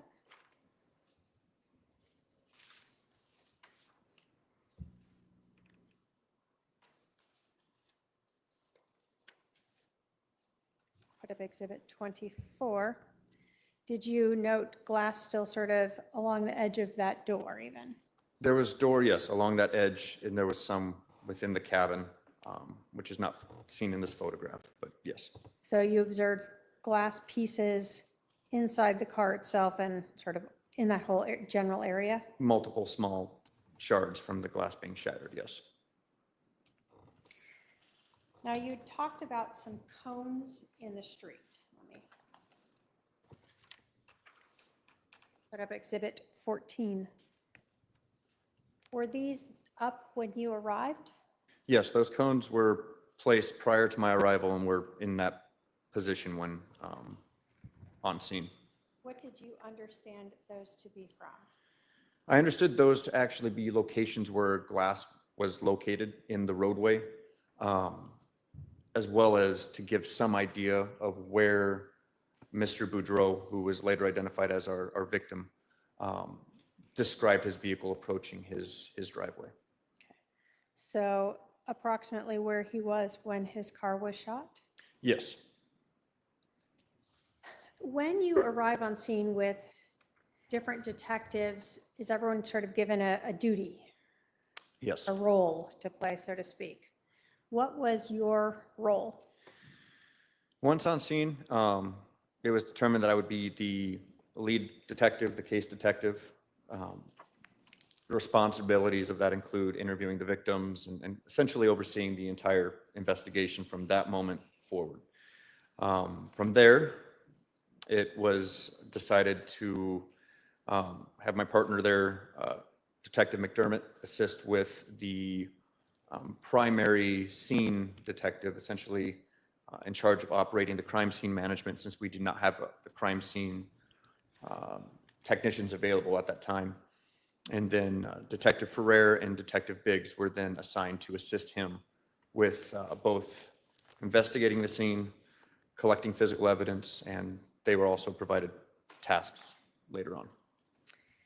So although you were not responsible for processing the scene, did you, for instance, look in this area to note any glass pieces near Yes. the cones? Yes. And did you observe that? Yes, I observed glass in that roadway. Had you, as the case agent, been advised that the first officer on scene, Officer Rob, had done a brief interview of Brandon Boudreaux? Yes. Is that normal? Yes. As a case agent, did you then want to do a more in-depth interview with Mr. Boudreaux? Yes, this is typical for any investigation. Of course, uniformed police officers will arrive. When they gather enough information to determine this is going to require some further investigation, they'll contact the Criminal Investigations Division. So Officer Rob did have the initial interview, albeit brief, and then she provided that information. Now, we hear about body-worn camera. As a detective, did you have a body-worn camera? I did not. So when you decided to interview Brandon Boudreaux, did you record that? I did record that. How did you record that? At that time, the body-worn cameras were not as used as much as they are now. So I did not have the body-worn camera. However, it was common practice both in Special Victims Unit and specifically in Violent Crimes Unit on October 2nd of 2019 on this case to use a digital recorder, which is a simple digital recorder that has press, play, record, stop. That's how I captured the audio. When you arrived, do you recall where Brandon Boudreaux was? I do. Where was he? So when I arrived, I was, again, we briefly walked through the scene. There were 3 males sitting on the north side of the street, directly across from the 3875 Phelps address. On this particular day, it was pretty warm outside. October 2nd in Arizona, yes, it was warm. They were seated, in this photograph here, this is a good representation across the street. There were 3 males sitting there. I did not know who was who yet, but once I got the basic idea of the layout of our crime scene, I walked over and introduced myself. So we have Exhibit 9 here. They show where you had contact with Brandon Boudreaux. Yes. So when you went over there, did you know at that time whether or not the other 2 individuals had been present during the shooting? I did not. Okay. Did you go over there and ask to find out who Brandon was, which one was, and if the other 2 knew anything about the case? Yes, I tend to be a little more social, so I introduced myself, tried to keep it lighthearted despite it being a serious situation. I confirmed, I believe the friends were Chris and Mark, I don't know their last names. And then Brandon identified himself as being the resident at that house involved in this shooting. Once that was gathered, I asked the friends if they were there prior to or during the shooting, and they said no. They were simply there as support. After the incident, since Brandon contacted them, Once that was gathered, those two friends remained in the shade while I walked with Brandon after he agreed with me to speak with me privately. And I chose to use my vehicle since it has air conditioning and it was away in a private space. So if we're looking at Exhibit 9 here, where were you parked in relation on this photograph? So my vehicle, where that squad car is at the end of the street, it would actually be even a little bit further to the east of that, so outside of that vehicle, and then it would be to the right. So it'd be kind of around the corner where your pen's at right there. It'd be in that area. So when you took Brandon to your vehicle, that's where you interviewed him, Correct. and that was recorded. That initial interview with us was recorded, yes. When you are conducting an interview like this, how do you go about that? Well, again, coming from SVU, the Special Victims Unit previously, I try to build a rapport phase, which is simply trying to keep it as lighthearted as possible and just discuss basic topics. I remember Brandon was mentioning that he was there with friends and they had some food that they were eating.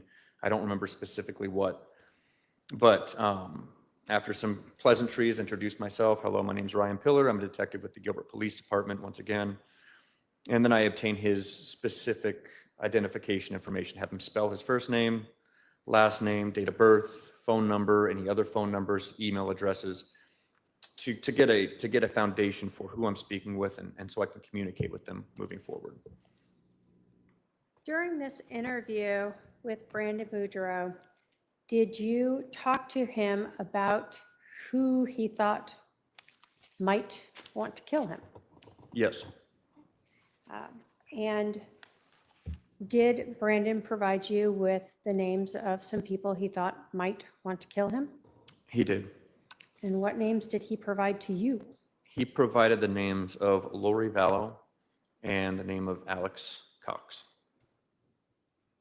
Did he advise you that there had been an incident that occurred in Chandler in July of 2019, and that was some of the reason for him identifying them? Yes. During your interview with Brandon, let me ask you this. Prior to talking with Brandon, when you were briefed, did you receive information regarding the vehicle that had been identified by Brandon as being used that shot at him? Yes, I was provided a description of the vehicle that shot at him, or where the shot came from. When you spoke with Brandon in your car, was he consistent with giving you the same information? Yes, Did he describe the Jeep for you? he did. Did he provide you the information about what state the license plate was from? Yes, Did he talk to you about whether or not it had a rear tire on it? he did. Did he talk to you about where it was parked? He did. Did he talk to you about what he saw happen right before the shooting? Yes. Was anything that he had provided to you different than what you had learned in the briefing as to that area? No. We had talked about that you had seen the vehicle, so you knew it was a Tesla. Did you ever talk to Brandon about whether or not his Tesla had cameras that might record what happened? Yes, Teslas were fairly new at the time, but it was, to my knowledge, that they had cameras throughout their body. And was this a 2016 Tesla Model X? Yes, it was. Did you try to recover video from Brandon's Tesla? Yes. What were you able to? Unfortunately, no. We were unable to obtain any of the video data in this vehicle, particularly because it did not have a storage device installed within it, which was also later confirmed by contacting Tesla directly. And there was no video saved from this event. So you both looked yourself and then contacted Tesla to make sure that there was no other way that video would have been saved. Correct.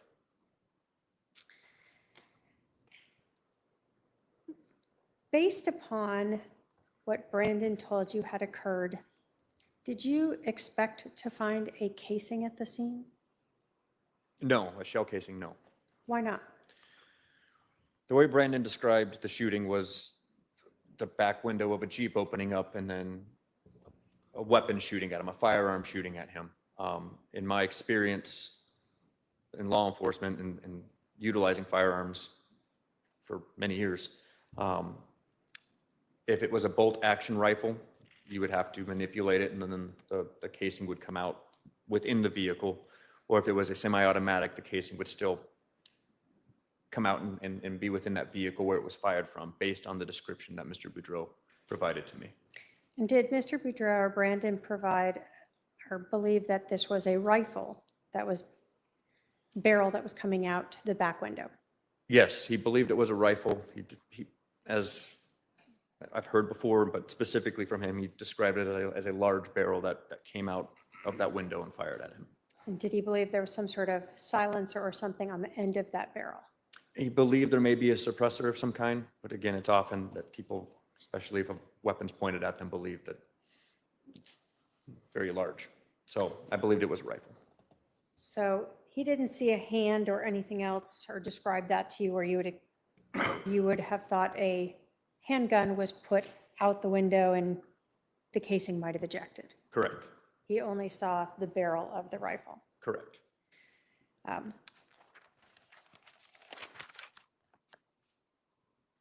Were you present when the fragments were collected or located in the Tesla?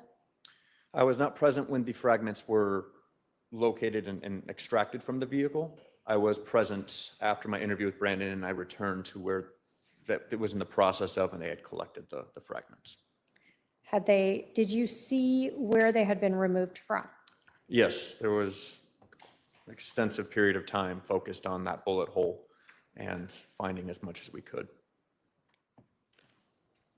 Did you note that I'm going to put up exhibit 28 to help us, that sort of the molding had been damaged as a result of this projectile? Yes. And for this vehicle, we had seen in exhibit 25 that there's no sort of metal frame around the top of the glass window, correct? Correct. Was it your understanding then that the window kind of went up into this molding in the frame of the vehicle? Yes. In this case, did police try to look if there was any fragments anywhere else sort of in the frame of that vehicle around there? Yes, it was explained to me, and I looked as well into the bullet hole itself, and a lot of that rubber casing that you see surrounding that was pulled away and removed and inspected further to find any further fragments of that projectile. Now, in this case, did you also see originally the glass sort of on the driveway there where it landed, and then later was the glass sort of manipulated to be able to look at it better? Yes. I'm going to put up exhibit 46, for instance. So was the glass looked at, and even 47, and kind of spread out to be able to look at whether or not there was damage to it other than that the whole thing was shattered? Yes, and where the A sticker, that was placed when I was in my interview, but that's where, yes, that's where they believed that the impact was, had connected with the glass that was within the frame of the Tesla. And so there seemed to be a little divot there that seemed to match about the location that that window would have gone up there. Yes.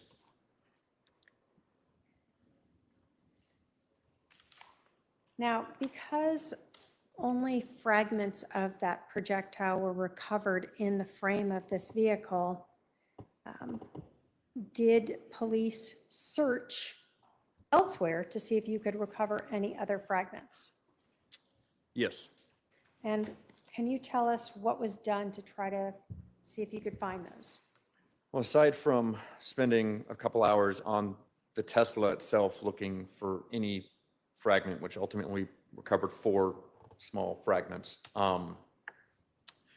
We searched amongst the glass there, and then we started within the roadway where we could best determine the gunshot collided with Mr. Boudreaux's Tesla.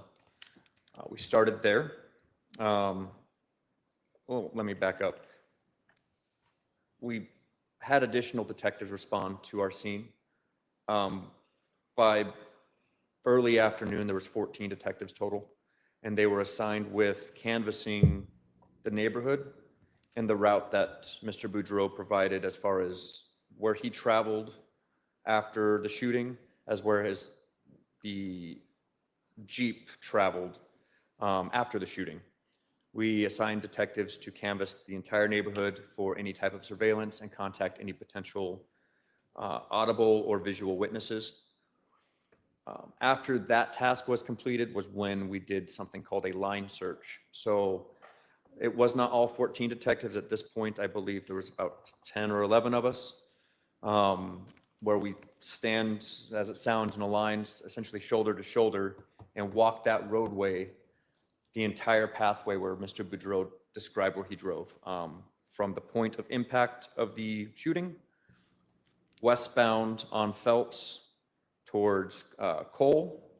We then went northbound on Cole, passing Waite, which we'll get back there, but passing to the point where he said he stopped his vehicle near a park or pool, community pool area. We really searched that part because that's where he said he turned his vehicle around. So we searched for any additional glass or fragments. We then proceeded to walk back down Cole, eastbound on Waite, continued our line search, and then ultimately southbound on Fisher, and then back westbound on Phelps, where we got back to those orange cones. So we did a line search, and despite our best efforts to include using a metal detector, no other fragments were located.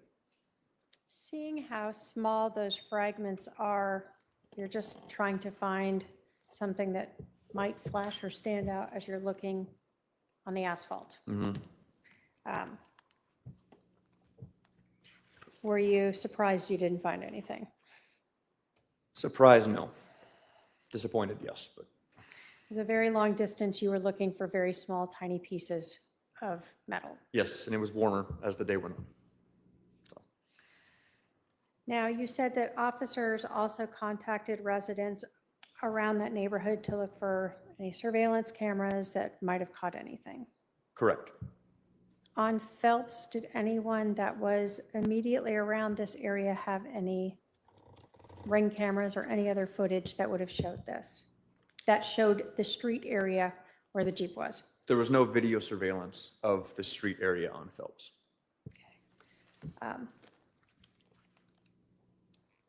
During this investigation, did you ask Brandon for his phone? Yes. Why did you want his phone? At this juncture, very early in the investigation, we don't know the complete motive. We don't know the involved parties. He's telling me a story, sure, that he provided some names, but to really know any possible motives or leads, people's smartphones have a lot of data, and he voluntarily turned that over. He completed a consent form, which is what we do when we want to have somebody willingly consent to us searching their device, because it is quite intrusive. And he turned over his device, which was ultimately turned over to our digital forensics unit, which was explained a little bit ago, but specialized detectives who specialize in downloading these types of electronic devices and going through the data. So you might be looking for text messages where he's threatening someone or someone's threatening him or whatever else. Correct. Did you find anything like that? No. Did you also take Brandon's Tesla to Gilbert property? Yes, once we completed our line search, our canvas, it was decided to take the Tesla to the Gilbert Police Department's property and evidence building to go indoors, just take another look at it to see if we can find anything further. So you're getting there at 10:30 in the morning. How long is this all going on when you finish with this line search and now you're deciding to try to take the Tesla back to look at it? I don't have the exact time, but I would estimate we probably left the 3875 East Phelps address at approximately 4:30, maybe 5 in the afternoon, early evening. Okay.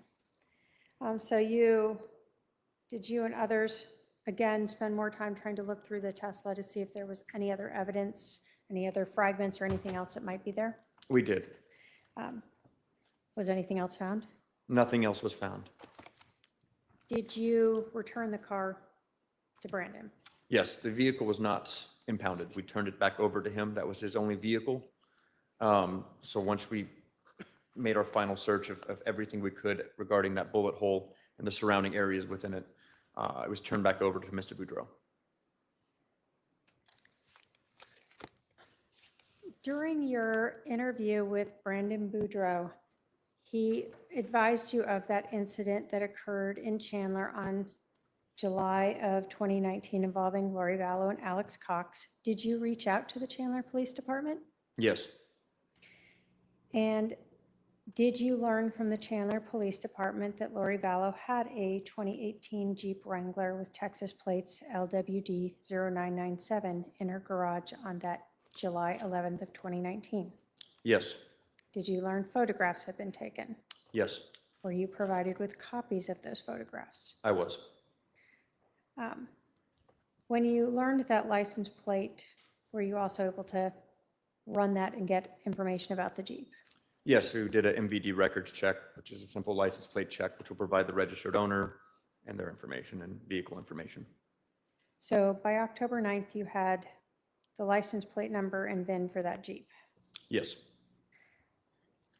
Now, as a case agent, are you the person who is responsible for interacting with the listed victim in a case? Yes. And was it your common practice to give out your work number to any victim so they could reach you? Yes, both this case and any case I worked, I would regularly give out my direct work cell phone number, my name. I encourage them to text me and call me as needed, with the caveat that I'm not always available, but if you leave me a message, I will respond. So as a detective, you actually are provided a work cell phone for that purpose? Yes, ma'am. And all of their detectives are given the same sort of thing, a work cell phone, so that victims and witnesses can reach them? Yes. On October 14th of 2019, did you learn from Brandon that Melanie was moving to Idaho? Yes. Were you able to confirm that with her? Yes. Did you learn during this investigation that Lori Vallow had moved to Rexburg, Idaho? Yes. Did you learn in this investigation that Alex Cox had moved to Idaho? Yes. So in October then, Melanie joined them in Idaho? Yes. On October 16th, did you learn that a license plate reader had recorded Lori Vallow's Jeep with that Texas plate LWD 0997 on the I-40 on October 1st of 2019? Yes. Was that reader located in Holbrook, Arizona? Yes. How long before the shooting of Brandon was Lori Vallow's Jeep seen on that I-40 heading towards Phoenix?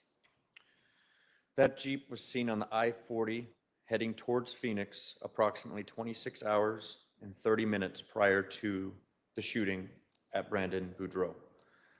In particular, the LPR, the license plate reader, has cameras. This was a DPS camera, if I recall correctly.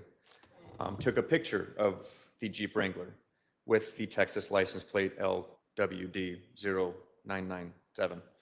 And there was no wheel affixed to the back of the Jeep Wrangler, which Jeep Wranglers are typically have that wheel affixed to the back of them. In this image, 26 hours prior to the shooting, the wheel was not affixed to the back of that Jeep.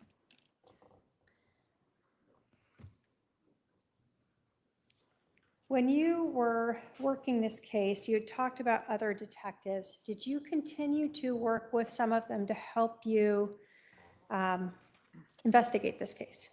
Yes, Were you working with Detective McDermott during this case? yes. And as this investigation continued on October 31st of 2019, did you learn of LPR hits of that Jeep in Idaho? Yes, And did you then work with Detective McDermott to try to seek help from law enforcement in Idaho to seize Lori Vallow's 2018 Jeep Wrangler with that Texas plate LWD 0997? yes, On November 4th of 2019, did you learn that a detective at Hermosillo with the Rexburg Police Department had located and impounded that Jeep? yes. Once that Jeep was impounded, what did you decide to do? Well, I learned on November 4th, Detective Hermosillo with the Rexburg Police Department and fellow detectives located the Jeep. They impounded it in their private police lot. And once it was known to be secure in the Jeep that we were looking for, I drafted a search warrant and worked with Detective Hermosillo to arrange processing of that Jeep. Because that Jeep was associated with the crime in Gilbert, Arizona, arrangements were made to ultimately travel up to Rexburg, Idaho, rather, and process that Jeep for physical evidence. We heard from Detective Olzak. Did he go with you, for instance, up there? Detective Olzak was accompanying me, yes, up to Rexburg, Idaho. And did a crime scene specialist, Tammy Lashik, also go with you up there? Yes. When you were going up there, were you processing the vehicle to obtain gunshot residue? Yes. Were you processing the vehicle to obtain DNA? Yes. Were you processing the vehicle to obtain fingerprints? Yes. We heard, obviously, to remove the infotainment system. Were you also looking for any casings, projectiles, anything like that that might relate to your crime? Any physical evidence within that vehicle, yes. What is gunshot residue? Gunshot residue, short is GSR, is small particulates that are exerted from a firearm when it is discharged. So when you shoot a gun, these small particulates go out. They can go up to 5 feet is what I've been told. I am not a GSR expert. However, they do go out in a, best way I can describe it, a smoke-like explosion fashion. And they can both go on clothing, hands, and surrounding areas depending upon how small the physical environment is. So in this case, well, let me ask you first, have you collected GSR yourself before? I have collected GSR before. Can you describe for us what you use to collect GSR? Both GSR and any physical evidence, you wear gloves. You will be changing, usually have one primary pair of gloves on, and then you will have a secondary pair of gloves you put on. That secondary pair of gloves is removed every time you go to process another location or collect another evidence item. In other words, you're using a lot of protective gloves while processing a scene. With GSR in particular, you're going to have a controlled vial and a sample vial. The controlled vial is not opened. It is next to the sample vial. That is just to give the lab a controlled example of the same type of material that has not been utilized. The sample vial is sealed. Once it is open, it's cylindrical. It's about the size of a shotgun shell is the best way I can describe it. Once it is unsealed, it has a circular adhesive. That adhesive is then pressed against the area in which you are collecting where you believe gunshot residue might exist. Once that's collected, you reseal it with that adhesive into the tube, and then it is sealed with an integrity seal to prevent any tampering before any type of lab analysis.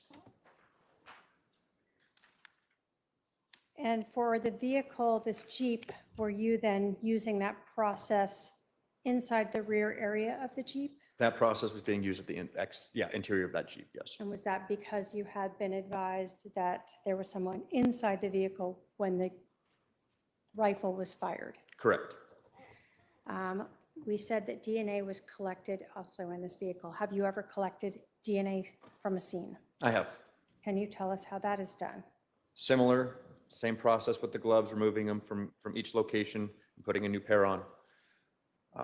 There are essentially long Q-tips, wooden, and then they have the Q-tip at the end. There's 2 Q-tips in each paper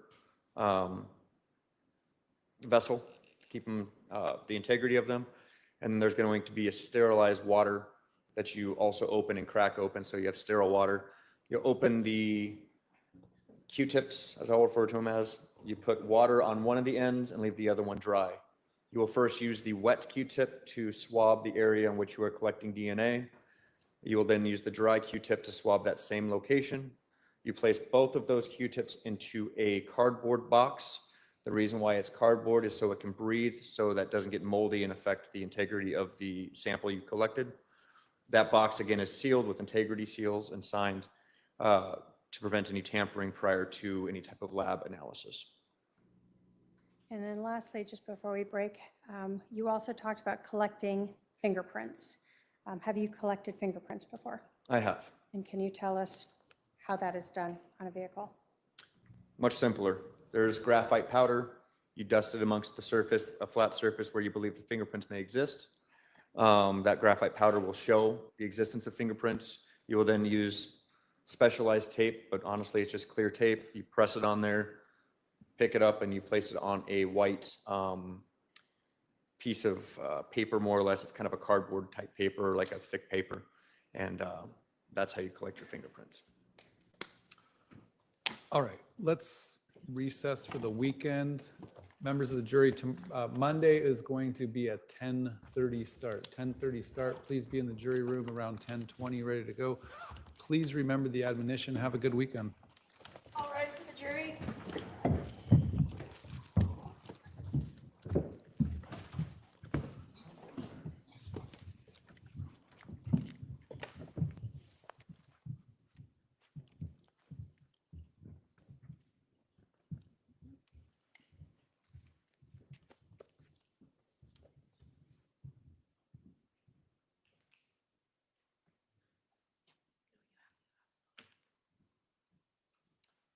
All right, please be seated.